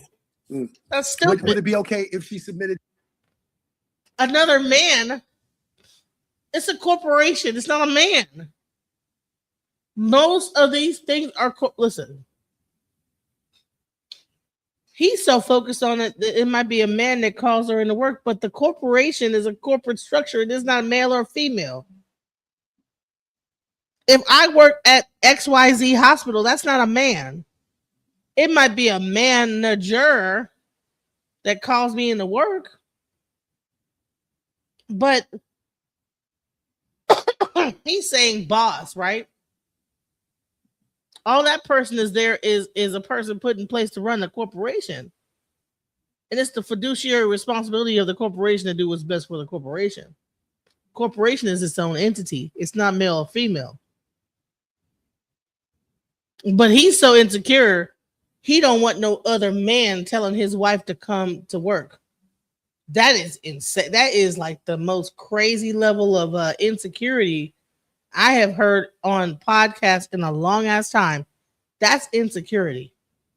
That's that and probably borderline narcissism. Like, what are you talking about? To another woman? Man, woman, regardless. Man, let's go back here. Listen how crazy. She's probably gonna tell me that she gotta go and hey, look, I'll see you later. But if you flip it, look at this. Look at this. Action is so necessary. Yeah, I don't I'm cut from a different cloth. My wife can't have a boss. And he is so She works for proud. me. I'm her only boss. And I'll just give you one fundamental example. He is so fucking proud of this. He couldn't wait to tell this goddamn story. He couldn't wait, honey. I'm the boss. I am somebody. You know what I'm saying? I am somebody. My wife, I'm her boss. You know what I'm saying? She answers to me. She don't got nobody telling her, okay, well, shouts out to you, bro. But why is that like okay, shouts out that you was able to put your business up to a point where you can hire your wife inside the business. She don't have to work. That's beautiful. Everybody ain't got that option. But the whole like thing of like the whole the reason why though. The reason why is a little bit shaky. Like, really? That's a weird ass reason why. That's control issues. Views on your financial contribution to our prospective household, and how do you view my leadership as it pertains to the leadership that you get from your boss? How do you see that? Because now this is a different dating and interview process. And I'm gonna let you have it, Dave. But that's why our information and instruction is so necessary. Yeah, I don't. I'm cut from a different cloth. My wife can't have a boss. She worked for me. I'm her only boss. And I'll just give you one fundamental example that you might be able to agree with. It's gonna be quick. Let's just say that my wife works, and we're at home and we're hanging out. We watching Netflix, chilling and stuff. And her boss calls her and say, "Hey, somebody had to call out sick. I need you to come in right now. It's an emergency." Is she gonna ask me, can she go? Or she gonna tell me, hey, my boss said I gotta go to work? She's probably gonna tell me that she gotta go and hey, look, I'll see you later. But if you flip it, and I said, you know what, baby, I want you to come home. I want to spend the rest of the day with you. You know, I got some stuff to do. And I call her and I say, hey, look, come on home. Is she gonna ask her boss to go? Oh, can she leave? Or you get where I'm going. She's not gonna tell her boss, hey, look, I gotta go to my husband. She's gonna ask, can she go? So who does she submit to? She don't submit to me. Well, if she wants her check, if she wants her position, this is something that the two of you have talked about, then that answer is obvious. Right. I'm not sure. That's why I'm saying that dynamic wouldn't work for me because I don't want my wife submitting to another man. That is would it be okay if she submitted to another woman? Man, woman, regardless. At least you're consistent. You definitely consistent. Dave, That's control, bro. I feel sorry for his wife. God damn. She can't even motherfucking go to a job. He like, no, you can't submit to nobody but me. I'm the last voice you hear at the end of the night to tell you what to do, get to work. You know what I'm saying? What the fuck, bro? She can't even have a job, bro, because she got to hear his voice. Honey, he gonna drive that woman insane. Like, I'm the boss. You submit to me and only me. Bro. 1 second. Dave, I'm gonna let Dave and then Amia go ahead come in. Why is having a job submission? Why is it not just making money? Like, why is it submitted? Like, why is going to it? Oh, because he said, hey, can you come in? They don't tell you to come in. They normally ask you if you can, you know. And she says, well, if will she do the same thing for me and I do the same thing? Will you do the same thing? If she says, well, you're doing this on this panel, where she says, honey, can you come and rub my feet? Will you get up off this panel and say, listen, guys, I gotta go. My wife wants her feet rubbed.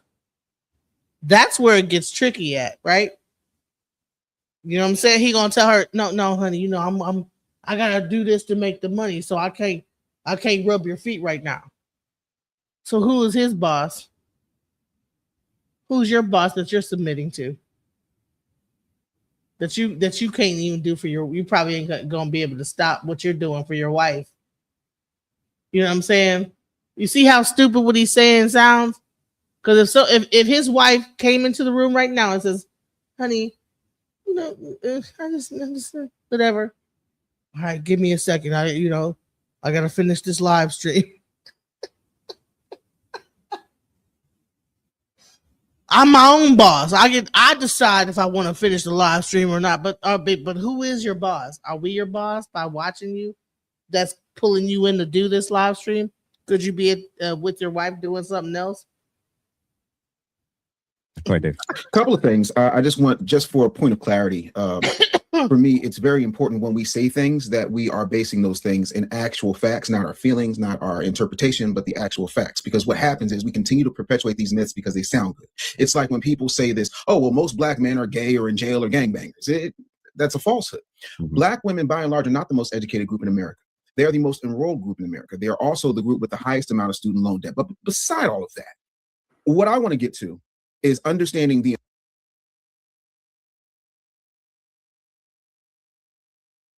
They love to say that. They're not the first to graduate. They're the first to enroll, and also the first with student loan debt. They want to always like try to diminish black women going to college, right? Well, if you enroll in the college, you have to so you're saying they enroll and they dropped out? I mean, do they enroll and go to college? Like, what do you mean if you enroll and do what? Why would I enroll into something? Like, you're saying they enrolled. So are you saying they enrolled and then like after that they de-enrolled, they dropped off? What the fuck are you talking about? They're the most enrolled in college. Wait, hold on. Let's go back to what he just said. This shit is stupid. They're the most enrolled in college, and then they got the highest student loan debt. That just means they didn't have the credit or didn't have enough money to pay for college out of pocket and didn't save up enough money. That don't mean, what the fuck are you talking? Like, what? So who does she submit to? She don't submit to me. Well, if she wants revenue to generate. If she wants her check, if she wants her position, exactly. This is something that the two of you have talked about, then that answer is obvious. Right. I'm not sure. That's why I'm saying that dynamic wouldn't work for me, because I don't want my wife submitting to another man. Oh my God. Would it be okay if she submitted to another woman? Man, woman, regardless. Mm-hmm. You're consistent. You definitely consistent, Dave. One second. I'm gonna let Dave and then Amia go ahead. Go ahead, Dave. Couple of things. I just want, just for a point of clarity, for me, it's very important when we say things that we are basing those things in actual facts, not our feelings, not our interpretation, but the actual facts. Because what happens is we continue to perpetuate. Man, this shit right here, what this nigga with this goddamn lampshade on his head is about to say, is about to irritate the fuck out of me, because I swear to God, they always do this. And he had to. I had to make it just clear. And we have to like break things down with facts. And listen to this stupid. What he about to say? Watch this. Perpetuate these myths because they sound good. It's like when people say this, oh, well, most black men are gay or in jail or gangbangers. That's a falsehood. Black women, by and large, are not the most educated group in America. They are the most enrolled group in America. They are also the group with the highest amount of student loan debt. But Black women are not the black. They say black women are the most educated people in America. Women in America. So that means that we have the most enrolled people in college. So if the majority of women are dropping out and getting married and not going to college, and we are enrolled, what do you say? Are you saying we enrolled in the college and dropped out of college? Or are you saying we enrolled in the college and went to college? But see the thing? See, he just leave it at that. They're not the most educated, they're the most enrolled. So who enrolls and doesn't go to college? Like did they drop? So where's the rest of that sentence at? They're the most enrolled and then they drop out later on, or they're the most enrolled and went to college and then maybe left the freshman year, but they went to college. What is it? See how they want to try to diminish our accomplishments. But they also went into college, though. They got it accepted. So if they enrolled, that means that they were educated enough to get accepted into college and enroll in the college, right? Aside all of that, what I want to get to is understanding the importance of.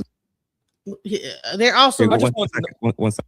They're also the ones with the biggest interpretation, but the actual facts. Because what happens is we continue to perpetuate these myths because they sound good.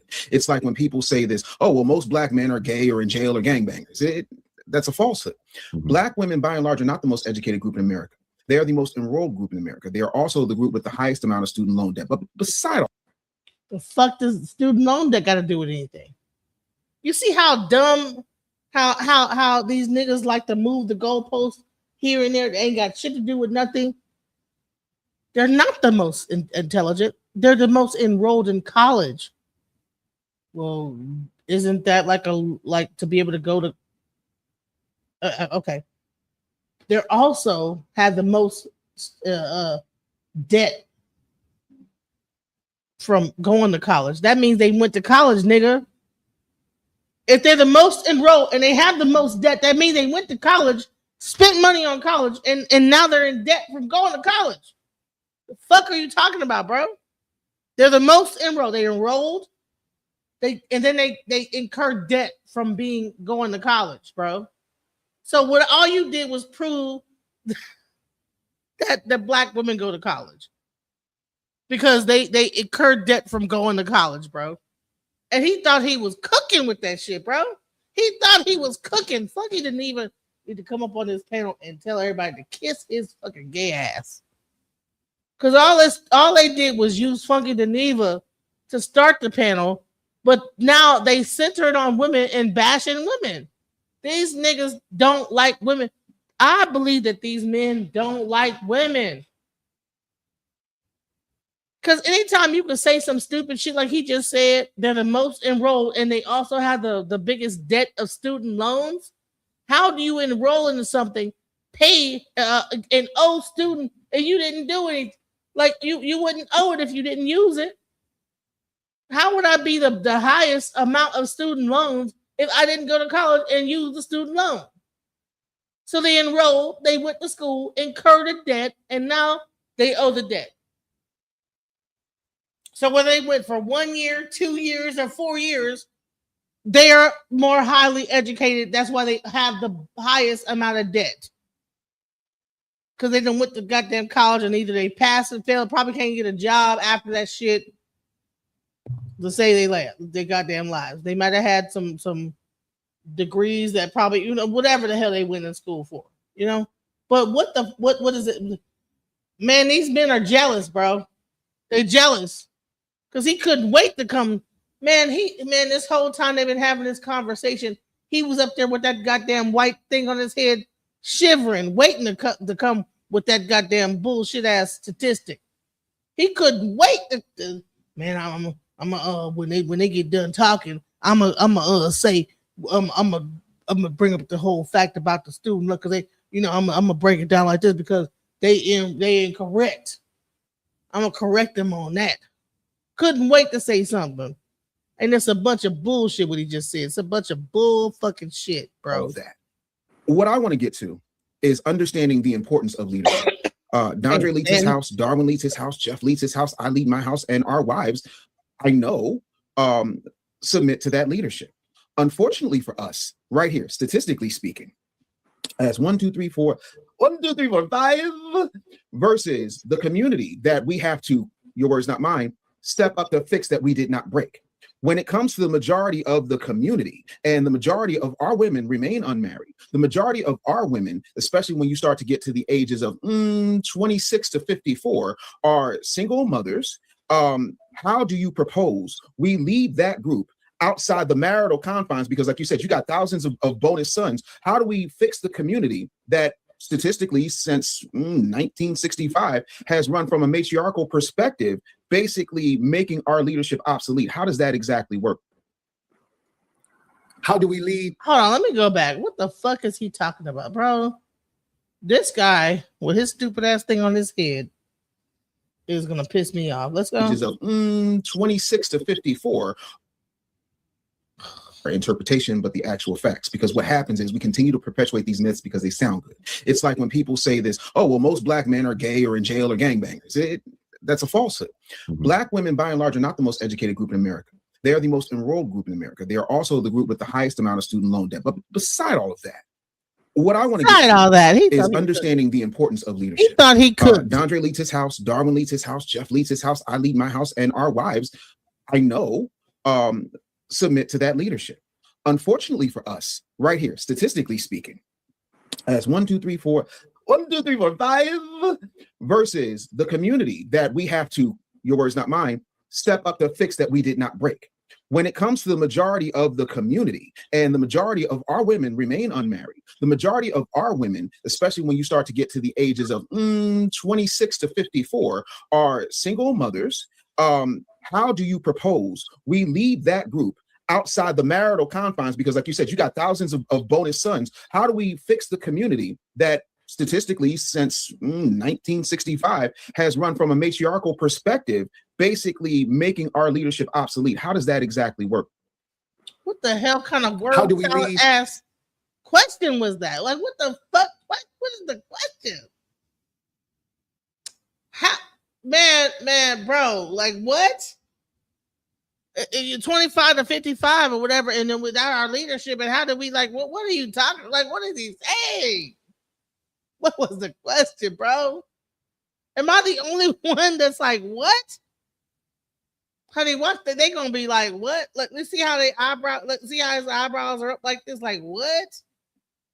He gonna try. He gotta he gotta clarify. What the fuck are you talking about, sir? With the crazy looking hat on with your head? Single women in our community? How do we lead? If the majority of our community, when we're talking about protecting our women from a leadership perspective, and they Man, he didn't listen. His question was so crazy. He gotta reiterate it. He's just saying shit, just word salad, just just rambling. And I think he's really coming up with the question as he goes. That's why it didn't make any goddamn sense. He wanted to make his point about the black woman ain't got no education. She just got student loan debt. And then he tried to make a question as he went.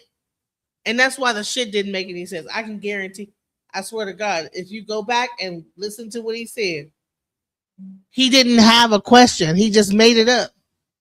And now he's going to try to clarify it because he knows that he just word salad the fucking question together. Man, these people are crazy. Man, listen. Man. Are not Sally Richardson Whitfield, Janae Anderson, so on and so forth. How do we lead women that do not submit to our brass ring? Because you said it's our responsibility as men to fix the community. The biggest leader in our community for the past 6 decades have been black women. The majority of black women between the ages of 26 and 54 are single mothers. whether they have degrees or not, and they tend to fall under what the CIA proposed when it came to feminism. Gloria Steinem, all this has been documented, have created the whole, you don't need a man. You are a woman first, then you're black. How do we then, after 6 decades of indoctrination that we did not create, but we now have to fix, how do we fix that if we're not married to all these women? We're not polygamist. And so I'm trying to understand how you see it, because you've taken on the mantle, and I'm very proud of you for this. I'm trying to figure out how I can assist you in this to fix that part of the community that is not our wives. Stop fucking all them damn bitches. You know what I'm saying? How they get babies? How they become single parents without dick and cum and sperm? If men ain't fucking women, then how they getting pregnant? You asking him what should be done? He's married. You're married. All y'all are married. You asking each other, like you're asking a fucking question that like you I mean, what are you talking about, bro? Get the men to stay with their women. Encourage more marriage. Have more panels talking positively about marriage rather than downing women all the time.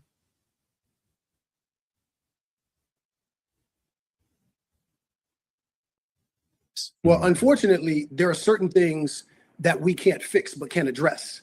The thing that I'm addressing is the child, because the child is impressionable. So when they see bonus uncle come along and I give them the kind of leadership that they buy. And men need to close their damn dicks. It ain't always on the women, all 100%. It's men and women. It's a two-way street. The dick goes in the pussy. All right? So men don't have to push it in, and women don't got to open it up and receive it. Listen, everybody want to make it about women need to do this. Everything is always on the woman. But you the leader, right? I thought you was a leader. You the leader. If you're the leader, you should lead your dick somewhere else. Go jack off somewhere.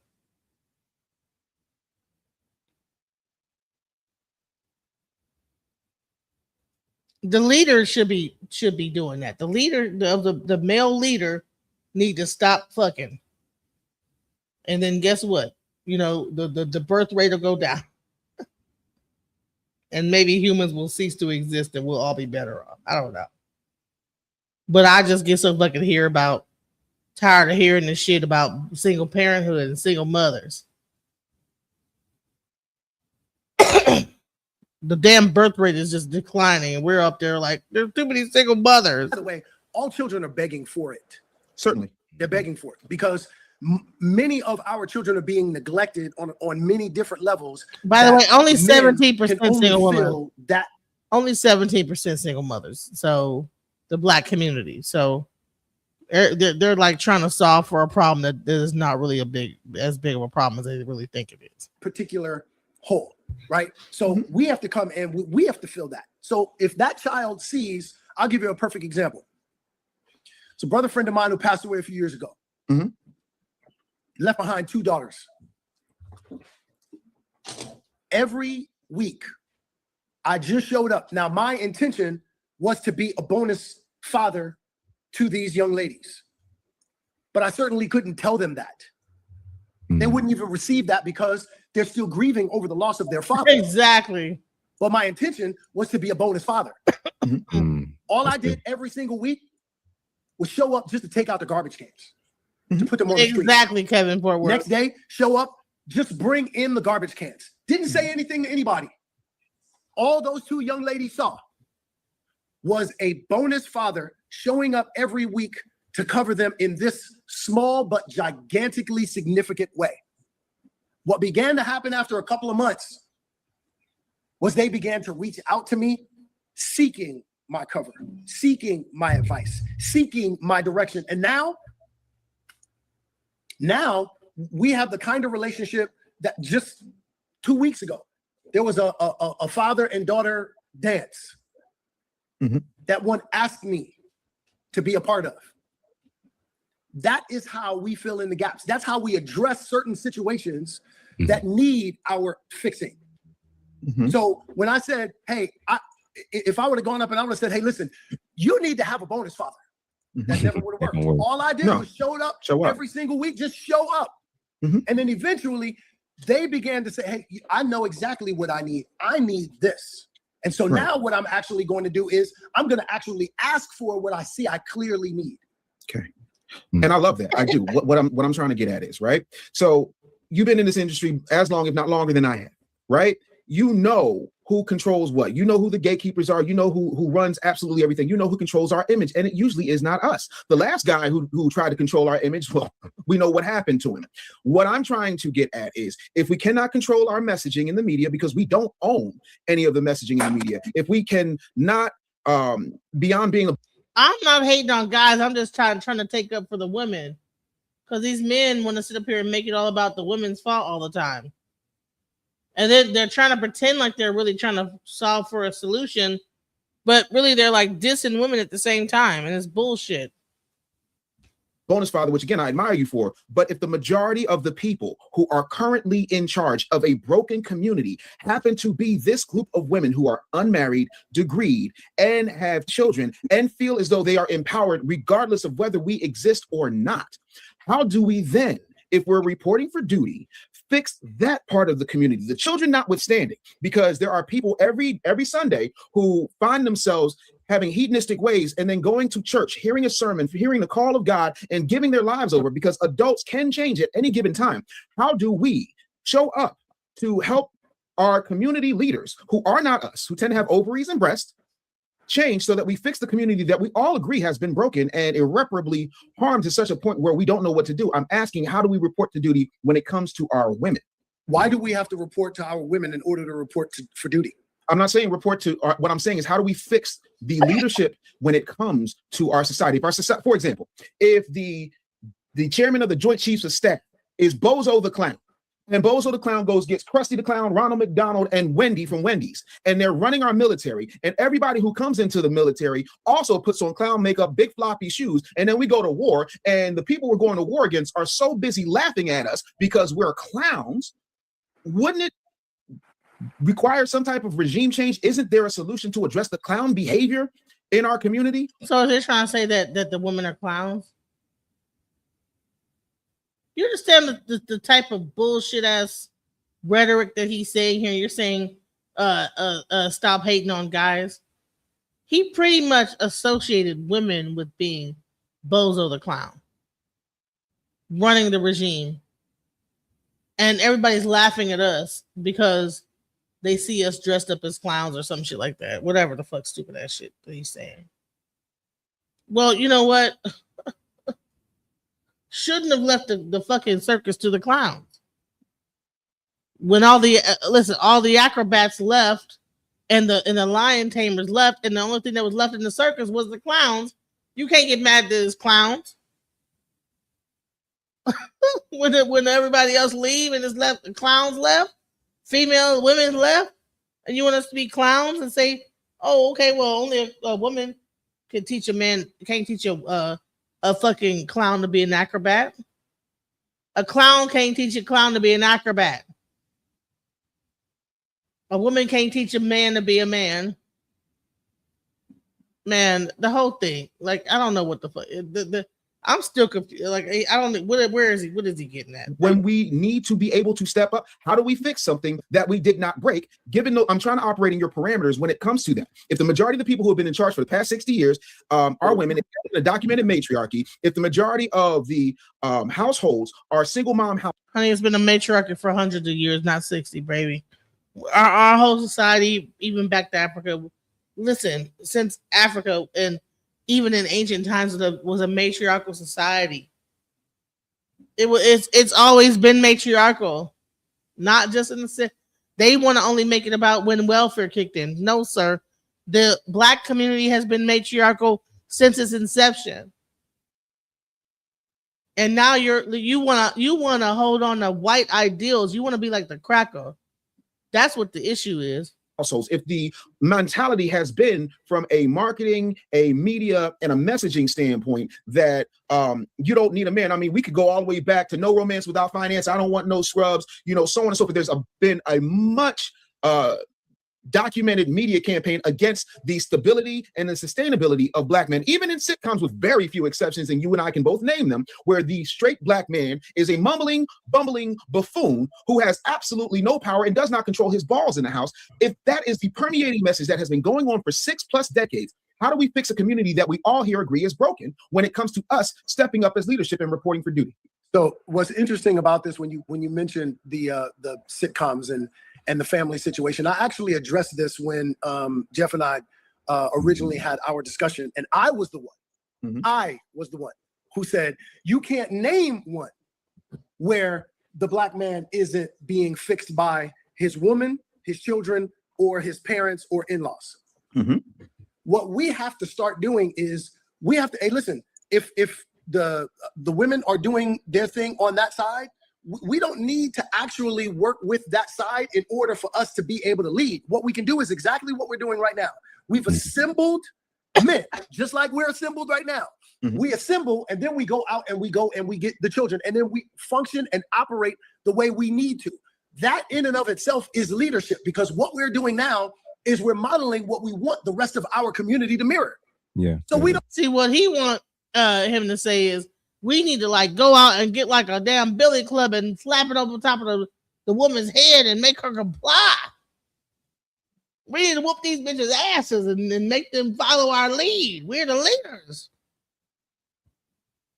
Because what else is the other solution? I mean, what the fuck are you talking about? Like, how do you solve for women that are grown as fuck, raising their children, raising their household, feeding their kids every day, working every day, and you want to come into that and do what? If you're not going to contribute something that's more than what she's doing, then what the fuck point? What are you doing, bro? You're wasting my goddamn time. Can't no man come into my household and tell me what to do if he ain't got like being able to like give more than what I'm already doing. Sorry. Oh, you're a clown and you're raising a bunch of circus. Okay, well, guess what? You know, it is what it is, bro. Well, you need to take some leadership from a man. Okay, well, be a man and show me something worth me following, and I'll follow. But I'm not going to just follow blindly because you say you're a man. They want to be able to say, they want to come with their dick and balls thrown on the table and say, I'm a man. Follow me. Without nothing worth following. Like, and then he's confused. Like, he's trying to ask him, so how do we like go into the community where you got all these women that's got these families, they got houses, they got like the jobs. How do we go into that community and actually make a difference? Y'all talk amongst yourselves and you figure it out. You know what I'm saying? But also y'all need to have a panel with some females up here that can like tell y'all like, nigga, I'm not fixing to let you come into my household and try to tell me what to do and you ain't contribute nothing. And they get mad about the contribution aspect of it. Well, come on now, bro. Listen. Enough of that. That's stop being a punk, a little bitch, bro. Go out there and get it. Come back with it, bro. Straight up. We don't actually need to tell them anything. We don't actually need to have them go, hey, listen, I need you guys to go lockstep in what we're doing. No, what we need to do is we need to assemble ourselves. What we need to do is to make sure that we are in lockstep. Because when we are in lockstep, like as I said at the beginning of this, was our community is dehydrated. And we are dehydrated with the kind of manhood that takes that kind of leadership that allows. All right, so we know I'm fat. So everybody, I'm fat. I'm overweight. Okay, next. The fuck does that got to do with anything? And you're blocked, okay? You're blocked. You ain't got shit to contribute to nothing. You can hear the weight in the voice. No, you're hearing, I have a cold. I've been coughing the whole time. So, do we need a split country in America? Black men were trained by white men. Yes. Yeah, you can join the panel. The link should be at the top. It should be at the top. Just don't be a troll. All right.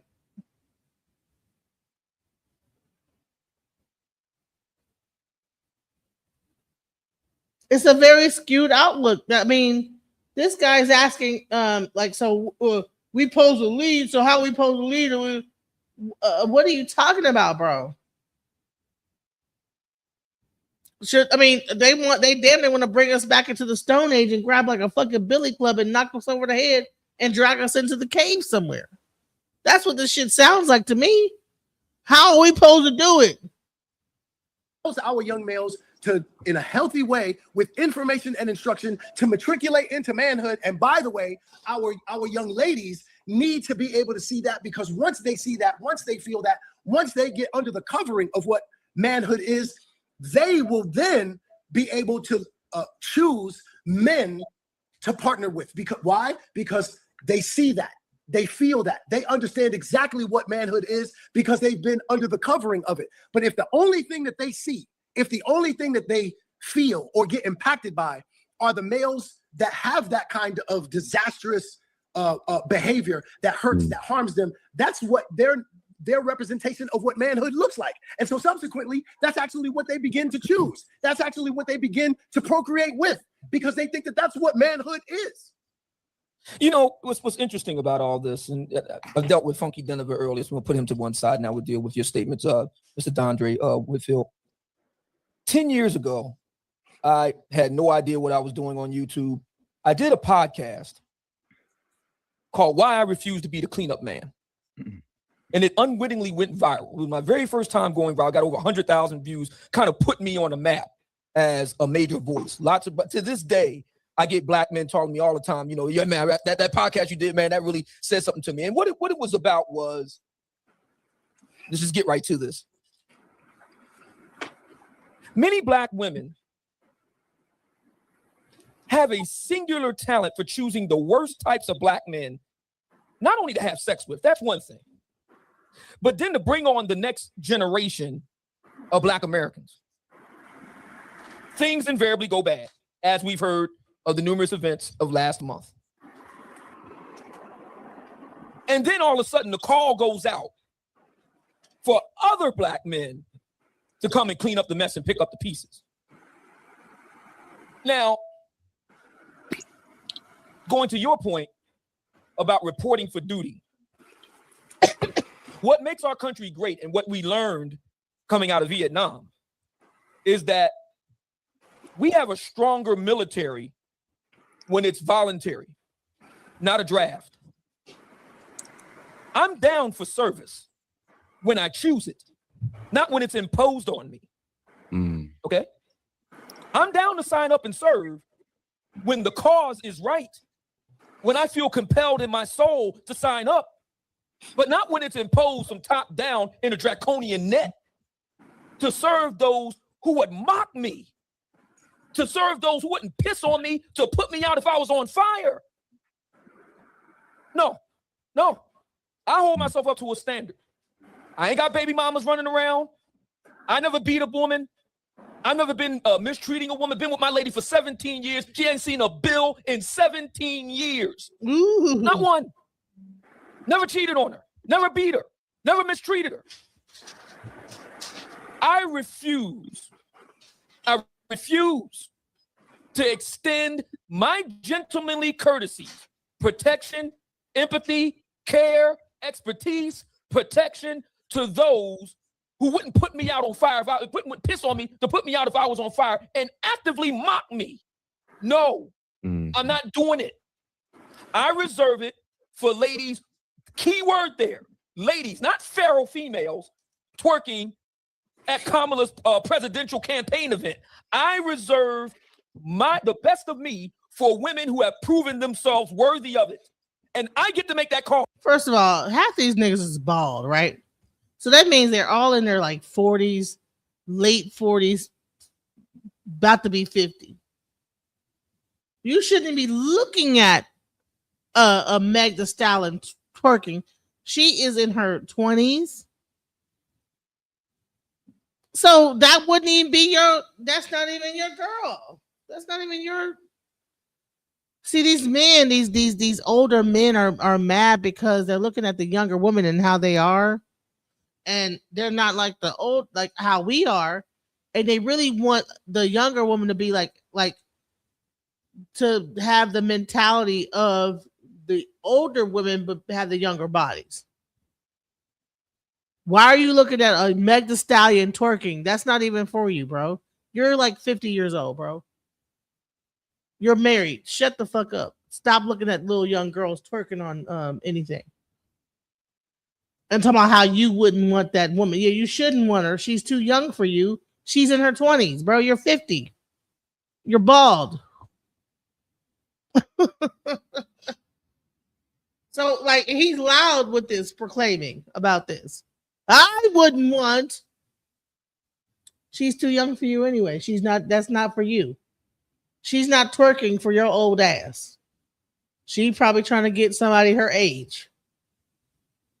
See, a lot of these men be having conversations as if they're still in their 20s and you're in your 50s and late 40s and talking about women that are way younger than you are.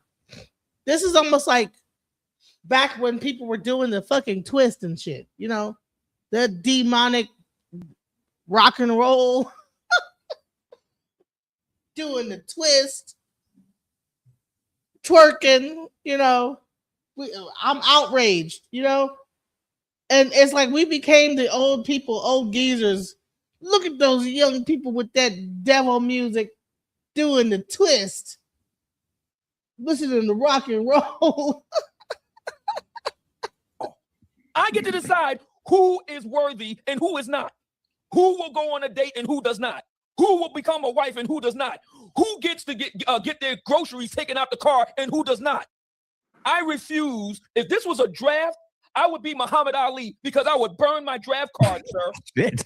Damn, Amir, you coming at it like that? That's where it is. I have no problem with every black man has a right to determine what he will do with his life. I will never knock a brother if he chooses to do what Mr. DeAndre Whitfield is suggesting. That's his choice. But that's the key word, choice. Look, not draconian drafts. Real quick, I want to hear DeAndre's reaction to that because I actually understand it from both sides and it makes sense. If we don't have men that think like DeAndre and actually do things beyond their own households, nothing ever will improve. But if we don't have more men that think like Obsidian and Dave and Darwin to a degree, I could see a scenario where men are getting abused, taken advantage of, doing things, overextending themselves for people who don't appreciate it, don't want it. And the image that I cannot get out of my head right now is outside of what we're doing now, which men and women can watch and, you know, they can join the groups and different things that we all have set up for people.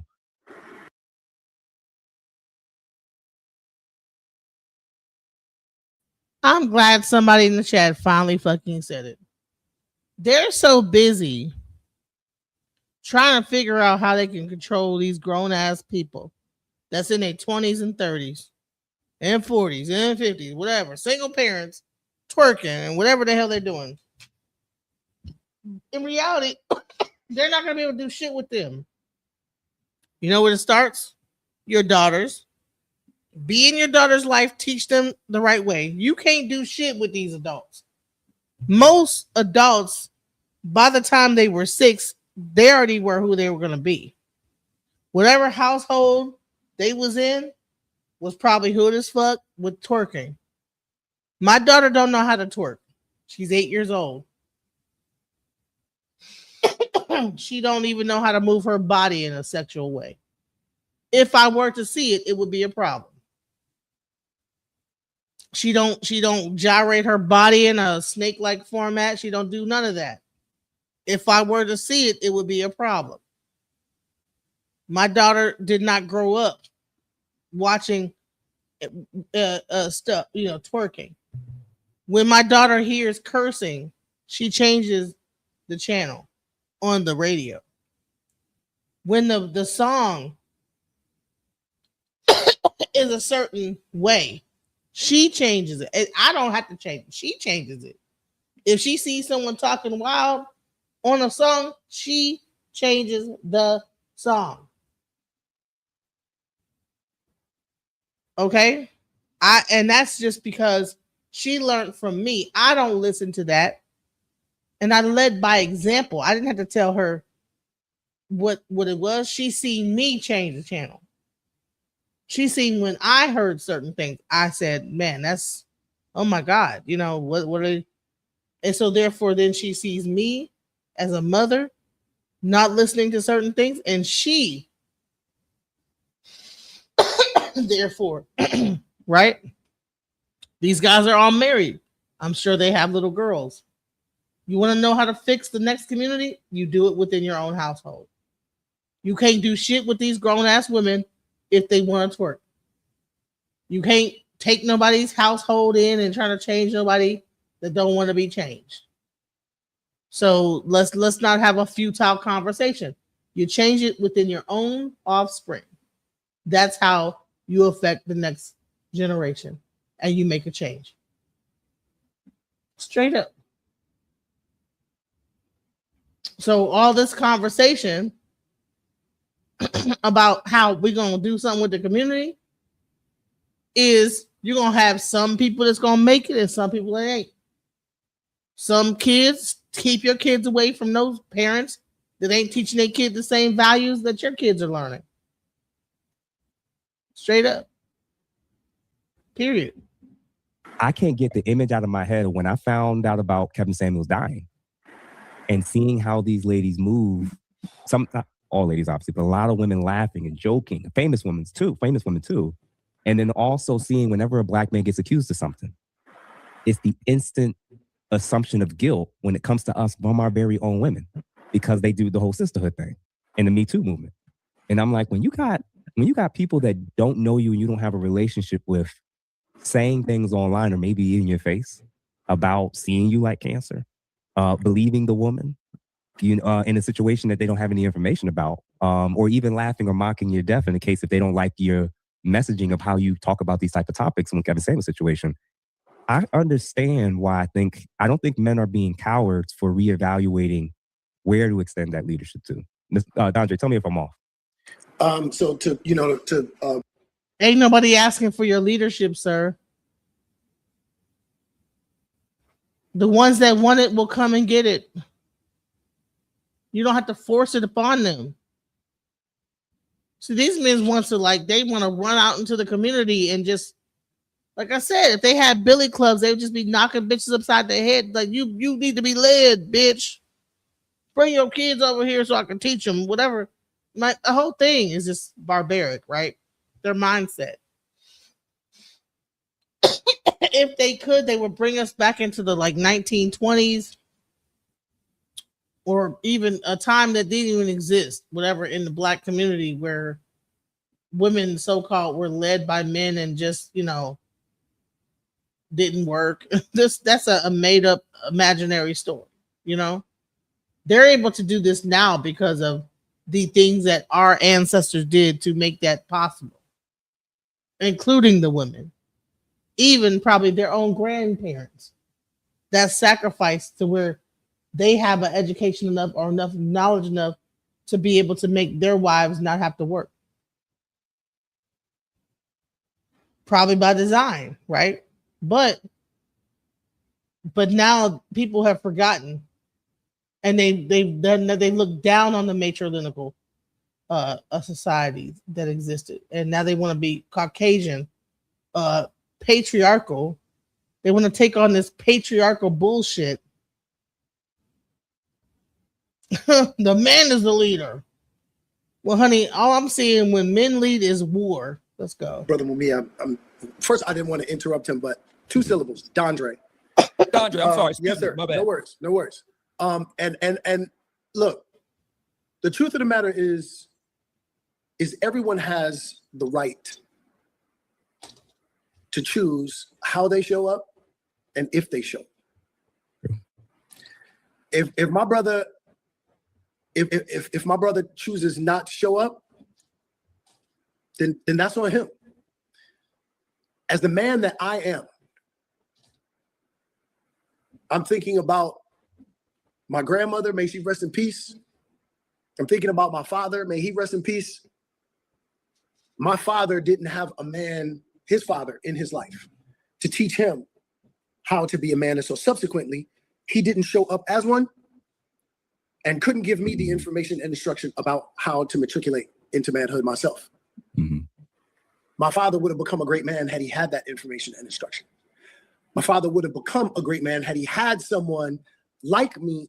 Watch they find some way to turn this around and make this about the woman in his life to help give him that information and instruction. So as far as I'm concerned, men show up to resuscitate and restore our community no matter what. Because as far as I'm concerned, above and beyond everything, that is my divine assignment. Now look, I am not here to get anyone to come outside their own individual lane. Everybody ain't built for this. Everybody ain't built for this. I'm gonna say it one more time. Everybody ain't built for this. If you choose to stay home and not participate, I salute you. This is how I'm built. And the brothers that I know that I'm in lockstep with, that's how we're built. So if you choose not to do that, by all means, do what you need to do. But there are going to be men that show up in order to do what is necessary to help resuscitate and restore our community. And if that's a bad thing, then that's a bad thing as far as you perceive it. But remember, perception is not reality. Somebody said God punished Adam for being a simp. No more needs to be said. This is a very much red pill. These are red pillars because, and then they're over the top with it. Like, oh my God. Hey, Dondre. First of all, I want to give you the flowers on being a man to step up to actually try to do something, try to make a change. I'm 100% with it. And I think your perspective is based off of what you see the problem is. And maybe, you know what I'm saying, you pushing your energy and inserting yourself into the situation to fix it. You know, that's great. But I do recall you saying we as men need to get ourselves together. You need to fix ourselves. Square said, we don't have to collaborate. We don't have to go over there. We don't have to worry about what they're doing. Just like you said, we can come together like this. We can get ourselves together and get the ball rolling. But I think where I kind of lost it, and maybe you can kind of reconnect it for me, as you stated, when we do that, you know, at some point the women, you know, they'll get in line.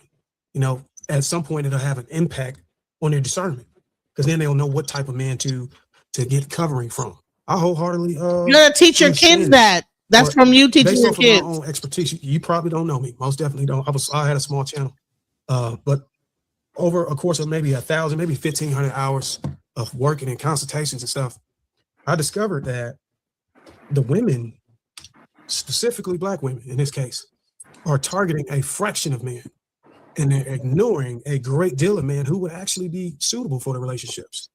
So if I told you that if we got more, listen, are the women targeting the men, or are the men that are very outgoing and talkative and more out there getting the women because they're going out and getting the women because they're used to hunting? If you have a more like a hunter-gatherer type of man that knows how to go out there and be charismatic and get the women, it's not that the women are hunting these type of men, it's the men that are hunting them. It's a certain type of charismatic man that knows how to approach a woman, knows how to talk to her, knows her body, knows all that stuff, and knows how to charm a woman. You can't be talking about like these awkward ass men that don't even know how to talk to women and be like, oh, they're choosing these certain times. Well, maybe you need to like give some classes to the awkward ass men that don't even know how to talk to a woman, but got something to offer. And they gotta go to like to fucking Brazil because they don't even know how to approach a woman. Maybe that's what you need to do. But you can't get mad at the women because these are the men that are approaching them and engaging them sexually. And saying that these women are like they're picking out, they're hunting. Women don't hunt. Come on now. more men together, good men that are capable of being leaders. If there's good men that are capable of being leadership and they ain't got no damn game and how to get women, the fuck are you talking about, bro? That's where you get all the passport bros at. They don't know how to approach a woman the right way and get the result, and they got to go over to overseas where it's easier, where they just flash $10 and they get whatever they want. Because it's not even about conversation. The people can't even speak the same language, so they just show some money and they get what they want. So they're awkward. They don't even know how to communicate and even approach a woman. Let's be real. There's a lot of neurodivergent people out here. Families. And there were the fraction of men that are bad, you know what I'm saying? They probably got the charisma, they probably hit the genetic lottery, but they don't have the charisma. That's why they can't get the woman. They don't have the charisma. Maybe it should be a charisma school. Tariq Nasheed was teaching them how to be a Mac or whatever. Popular by, the taboo. I would say that women would that fraction would shrink, but the women would still target them. I have not figured out in my line of work how to undo that. I don't know. I wouldn't call it hypergamy because it wasn't a status thing. It's just that these guys have the charisma, they have the charm. Then you got a group of men that are good men. They're just socially awkward. They might not have the height, they might not, it might be out of touch in other things, but they're good men. The women, they're just not going to go for those guys. So I don't think it'll have the significant impact on the discernment as you think, but I'm willing to have the conversation to figure out. Honey, and a woman with 3 kids probably don't think you're a prize either. A woman with 1 kid probably don't think you're a prize. Like, what difference do it make what you think about what the woman is a prize or not? There's no such thing as a prize. That's where y'all get all this shit is from Kevin Samuels' textbook. Why is somebody gonna be a prize? We're not fucking racehorses. We're not donkeys. We're not dogs, prize like animal. That's slave talk. A prize. Think about this. A prize? What is a prize? Go look it up online. We're not animals. We're not fucking prize horses that are about to go off to the fucking races. I don't think a woman with 3 kids is a prize. Okay, well, who? I don't know. I don't know who. I don't think that you're a prize. What makes you a prize? If you were a prize, you wouldn't even be thinking about with 3 kids with a woman, whatever it was. But anyway, you'd be married, and you wouldn't have enough time to get on here and say that shit. So, anyways, let's go. How we can connect it. Yeah, it's so interesting. When I grew up in Brooklyn, what was taught to me about what manhood was actually the metrics of masculinity and not necessarily the metrics of manhood. But it was presented as the metrics. Oh, okay. So you have 3 kids. All right. So by 3 different women. So what you did was you spread your kids out over 3 different women. Or did one woman have all 3 of your kids and she's not a prize? Because you just said, I don't think a woman with 3 kids is a prize, but you said you had 3 kids. You're not a prize, so you have 3 kids. So there you go. Men need to shut the fuck up and stop of manhood. And that was the 3 P's. Paper, pecs, and penis. So we were taught, how much money do you make? How much paper do you get? Pecs. How strong are you? Can you fight? Penis. All right, so you just had one woman have 3 kids. You just said that I don't think a woman with 3 kids is a prize. So you're talking about your own child's mother. Shut the fuck up, bro. How many women have you slept with? Those were presented as the metrics of manhood, and really, they amounted to the metrics of masculinity. Now, can masculinity be a part of manhood? Well, we all know the answer to that question. Absolutely. But the metrics of those things, which really amount to the metrics of masculinity, have not only been presented to us, they've also been presented to many of the women in our community. So subsequently, they have learned that those are the metrics to manhood also. And subsequently, they begin choosing guys who are drenched. Well, I'm going to tell you what men tell us. You should have chose better. That's your fault. In those 3 areas.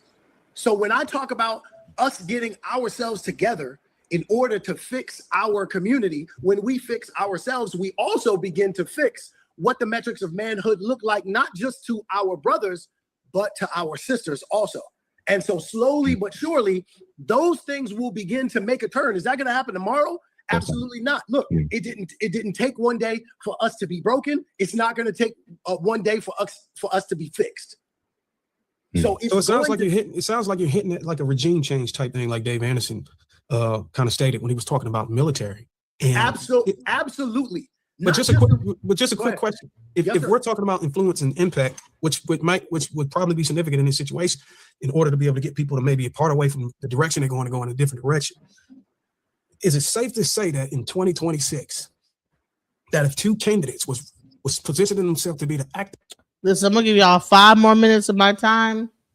If you want me to go a little longer, hit me with a super chat, but I'm gonna do 5 more minutes of this bullshit and I'm gonna wrap it up because it's really not going anywhere. They're really trying to pay. They're trying to talk to this guy who was an actor, who's well known, was on Bill Cosby, and they got some of their best red pillars to get up here and try to change his mind and to bring him on there, to bring him into the red pill circle jerk that they're trying to have here, and he's saying, hey, I love my wife, I want to do things for the community, you know what I'm saying? And they're trying to figure out how to penetrate his mind to be something other than what he's saying, and it's crazy to me. They're really trying to keep directing all these questions at him, and it's stupid to me. We need to start taking the aim. Actually living a living example, speaking from integrity, and showcasing ways that we can be straight Black man and not be a cancer. So, and just to try to reel it back into the original topic, finding the original topic. They done been on this bitch for almost 2 hours, and they're just now getting to the original topic after 2 hours of just rambling about bullshit, hating women, and you can see that come on now, bro. You can see they don't like women. It'd be an unpopular take. But I think our people is desperate to figure out the problem, and we can't figure it out. So we have to try to assign it to a villain. We have to pick a villain, and I think the best villain is the Black man. Yeah. And I think somebody said earlier, you can get canceled for making a villain anybody within the LGBT. How dare you? So the only safe route is the Black man. And what it does is it absolves anybody who has shared responsibility whenever the cancerous behavior began to develop. Because there had to be a timeline on how this blossomed into something that became destructive.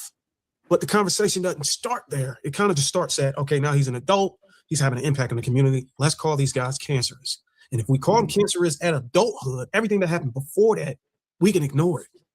And again, I think it's unfair. And there's no point of just circling back to right. You saw your dad whooping your mom's ass, and then you whooped your wife's ass.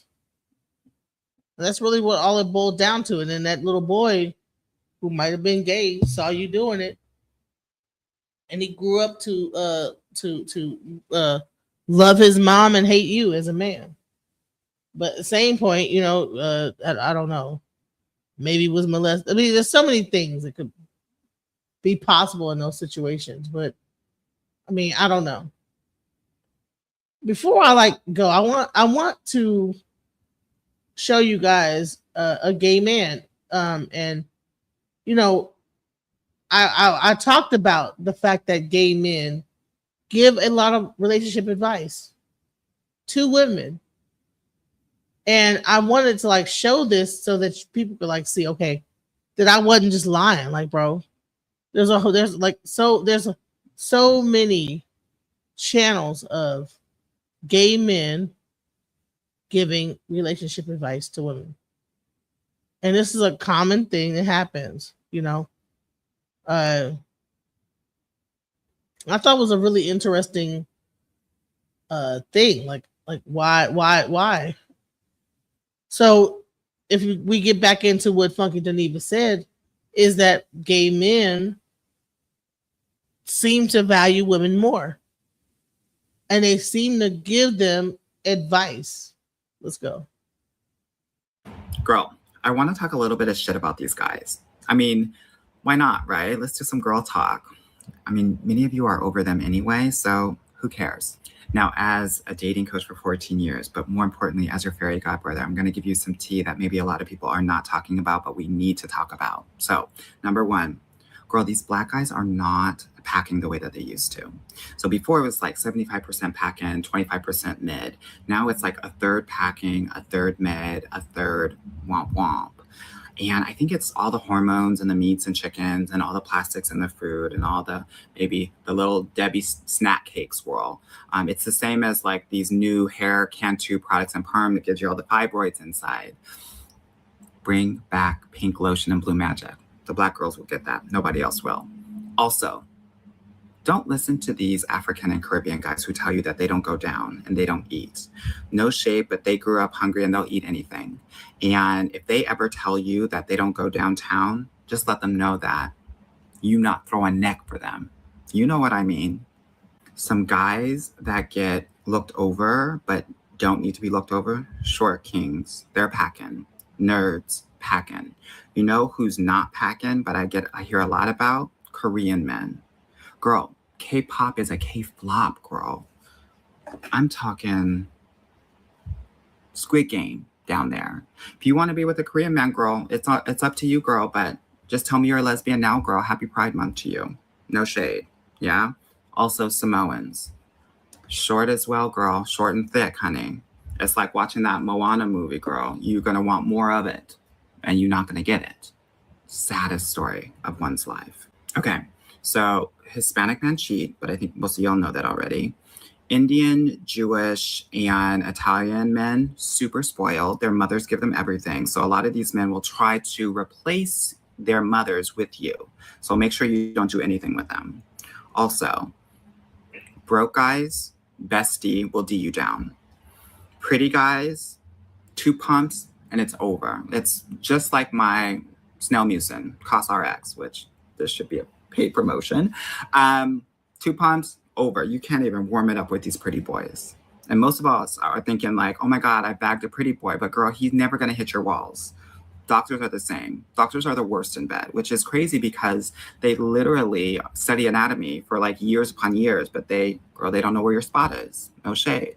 Finally, kinky, Japanese, Germans, Italians. Anyone that was part of the axis of evil in World War II, girl, that's where their kinkiness came in. So no shade, girl, but they're gonna kink you out. So beware of that. Now, in the comments, let's talk shit. Tell me what your experiences have been because knowledge is power. And I want all of y'all to be as knowledgeable as possible. Did y'all know that this was even happening? Did men even know that this is the conversation that we be having with these gay men? Be breaking y'all whole program down, bro.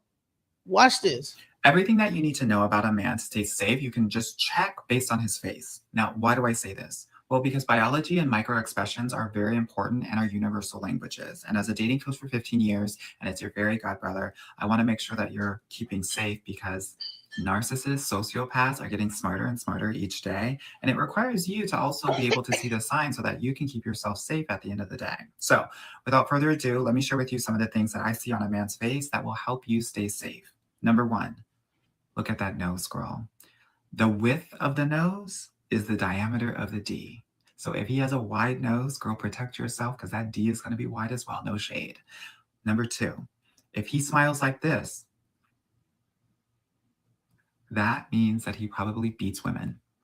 It is what they call a wife beater smile, and it's a dangerous one. It's like a wolf that's snarling, that's showing his teeth. I want you to think about it like that, okay? The smirk.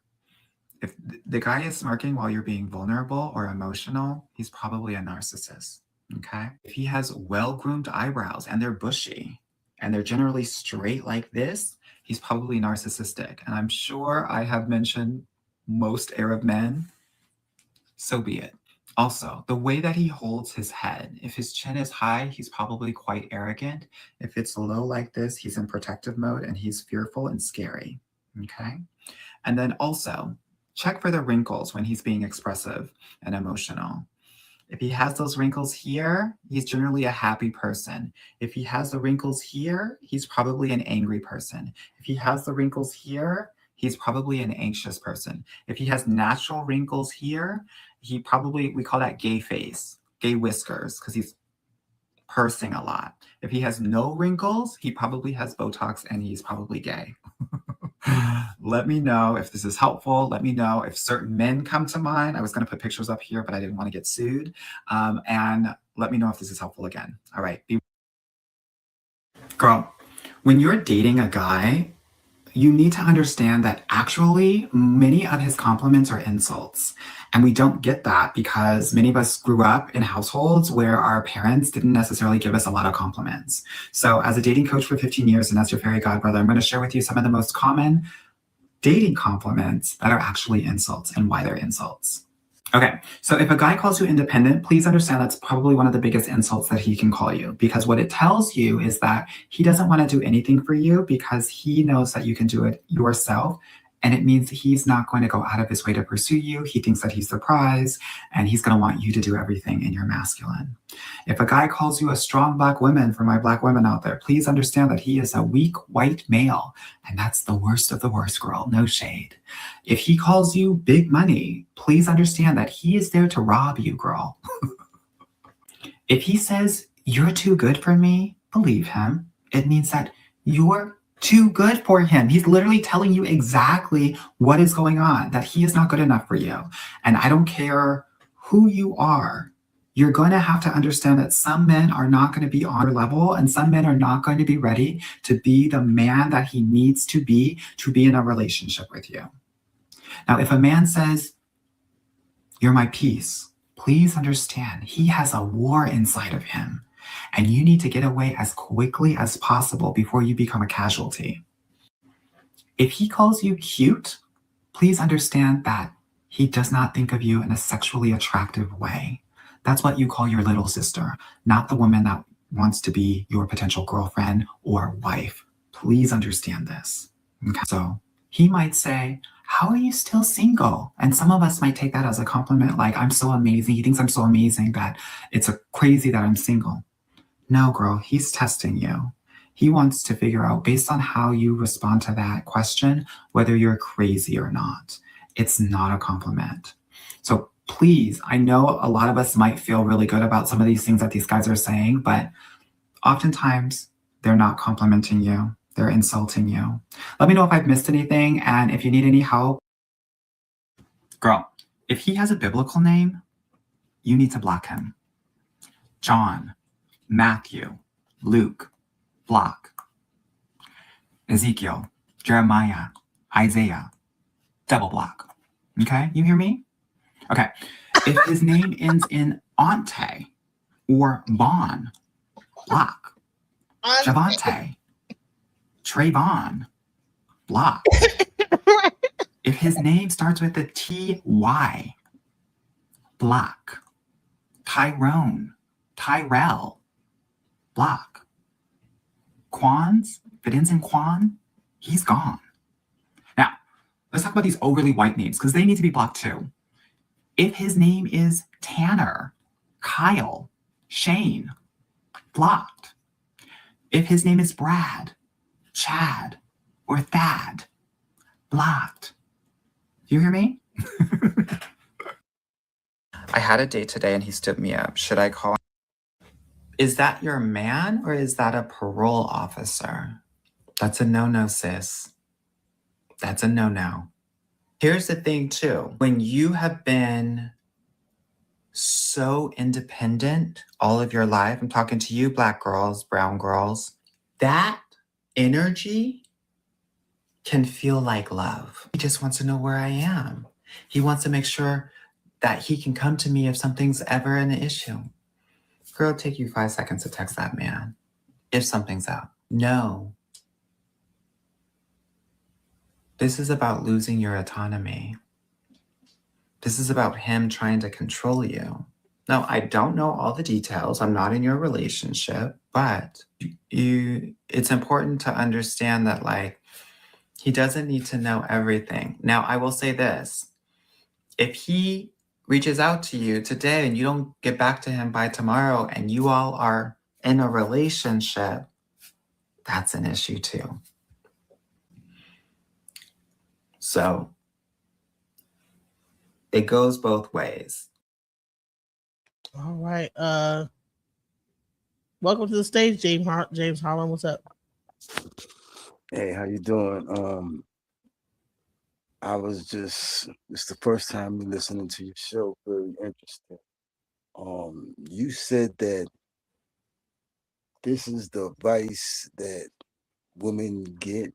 When you say women get, or women in general get from He has a specific channel that, listen, this guy, how many followers is he? Let me just see. He has like over 92.5 thousand subscribers on just YouTube, and then on Instagram it's like 100, and then TikTok even more. People listen to this guy. I mean, Yes. he's entertaining. He's using a lot of generalizations. And for a black woman in particular to just take his word on a lot of things, like for instance, my name is James, so my shit would get blocked by you know, and I'm good people, you know what I'm saying? Well, you got that biblical name, block, so yeah. I mean, What do you think? What do you think is happening there? What do you think it is? I mean, he's a faggot. What the fuck can we say? Oh, don't say the word. Don't say that word. That's not a good word. Let's say other words. Well, listen. That's the error. That's why I gets blocked, because I'm gonna tell it just like it is to a nigga like that. You know what I'm saying? And that's basically what he was saying. People of my ilk, I would say it like that. We already know. No. And why a woman marrying somebody who they know is a punk? Now, can I say punk? Yeah, they said that. I mean, this dude wants. But now he is very much gay. He's not. No one's marrying him. You know what I'm saying? I mean, the topic, I believe, is are they going to be more loyal to? How could they be loyal when they're chasing dudes? What? That don't even make no sense. I think that's the thing. By giving them advice, by being like centered on them, like talking to them. I just showed you a whole panel, for the whole 3 hours. Yeah, I came in late. That was talking negatively about women, but when you see the gay men talking to women, they are trying to tell them, okay, look out for this, look out for that.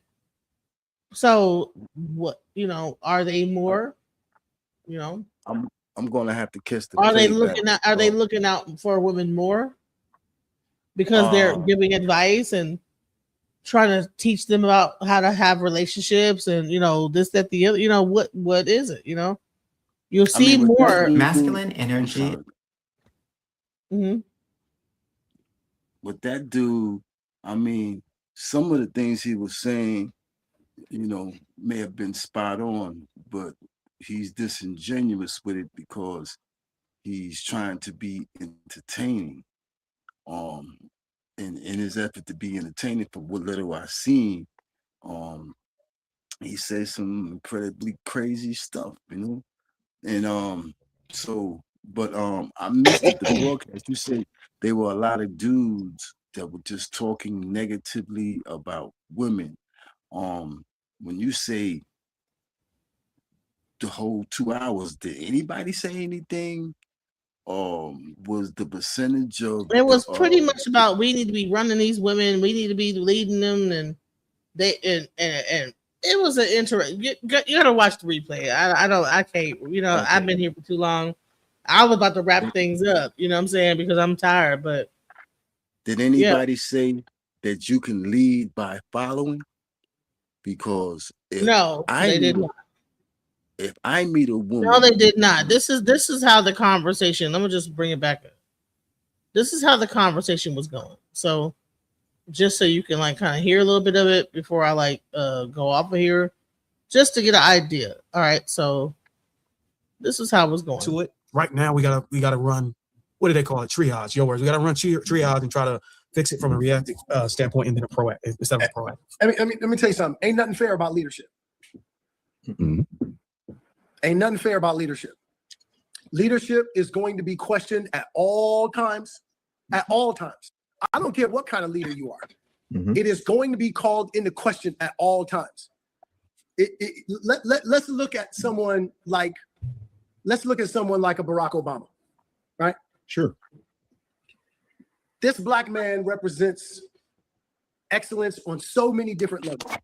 It's actually funny. You can't find 10 people that will be in agreement about him being a spectacular leader. You can't find it. You're going to find 2, 3, 4 people out of 10 that's going to tell you how he was an awful president, how he didn't do enough for black people, he didn't do enough for white people, he didn't do enough for that, he should have been this, he should have been that, this man is exemplary on so many different levels, and yet he has been under fire on so many different levels about so many different things. There is nothing fair about leadership. So as a black man, this is what we have to really condition ourselves about. When you step up into leadership, you are going to catch strays all day, every day. Not just from people outside your house. There are going to be times where you catch them from people inside your home, inside your family, inside your community. If you listen, there is nothing fair about leadership. That's why ain't everybody fit to be a man. Because all day, every day, you are going to catch strays. Everybody ain't built for this, bro. Everybody You know what? ain't built for this, My fear is that at some point in time, and I might not even be here no more, but we're gonna fix this shit. Yes, sir. My fear is if black men are the only ones that can fix it. My fear is that when we do fix it, they're not gonna even give us the credit for it. Hey, you know what? Let me tell you something. That's a good one. Hey, let me tell you something. Don't you might be you might be right, my bro. You might be right. You might be right, my bro. Watch this. Every day, as a man, as a black man, I just do what I know is necessary. Not because I'm waiting for somebody to listen. Let me tell you something. I'm sorry. Who is they? The women. If the black men step up and fix it, they are not going to give us the credit for it. Who are they? The white man? The white woman? They're clearly talking about the black woman is not going to give them the credit for fixing the situation in the black community. You understand how defeatist and ridiculous and all these men are married. That's what's stupid about this whole thing. And I'm gonna prove this point to you. If you try to make a reservation for Mother's Day in 2026, you call any restaurant, they'll be like, my bro, you trying to make a reservation for 2026? You should have done that in 2025 for 2026. Yep. Try to make a reservation for Father's Day at any restaurant. You could make it the same day. They'll be like, oh yeah, no problem. How many in your party? 26. Oh, don't worry about it. We can accommodate you. Yeah. You know, it's interesting that Hold it's on, interesting. hold on, Yeah. hold on, hold on. The contribution of the black man is so underestimated and underappreciated. It is ridiculous, but it actually comes with this job. It actually comes with this job. Like I said, nothing fair about leadership. And again, if we are the leaders that we say we are, and we know we are, that's what comes with this, bro.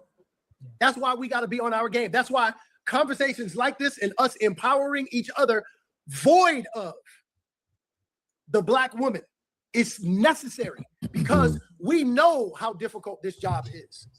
That's why we need each other.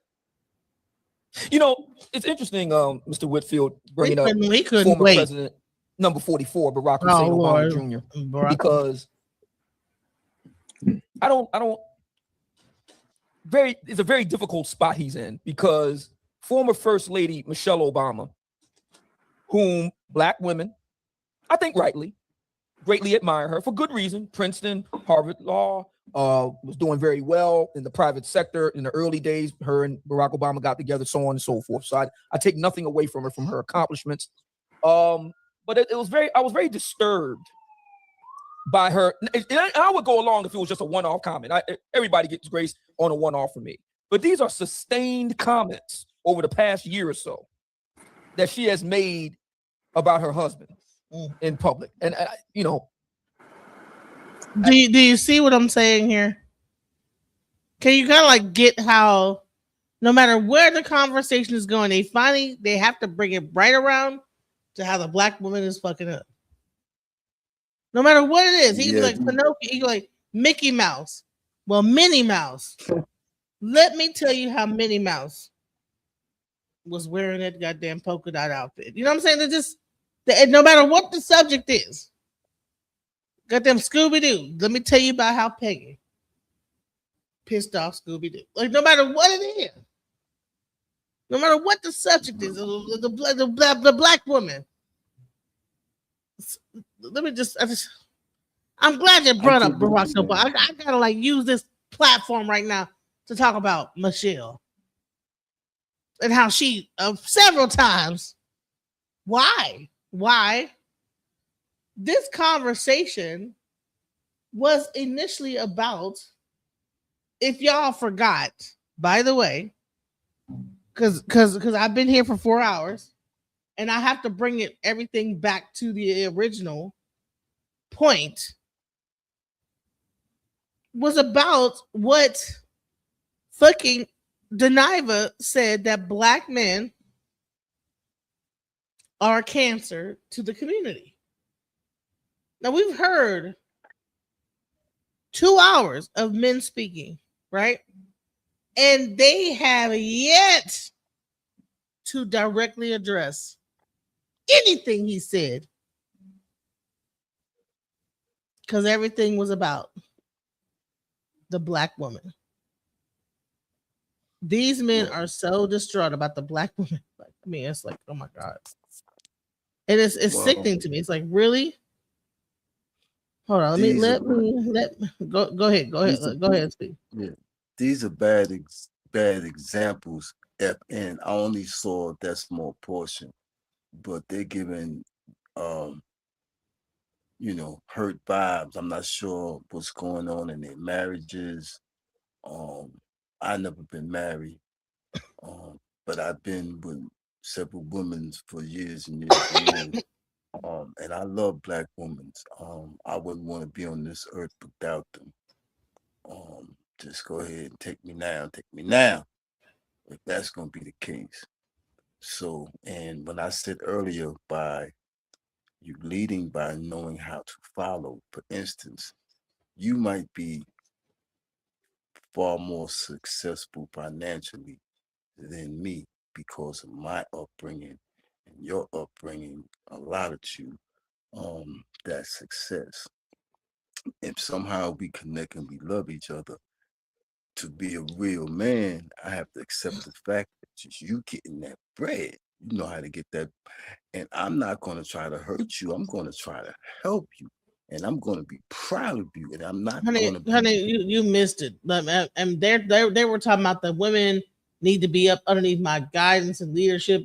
If they have a boss, then that boss is overriding you as a man. So your woman needs to be, you need to be the boss. And then the woman needs to work underneath you so that the boss can't be telling her to go to work. And, I mean, you missed that whole part. But traditionally... I want to finish off. And hold on. I know you're probably going to go. We've always worked. Women have always worked, right? Right. In our community. Absolutely. So this is like some programming, I think, from the white man of like, this housewife thing. And I'm sure he probably has a white wife. A lot of these Black men be having white wives that they like be having them like, living it up. And it's a whole nother, what I'm saying? They be in love with these and let them, and yeah, because the white woman is not going to allow them to, like, you know. Let me just be quiet. Go ahead. It really bothered me because of Barack Obama's sterling character. We could debate his political views and so on and so forth. No, his character as a man is above reproach. No scandals, no untoward behavior. They even called him in the White House no drama Obama. That sort of thing. I mean, he's second only to Jimmy Carter in terms of being a good man, right?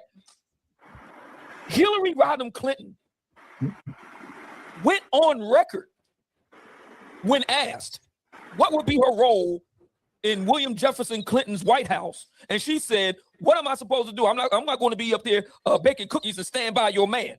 Then turned around when it became known that her husband was in a number of trysts with a number of women, one in particular, Miss Jennifer Flowers, and she ended up sitting right next to her man on 60 Minutes.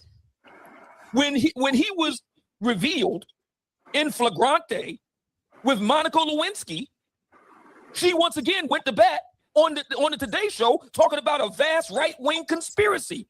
Hillary Rodham Clinton repeatedly stood by her man, even though everybody knew William Jefferson Clinton was grabbing them by the fill in the blank. But we have Miss Michelle Obama saying on record that there were years, not 1 year or 1 day or a weekend. We all had an argument with our significant other. We understand that. She said years, plural, where she didn't like Barack Obama. That threw me for a loop. Now, my thinking is this. If black women, in this case, former First Lady Michelle Obama, cannot get behind a man like Barack Hussein Obama Jr., first ever president of the Harvard Law Review, Harvard Law School, Columbia undergrad, Nobel Peace Prize winner, President of the United States and leader of the free world twice. If you can't get behind a man like that, well, God damn it, who can you get behind? Who? He's the best of us. If he can't get a woman to get on code, who can do it? Who?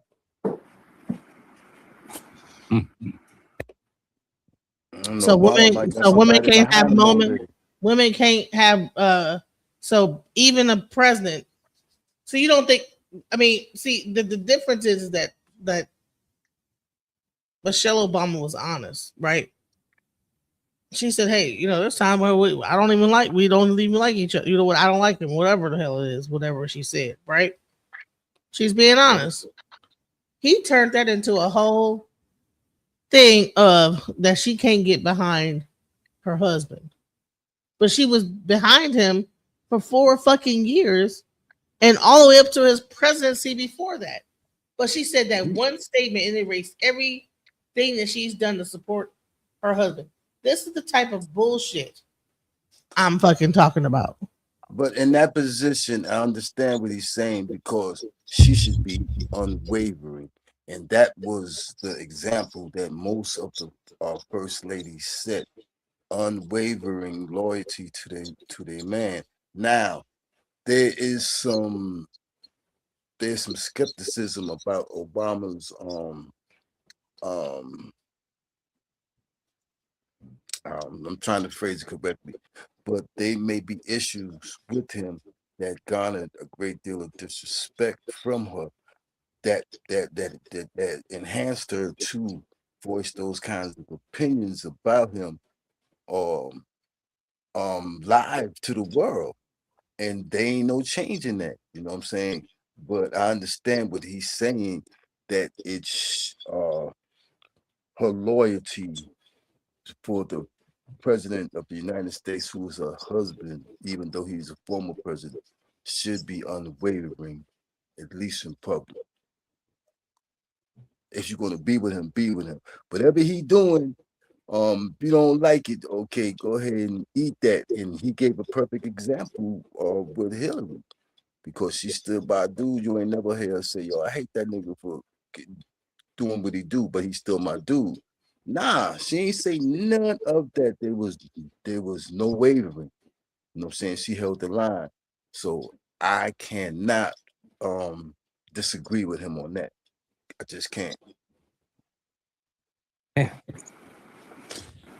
Man, that I don't even know I the mean- answer for that question. I do think that it's a combo of the woman that you have, the season that you're in, and who you're willing to be in that season.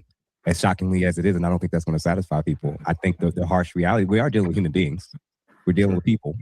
And, you know, none of us are looking for perfection in ourselves, let alone the women that we're trying to do life with when it comes to us getting along and, you know, being allowed to lead and them knowing how to follow and everything. So I will acknowledge that I was definitely bothered with what you said and seeing that as well. And I never even thought about that as a symbol of kind of this whole discussion. But I'm not going to get away from the very, very beginning with what's the guy's name? Funky Dineva. And thinking about acknowledging that just because I wasn't a big fan of how he framed black men doesn't mean that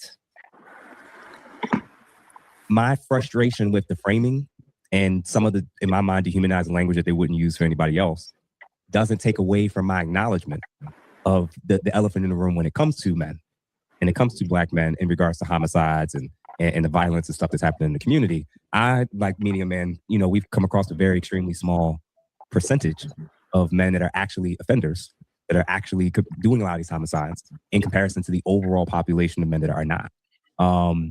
But so let's what I'm gonna do is we're gonna have to like table this and like carry it on another time, because I mean I have been doing this for hours and whew, I'm tired. But I'm sorry I let can't.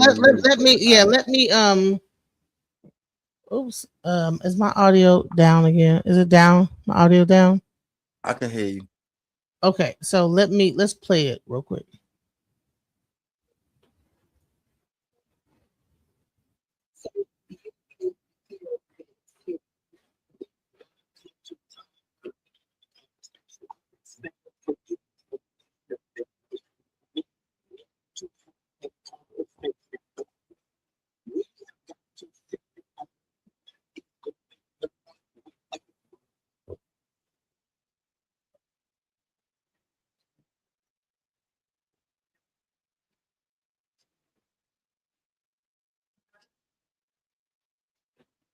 The audio is very choppy and inaudible.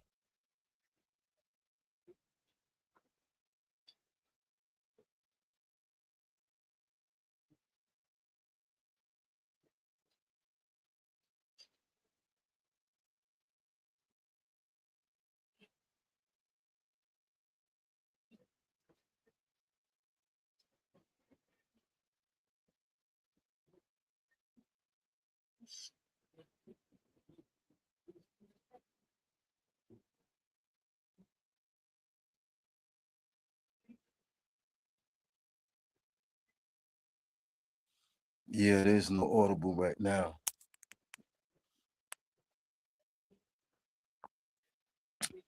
But I must say, black men, we do love our women.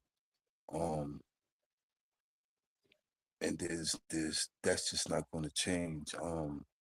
I can't say what degree a gay man will love you. But regular straight brothers, we're gonna love you. You know what I'm saying? And there are many brothers with many issues, but they're gonna love you nonetheless.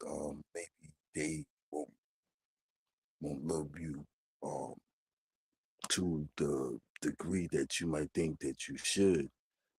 But if they truly love you, maybe they can grow into you.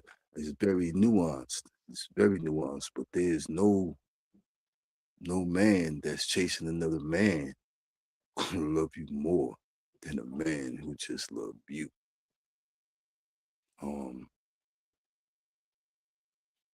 I can't even imagine being with a woman who thinks that would be a better fit for them, someone who's feminine.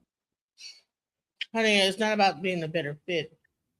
What I'm saying is that the loyalty. So, but listen, go ahead and watch the replay. I'm gonna probably reconvene this conversation tomorrow. I'm tired, y'all. You have a great night. Much and love. Listen, I gotta get some rest. I'm tired. I subscribe, so I'll hopefully be talking with you again.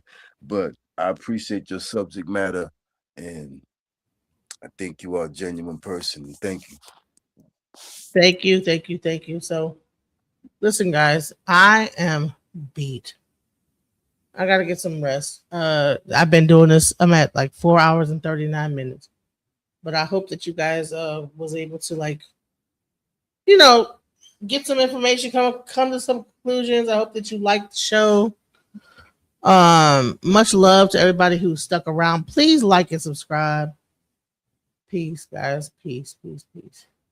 Just when I thought I couldn't find my way out, yeah, I searched the God in me to find my way out. I know it can seem way out, but the Creator flows to and through me from way out. I'm talking way out, yeah, yeah, yeah. See, if you believe in the God in you, it's a better place. Creating the force and the power to live a better life. Just know that love and joy and peace is one in all of the same space. That you were chosen just like God.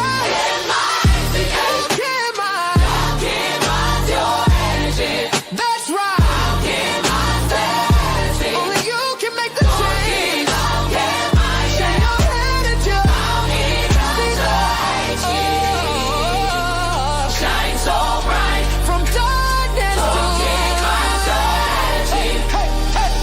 From darkness to light. Yeah. And you'll find your